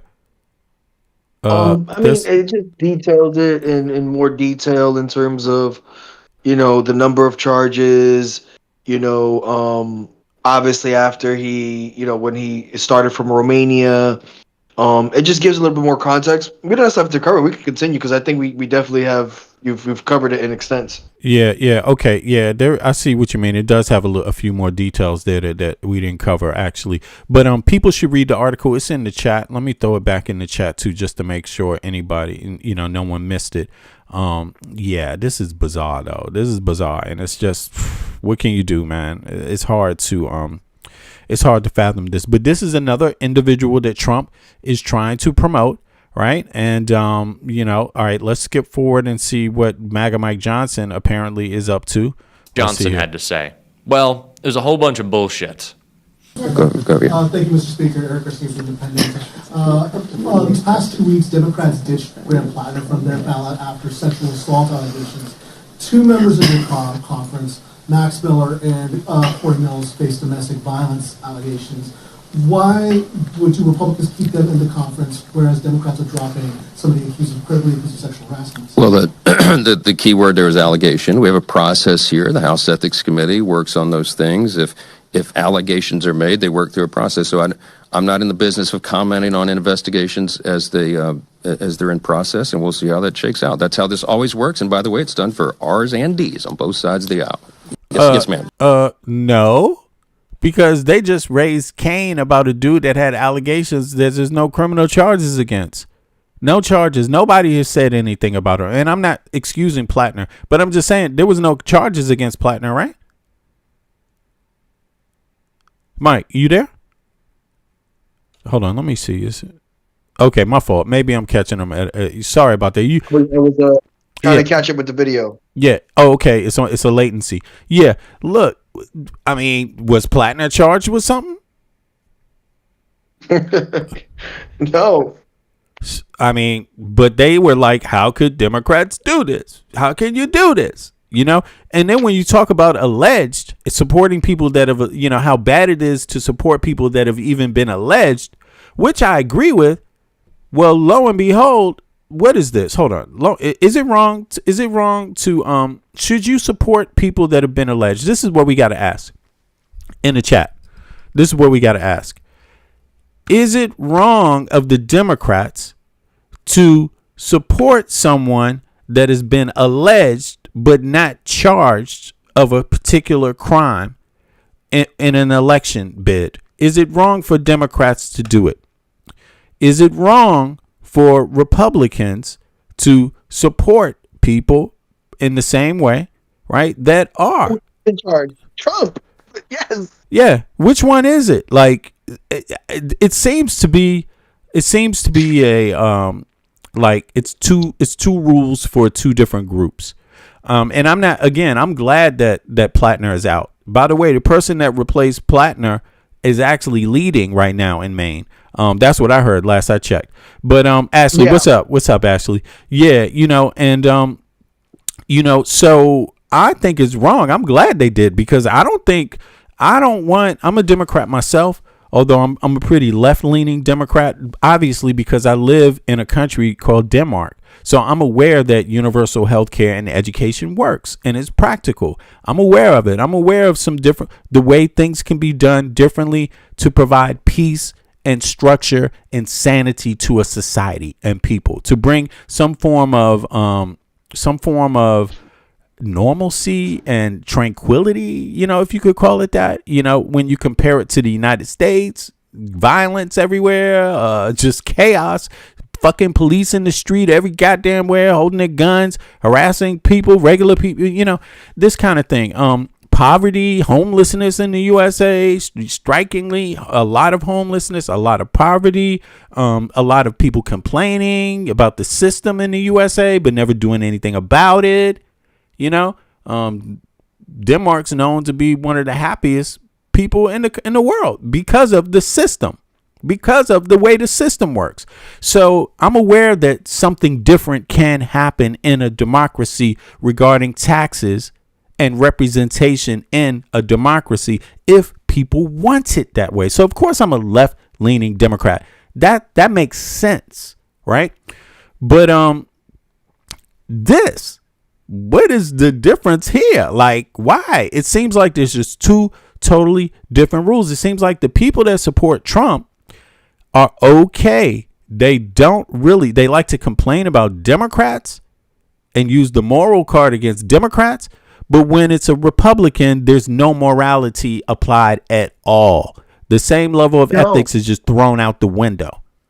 And this is MAGA Mike Johnson saying it. Yeah, go ahead, bro. That's hypocrisy. That's the hypocrisy of the right. They won't bring up, anything regarding Epstein. They'll disregard, birthday cards. They'll disregard, obviously the actual files that has Trump's name in it. The conviction from Eugene Carroll. Right. In terms of the civil lawsuit that was more recently reinforced by the courts, right? And with Plattner, obviously we won't know until time has passed, right? Yeah. I do think that obviously, in the midterms, it's just all this information could have came out a long time ago. I'll just say that much.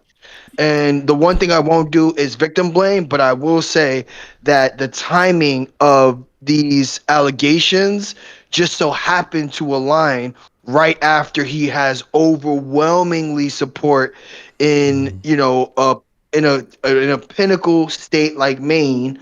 And so I do think that should also be noted, right?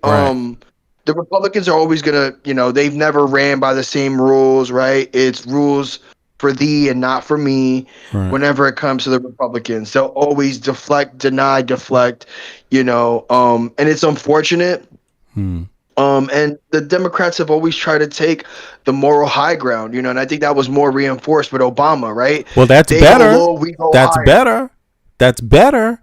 It leaves the society a level of decency, right? It does, and I do agree, but I also do agree. I do think that it puts Democrats at a disadvantage. Not that this shouldn't be done, right? I do Right. think it puts them at a disadvantage because regardless of that moral compass, if you're popular enough like Trump, you can grab them by the what? Yeah. Exactly, right? Yeah, yeah. So that's that only goes to show that morals are a conveniency when it matters to Republicans, Right. But with Democrats, they always have to find themselves chasing moral high ground. And if a negative story comes out, even in the form of allegations, they have to acquiesce because they want to continue to be this prestigious moral compass group, right? Yeah.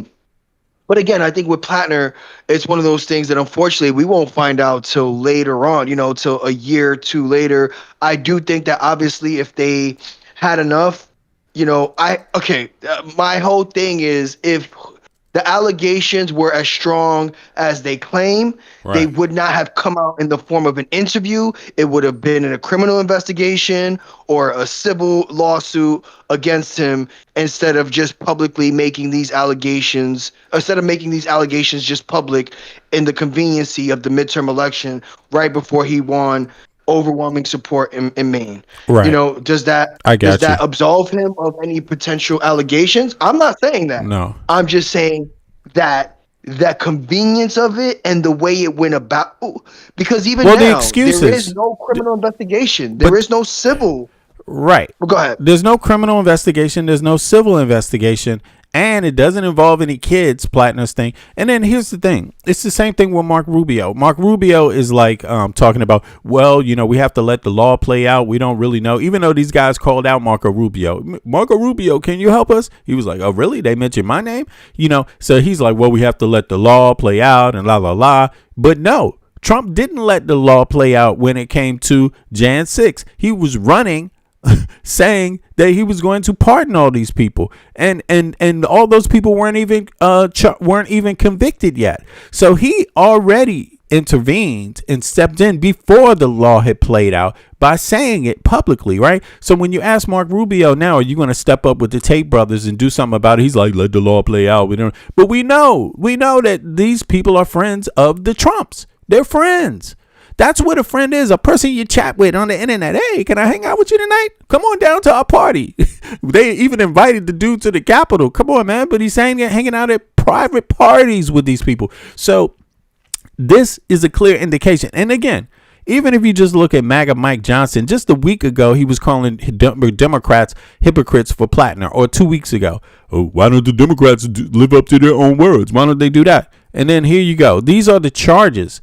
Look, this man, MAGA Mike Johnson literally responded to this like this. Let's play this again. Let's play it back. And blew handguns to female staffers. Republican Congressman Chuck Edwards, already the subject of a House Ethics Committee investigation for alleged sexual harassment and creating a hostile work environment, gifted 2 of his young female staffers personalized handguns, according to a report by Axios. The Republican is a native of the West North Carolina district that he has represented in Congress since 2023. He previously made national headlines for gifting Donald Trump a French fries certification pin during a post-Hurricane Helene visit to the district until selling off his holdings this month. Edwards owned multiple McDonald's Hold on, And here it is. Edwards, who we have seen a lot of scandals from. Here we in go. April, news broke that he was being investigated by the House Ethics Committee, and the reason why was revealed in May, his alleged behavior with some of his young female staffers. According to a report by Axios, the congressional reporter, sources said that at least 2 women in their 20s reported that Edwards crossed professional boundaries and created an uncomfortable work environment. The Axios report included details about a Las Vegas trip Edwards went on with one young woman after she left his office. In a handwritten letter he allegedly wrote to her that called her an amazing woman. Your kindness, encouragement, and lightheartedness, that's a weird thing to say, have written a complex chapter in my heart that I will never stop reading. The reporter had more details to report a week later about a young female staffer complaining that Edwards made her uncomfortable. It's just a lot of grossness. But this week, the same reporter still had more to dish in the troubles in Edwards' congressional office, reporting that in 2024, he gifted 2 young female staffers, each with a personalized handgun. What are we talking about here? These people are freaks, they're weirdos, they're sickos, and when pressed on this all, the disgusting Then it goes here. Who summarized a Zoom meeting between another detective and a physician about the injury wrote, later a child protective specialist enforcement opened an investigation after Miller's daughter broke her collarbone unexplainably. The bruising surrounding the clavicle fracture made the injury suspicious, an Ohio detective who summarized a Zoom meeting between another detective and a physician about the injury wrote. Later, a child protective specialist alleged the bruising resembled a handprint. Just disgusting behavior from this individual. Moreno, a Republican operative at the American First Policy Institute, told investigators that their 2-year-old daughter warned her that Daddy's house is scary. You see, Daddy's house is scary, and then when you go to MAGA Mike Johnson, I mean, it's just ridiculous. This man, it's almost like he's not aware of any of that stuff. But he's the whip. He's the whip for the Congress. So he's one of the most powerful Republicans in the country. Like, to think he's not aware of any of this stuff is ridiculous. These past 2 weeks, Democrats ditched Graham Platter from their ballot after sexual assault allegations. 2 members of the conference, Max Miller and Ford Mills, faced domestic violence allegations. Why would you Republicans keep them in the conference, whereas Democrats are dropping somebody accused of sexual harassment? Well, the key word there is allegation. We have a process here. The House Ethics Committee works on those things. If allegations are made. Key word is allegations. There it is. So there's the difference. In his own words, he's a hypocrite, because last week he wasn't saying nothing like that about Plattner. Just period. He wasn't saying anything like that. So it's just 2 different standards. And listen, if this is how you're going to play your politics, nobody wants to fucking play with you. Why should anybody play with somebody any sport or engage in any activity where the other individual does not come to play fair? Very simple.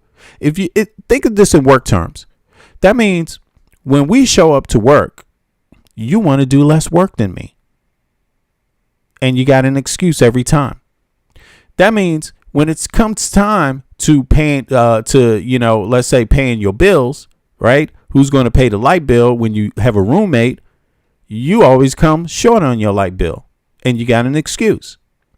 When it comes time to going out and doing community service, cleaning up the trash, cleaning up the neighborhood, you talk a good game, but you don't ever spend any time in community service.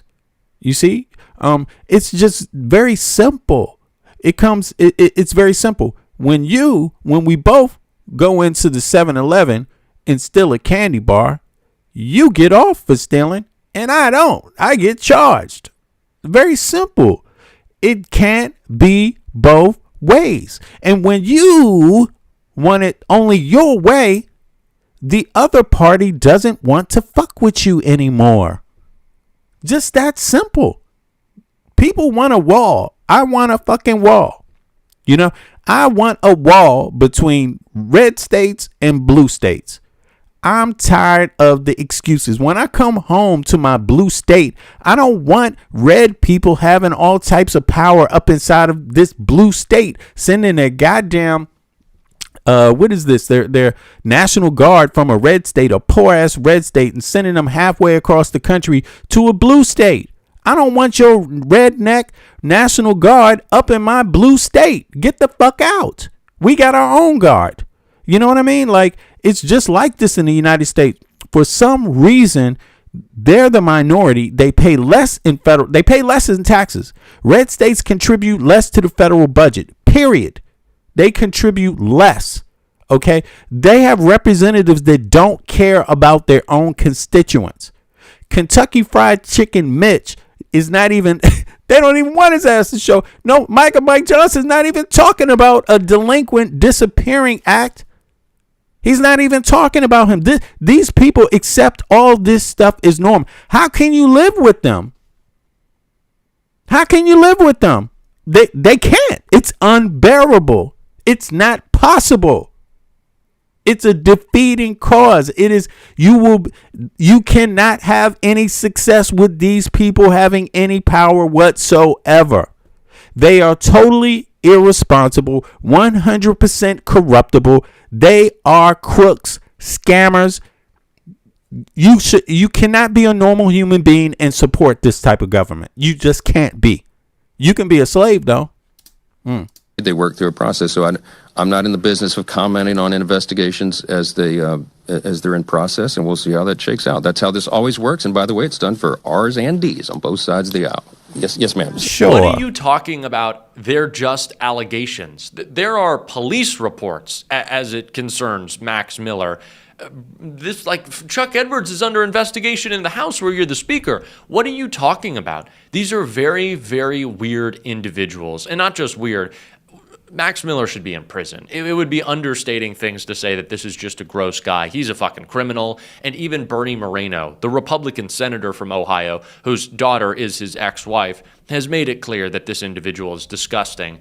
But they haven't come out against them enough. And why? Because what always will matter to Republicans more than any sense of morality, which they do not have, is power. There is a lot to be learned from that. I want to get into that in a second. But the fact that they have not come down like fucking Thor's hammer on these people is disgusting. And it is going to cost them. Do you think this won't also be a narrative on top of everything is unaffordable? Donald Trump is a buffoon and we're killing Americans in a war in Iran on behalf of Israel? And then who are you sending to change that? A fucking sex criminal? The guy with the poems and the handguns? No, I don't think so. I don't think people in North Carolina and people in Ohio are going to want that. But what I said about the lesson to be learned here, Mitch McConnell is brain dead right now. I think we can accept that as truth. And if Andy Beshear does not see Mike Johnson brushing this all off in the face of, well, you know, we don't want to create a problem for our majority because it's going to blow up the majority. It's going to be the reason they lose the House. One of many, that is. Andy. Majority in destroying the country? Majority in being completely, utterly corruptible? That's what they have the majority in. No ethics, no morals, no nothing. No even Constitution. They don't care about the Constitution. They don't care about your voting rights. You literally pay them out of your taxes a salary that allows them to be able to afford private health care. Not Medicaid, Medicare. Private, the most elite health care the country provides. You pay them a salary that allows them to have that, allows their kids to go to private school, and they don't even think of you enough to give you the same. Where's the fairness in that? Are they better than you? Is that how you walk around? They're better than you? You think they're better than you? That's what's going on in the United States. Go ahead, bro. Get the last word, bro. I got to go, man. But go ahead. That's the illusionment that, you know, Republicans give, right? That they're better than, right? And if you're not on their team, you are a loser, right? Even when they try to disenfranchise you, when they try to circumvent the Constitution, when they try to rewrite the Constitution, when they want to enforce laws that benefit them or systems that benefit them, when they want to challenge things like, you know, mail-in ballots, right? When they want voter IDs, right? These are all things that are going to disenfranchise not just any Americans, but disproportionately Republicans, right? And they don't see that. In fact, they advocate for that, for their own disenfranchisement, and with a smile, just because they believe their reps, just because they believe, Trump, right? Just because they believe the administration talking heads, as much as, and the funny thing is they continue to back all of this administration even when it continues to be a revolving door, right? How many AGs has Trump had out of both terms? How many position turnovers, how many administration turnovers has Trump had throughout both his terms? And somehow they still back him, right? You know, and even going down to rationalizing Jan 6, right? As if it wasn't an insurrection, and that the individuals who committed damage and looked for to seek harm to Congress and Congress members, they got pardoned. A part of me wishes that they allowed these individuals to go further in destroying the Capitol, just so that way we don't have this in between narrative of good and bad actors, or there were good people on both sides, or they were fighting for American rights. Like, you know, that's where sometimes I am jaded, because it's just like, come on, it. Are we going to admit that even something as blatant as Jan 6 was an insurrection, or we're just going to continue disinformation, misinformation, and cult-like behavior and dismissing anything that this administration does? You know, and this is the furthest that the Republican Party has taken it when it comes to such egregious acts, such blatant acts, and such blatant motives to disenfranchise not just Republicans but Americans as a whole.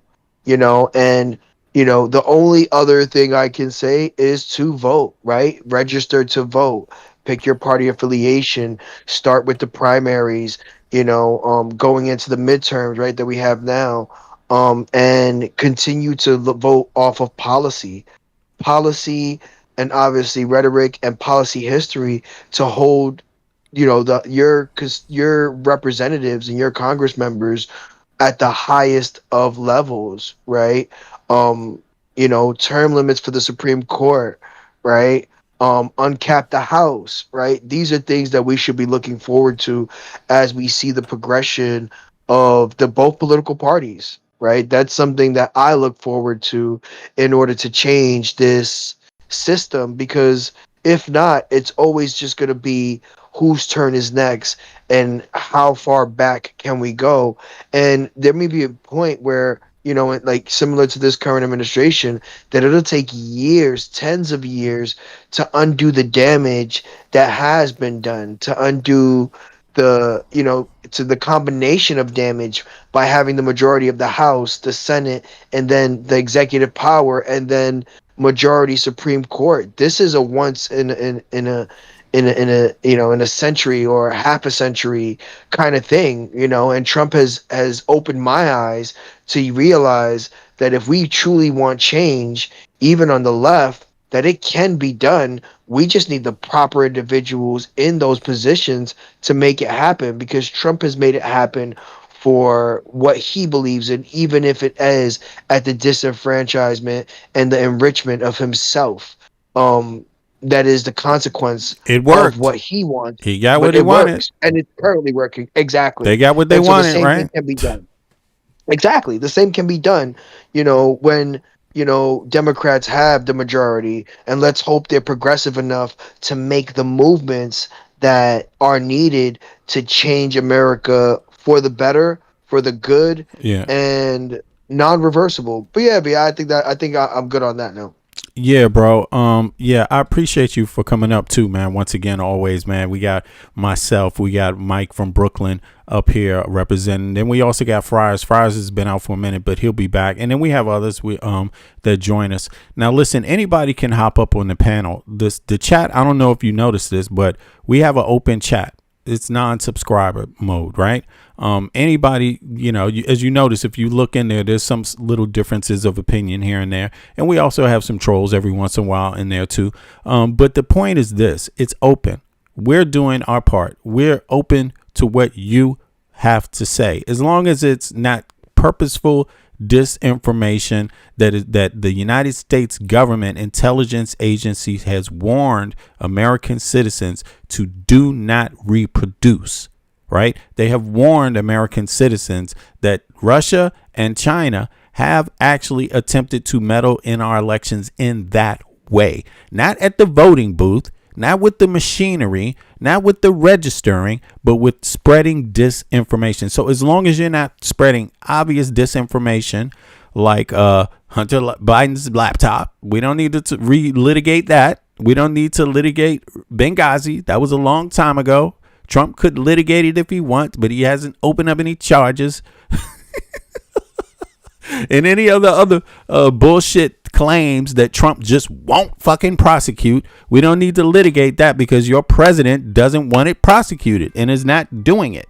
So and it's had multiple times to do it and still won't do it. So as long as it's not that kind of disinformation, you're welcome. The panel has been open. We always offer the link to people that want to come up and speak, even if you have a difference of opinion, right? You're welcome. Kev Dog, I appreciate you hopping up also earlier today. Now, listen, folks, we are out. We're out of time. But Mike, I wanted to say, I think the next episode we should throw up a list of candidates across the country that are running for office that are the most progressive, so that our listeners, because we do have a lot of listeners, you know what I'm saying? Not everybody, maybe 1% of the listeners are in the chat, you know what I'm saying? But I think we can go there, if not the next episode, but the one after that. Let's start, putting out candidates, exposing them. The one after the next. Yeah. And yeah. I think what we should do is kind of get a tally from the comment section and see who, what state they're in. Yeah. And then we can take it from there. Yeah, in the chat, let us know what state you're from, what state you're in. You know what I mean? What state you're voting in. That's what's most important. What state are you living in? What state are you voting in? And because then we can do something. We have some kind of idea of what we can start off with. But let me see what the chat is saying. You guys, man, I hope you guys are actually going to let us know what state you're in. I know we always ask, but it would be helpful right now. Now, listen, Mike, you're in New York. You're out of Brooklyn. You're in you're in Hakeem Jeffries' district, right? So he's got an election coming. He's got an election coming up. Let's find out who's running against him, if it's possible, and anybody else. Now, let's talk about it. Let's have a fair debate about what progressives look like there in New York. Let's find out about Pennsylvania. Let's find out about Atlanta, Georgia, right? Georgia in general. Let's find out about what else. Well, Maine, they got somebody that just took over Platinum spot and is leading right now. Let's talk about that candidate some more. What about Chicago? There you go. Nevada, Rafika. Yeah, Nevada. Exactly. I'm glad you said that, Rafika. Yeah. And anybody else, let us know where you at. Let me see here. Who else is in the chat? Jeffrey Michaels, where you at? What state are you in? Local neighborhood hater, what state are you in? Let me see something. R3 Al Bill Dog, which one you in? What state are you in? Let me see. Who else? Jazzy Music, what state are you in? I know we ask this all the time. Just curious right now. I want to take a quick tally before we out. Anybody else listening? Ann Armstrong, let us know what the deal is. What state you in? The Truth Cowboy, let me know. Chris Sims, is that it? Good morning to you also. Appreciate you for coming out too, by the way. And anybody else that's listening right now that's actually in the chat, let us know what state. Wales, okay, I got you. So yeah, there you go, Wales. Big up to the UK. Just so you know, Jeffries is going unchallenged. So he's essentially going up against Republican a Republican candidate. So there was no, how can I say it? There was no challenge on his part. So they essentially canceled the Democratic primary for his own seat. What? So he advanced without opposition on the ballot. So he's just going up against his Republican counterpart, who obviously Jeffries is going to win that. Right. But right. yeah. But that's So in that's a whole November. different conversation. That's in November. Yes. Okay. And that happened. So when they did have a candidate, because they were talking about primary Jeffries, Yeah. and that kind of fell underwater after pretty much all the major Dems decided to not back the individual who was trying to primary against Jeffries. Okay. And the Democrats kind of came to a conclusion like Jeffries is the best in this congressional district. Don't get me wrong, I'm upset, but yeah, essentially that's the position they took. Even when they asked people like Zoran and AOC, would they back someone who would primary against Jeffries, they did decline to back that individual, and so he just essentially went forward without opposition. Well, they're all in so New he's York. essentially gonna be. Yeah, they're all in New York, and they're in a situation where, on one hand, they could work together to get some good things done, or they could not. Right. And even though it's about democracy, I guess there would be some animosity if they all start going at each other, right? It would, and they don't want to do that because they'd rather see Republicans have their moment and ripping each other to shreds. So no need to interrupt that right now. It's what happens in a two-party system, unfortunately. But yeah, exactly. Well, I appreciate everybody for coming out today. I want people to know also. Listen, what you're hearing here on this channel, you're hearing real reactions. Our reactions we don't do this list of things in advance where we say, you know what, because I think I know this about this topic, I want to do that. Nah, actually, to be honest with you, I would say 90% of what you see here, my reaction, I'm just finding out stuff for the first time and giving my raw reaction to it right here. And that's what makes the channel so pure. You know what I mean? Like, so even though I'm honest, I'm forthright, I am a Democrat, I'm a member of the Democratic Party, but I live in Copenhagen, Denmark. Family, I'm born and raised in Washington, D.C., born in Freedman's Hospital, but both sides of my family go back to the colonial period. But as a grown-ass man, I live in a great country called Denmark, and Copenhagen is the city I live in. So I'm forthright about that, but I'm not phony either. I'm not just coming out with an agenda. I criticize Democrats too. You know what I'm saying? And I criticize anybody. It's not about your party where the criticism is. However, if I'm wrong, I also admit it. That's life. That's how you can't be right all the time. And only a disingenuous person wants to be right all the time, because it's not about being right. It's about making things better. You see what I mean? And we can do that together in a collective conversation, and that's the only thing we got right now is independent media, and where people get a chance to talk.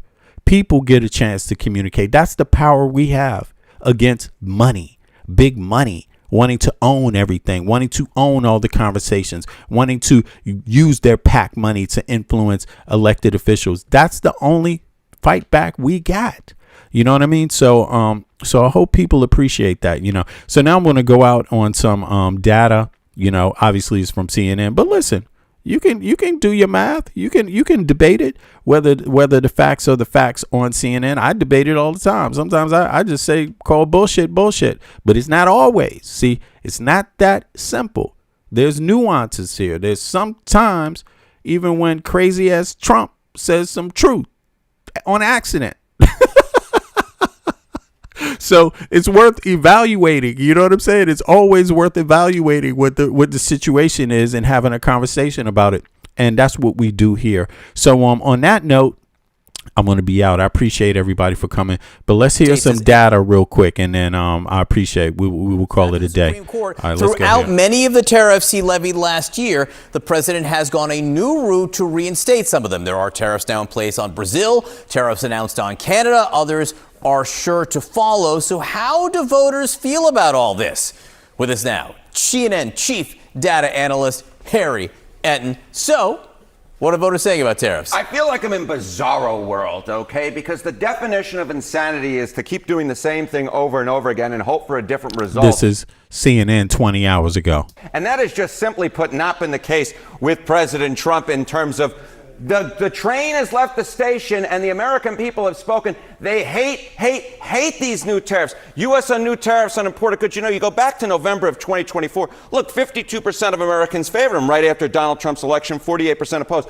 But then we entered the real world in tariffs, and Americans saw the effects of them. What happened to the opposition to new tariffs? Up like a rocket. We're talking 63% of Americans now oppose the idea of new tariffs, compared to just 37% who favor it. So the bottom line is this: the American people have seen what tariffs have done to the economy, and they simply put do not like it and have turned against the President of the United States, who, as I said, it feels like bizarro world, because from a political standpoint, it is absolutely insanity that keeps trying to do something that the American people clearly very much do not like. Bizarro world also because there is a red sun, but that's another. Yeah, that's a whole thing. All right. Superman. And the president's approval rating, how has it been? Or how has it sort of mirrored the tariff situation? Yeah, exactly right. I mean, the tariffs were what set Donald Trump off on a pathway to nowhere, on a pathway to a presidency that is a dead end. Take a look at this. Trump's negative net approval rating. Every single poll since March 29, 2025, that is over a year ago, in fact, days in a row, it's 482 days in which every single poll that meets CNN standards for publication,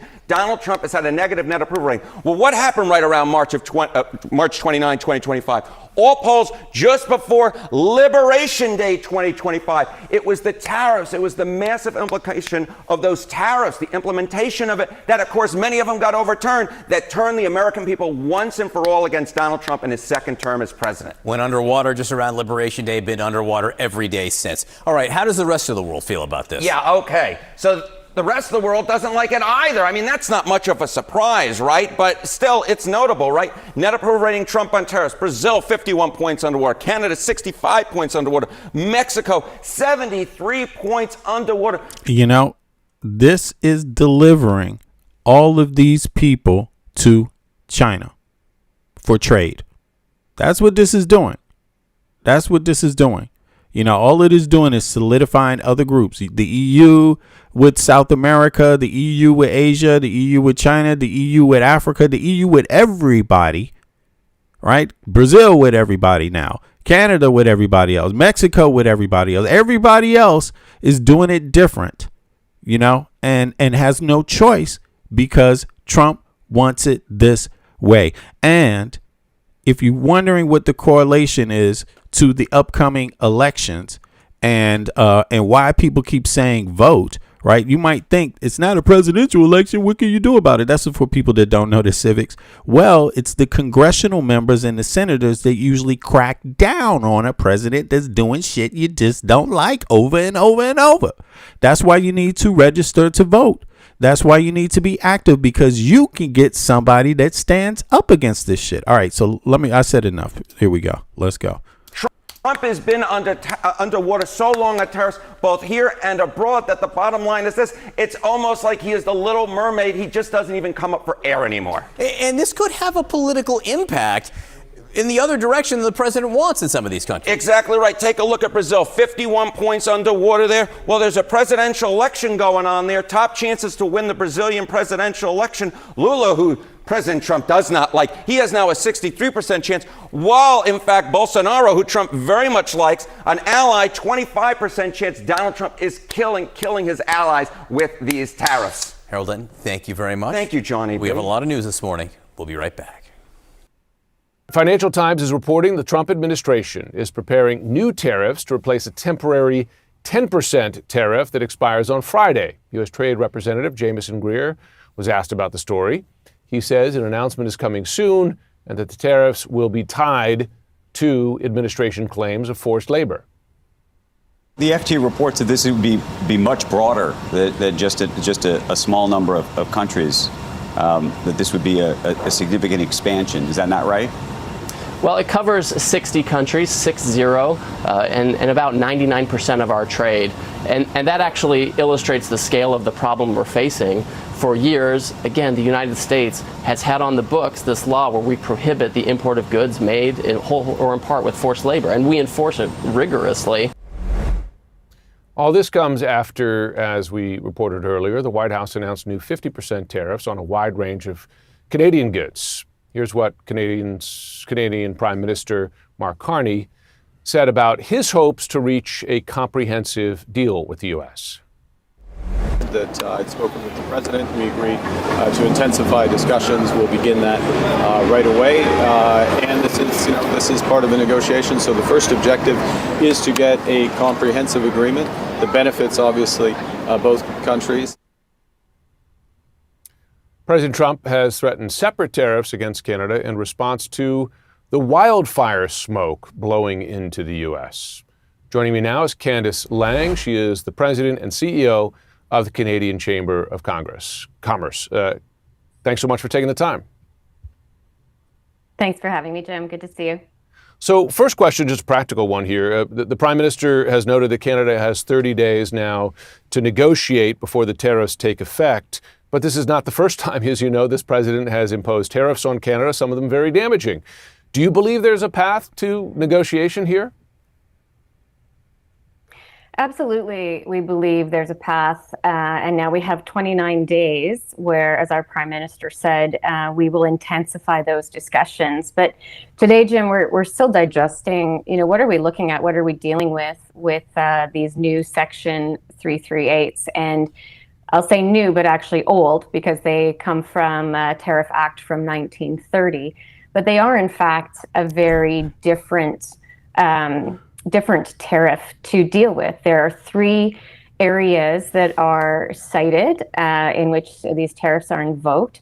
But how they work is that the basically, there's no mention. The American people don't like it, but we're not going to get any qualifying information from how this is going to affect the American people. Not really, not hitting the streets and asking the American people. That's not really happening that much anymore, when we're dealing with these polls and when we're dealing with these kind of stories that really do have a big impact.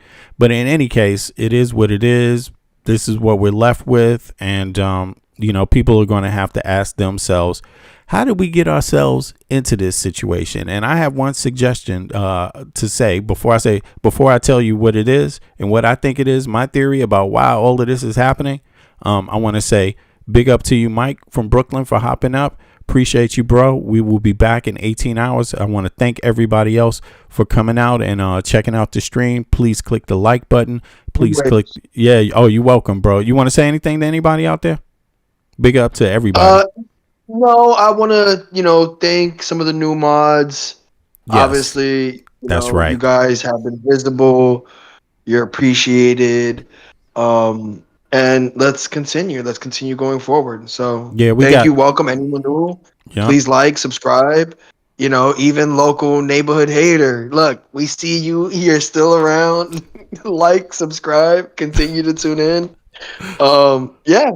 Yeah, and big up to all the mods. Big up to the ones that's been holding it down. Rafika and Eric been holding it down. Now we're gonna lift a little weight off of them because it's not fair to just leave it all on them all the time. Although they are strong, they know what they're doing. They're down with the program, loyal, and some real fighters for the community. Like, don't sleep. These Eric and Rafika goddamn care, and that's why they're here. Everybody, I'm blessed, and we're blessed because everybody that's a part of this program cares for real. So just remember that. And we don't really care what party you're about. We care about policy. What is the kind of policy that we want to have that helps all Americans? How are we going to do it? How are we going to fix this country? How are we going to keep our country alive? And also, we want peace with our allies in the rest of the world. We don't want to be antagonizing people like Trump has done. That just got to stop, at the bare minimum. But in any case, the question is, how did we get here? And I have one suggestion. I have one thought about how we got here. And it is petty. It's petty, but it is what it is. And here it is. Do you find yourself waking up in the middle of the night drenched in cold sweat screaming, "Oh my God, he just asked me if I needed to cut my lawn"? Do you experience a sudden surge of adrenaline and uncontrolled rage whenever you see a man wearing a tan suit or eating Dijon mustard? Do you lie awake staring at the ceiling, convinced that the former president who left offices years ago is somehow still controlling the price of milk at your local grocery store? If the answer is yes to any of these questions, you and your loved ones may be suffering from Obama derangement syndrome. Blame Obama. Because he scared the shit out of people. The first black president. And here we go. Now we got retribution all, just day in and day out and day in and day out. And don't take away the fact that Kamala Harris was the first female vice president in the country. And all of a sudden, these ideas about women shouldn't be allowed to vote from the right wing. This is what we're witnessing. So on that note, I'm going to be out. I appreciate everybody. See you next stream. All right. Appreciate it. Children dying. What about the children crying? What about the kids? Don't forget the children. Tell them about the children. What about the children crying? Yeah. Digging, scratching, working, struggling, hoping. Some is hustling, every man hustling, stay alive, that's the game. It don't matter if another gets slain. Pain, recession, other cats want a war, we got the weapon. People want bombs, so they gon' get them. This is the rhythm, the politics ticking. It's sad how we living in this life. It's gonna be a time that we change. Shit is not finite, life is the same. Motherfuckers killing each other to make a claim. Stop that bullshit, you have no respect for each other. You know the truth, you come from your mother, your sister, your brother. So love one another. If we make that change, the whole world will do the same. So listen. Only there's one love. Every day the children dying. What about the children crying? What about the kids? Don't forget the children. Tell them about the children. What about the children crying? I wish someone would tell me when is the suffering gonna stop. I see time ticking, fuck your watch. There comes a time when man steps to the plate, but it won't matter if your mentality is fake. Where I'm from, we got a system, overcrowded prisons, 2 cents an hour, man. Listen, shit don't change if we keep exploiting each other. One day you find out you only did it to your brother. A homeless mother, a baby, no supper. She got a husband and father, they both love her, but they can't find work cause the people with the power, they got a strange way to govern. Their price tag say nothing. Life is funny, then again it's really not. People dying for what other people got. I asked God if he can come and change the shit. He said, hell no, it's you that's gotta change, bitch. Every day the children dying. What about the children crying?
better than our society's identity. But then again, can you tell me that's free?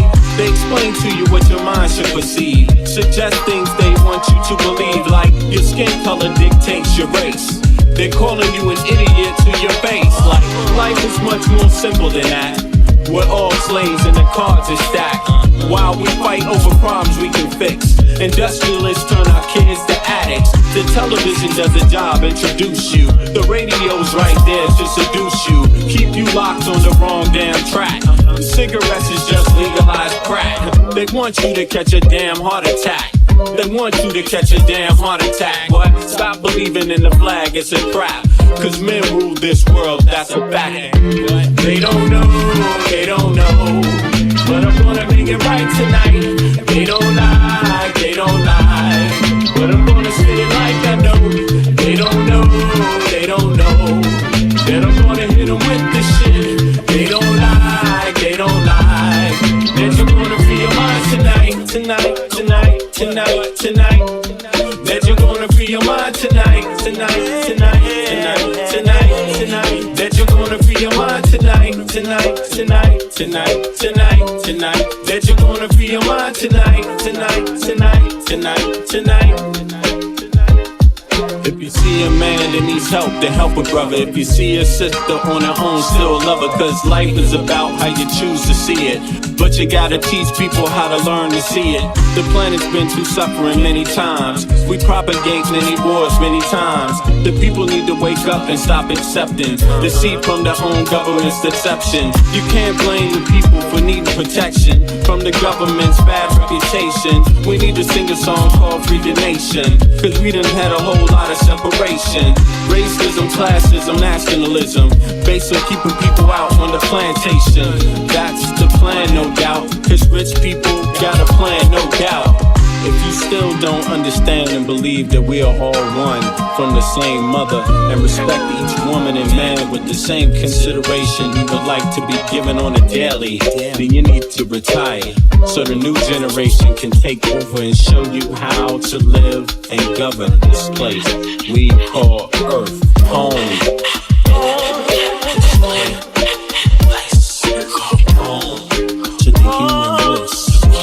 Everybody here, yeah.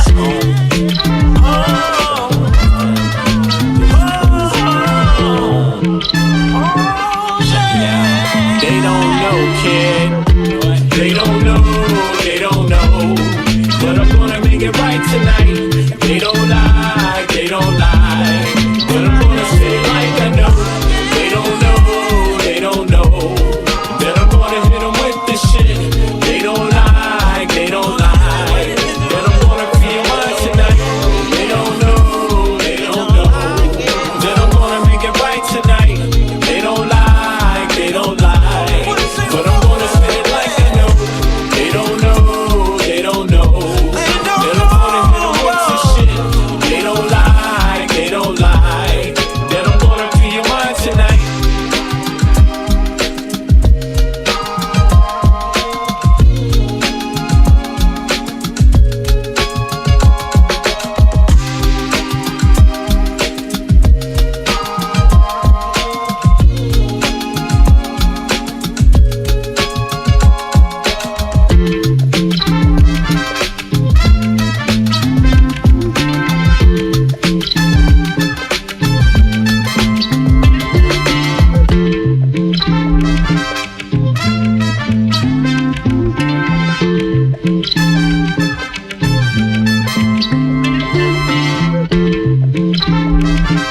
Ladies and gentlemen,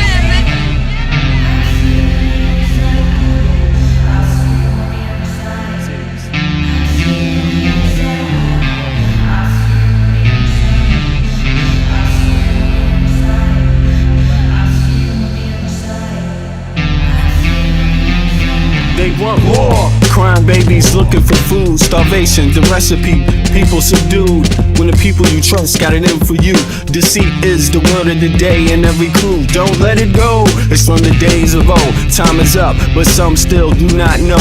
Can I make up my mind? Is it worth the dime? Do I have to take a minute just to make it mine? Life's never fair, but don't listen to the TV. Go out and take a listen to the streets with the people in the slums and the homeless bums with degrees and degrees sitting under a tree. It's not easy in the world for the poor man, the one that brought you to reality. See, they don't want you to know about the black sheep. Even 7 roads to the 12 families all around the globe with an ancient code. Is it really asking a lot to say a death old? Cause we sitting on the earth looking back at extinct, and I'm standing on some ground that's about to sink. I ain't scared for a minute, I ain't about to blink, but I documented for the world what I see and think. Feel we on the call and I feel we on the brink. All Congress gonna do is waste paper and ink. Vote or die, you voted and you'll die. You can have it both ways, can't say it's a lie. You can march all you want, but they playing you wrong. They only understand war, it's the same old song. They want war, all they really want is a war. Diversionary tactic to make the big score. The diamonds in the morning, you know they want more, but they wanna keep you low, so they manifest the war.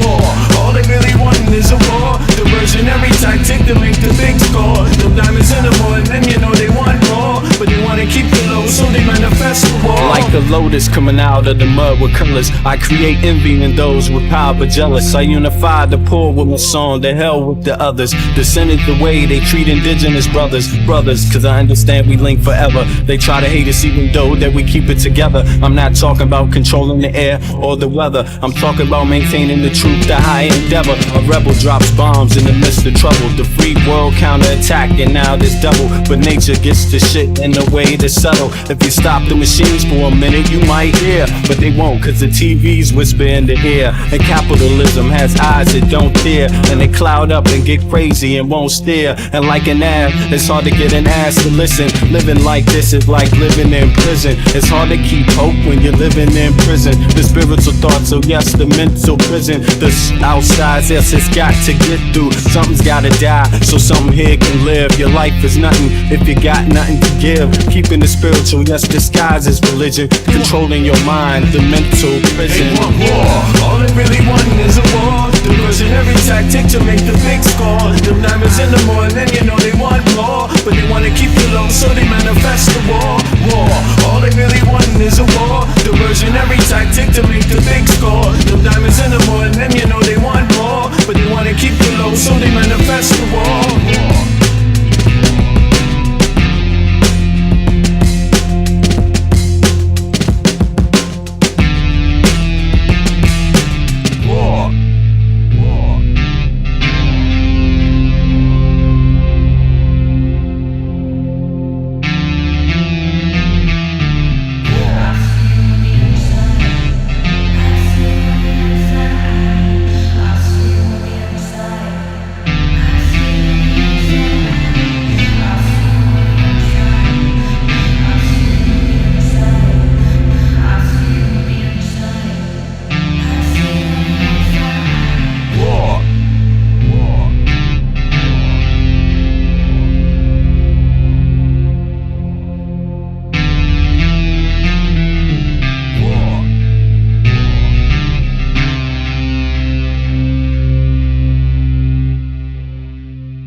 In the turf.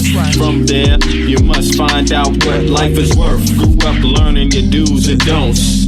before working on your motor skills. Working on your coordination, right? And orientation to what you like. The brand new thing, so gentle the soul. We're capturing in this distance the alphabets the kids sing. They celebrate when it's time to go outside. As you get older, you learn to let all the troubles in your life just glide away. Stay focused, keep it smooth, keep you cool. Things in life can make it get rude. If you let it, don't let it. If you let it, don't let it. If you let it, don't let it. If you let it, don't let it. If you let it, let it, let it, what? If you let it, don't let it, let it.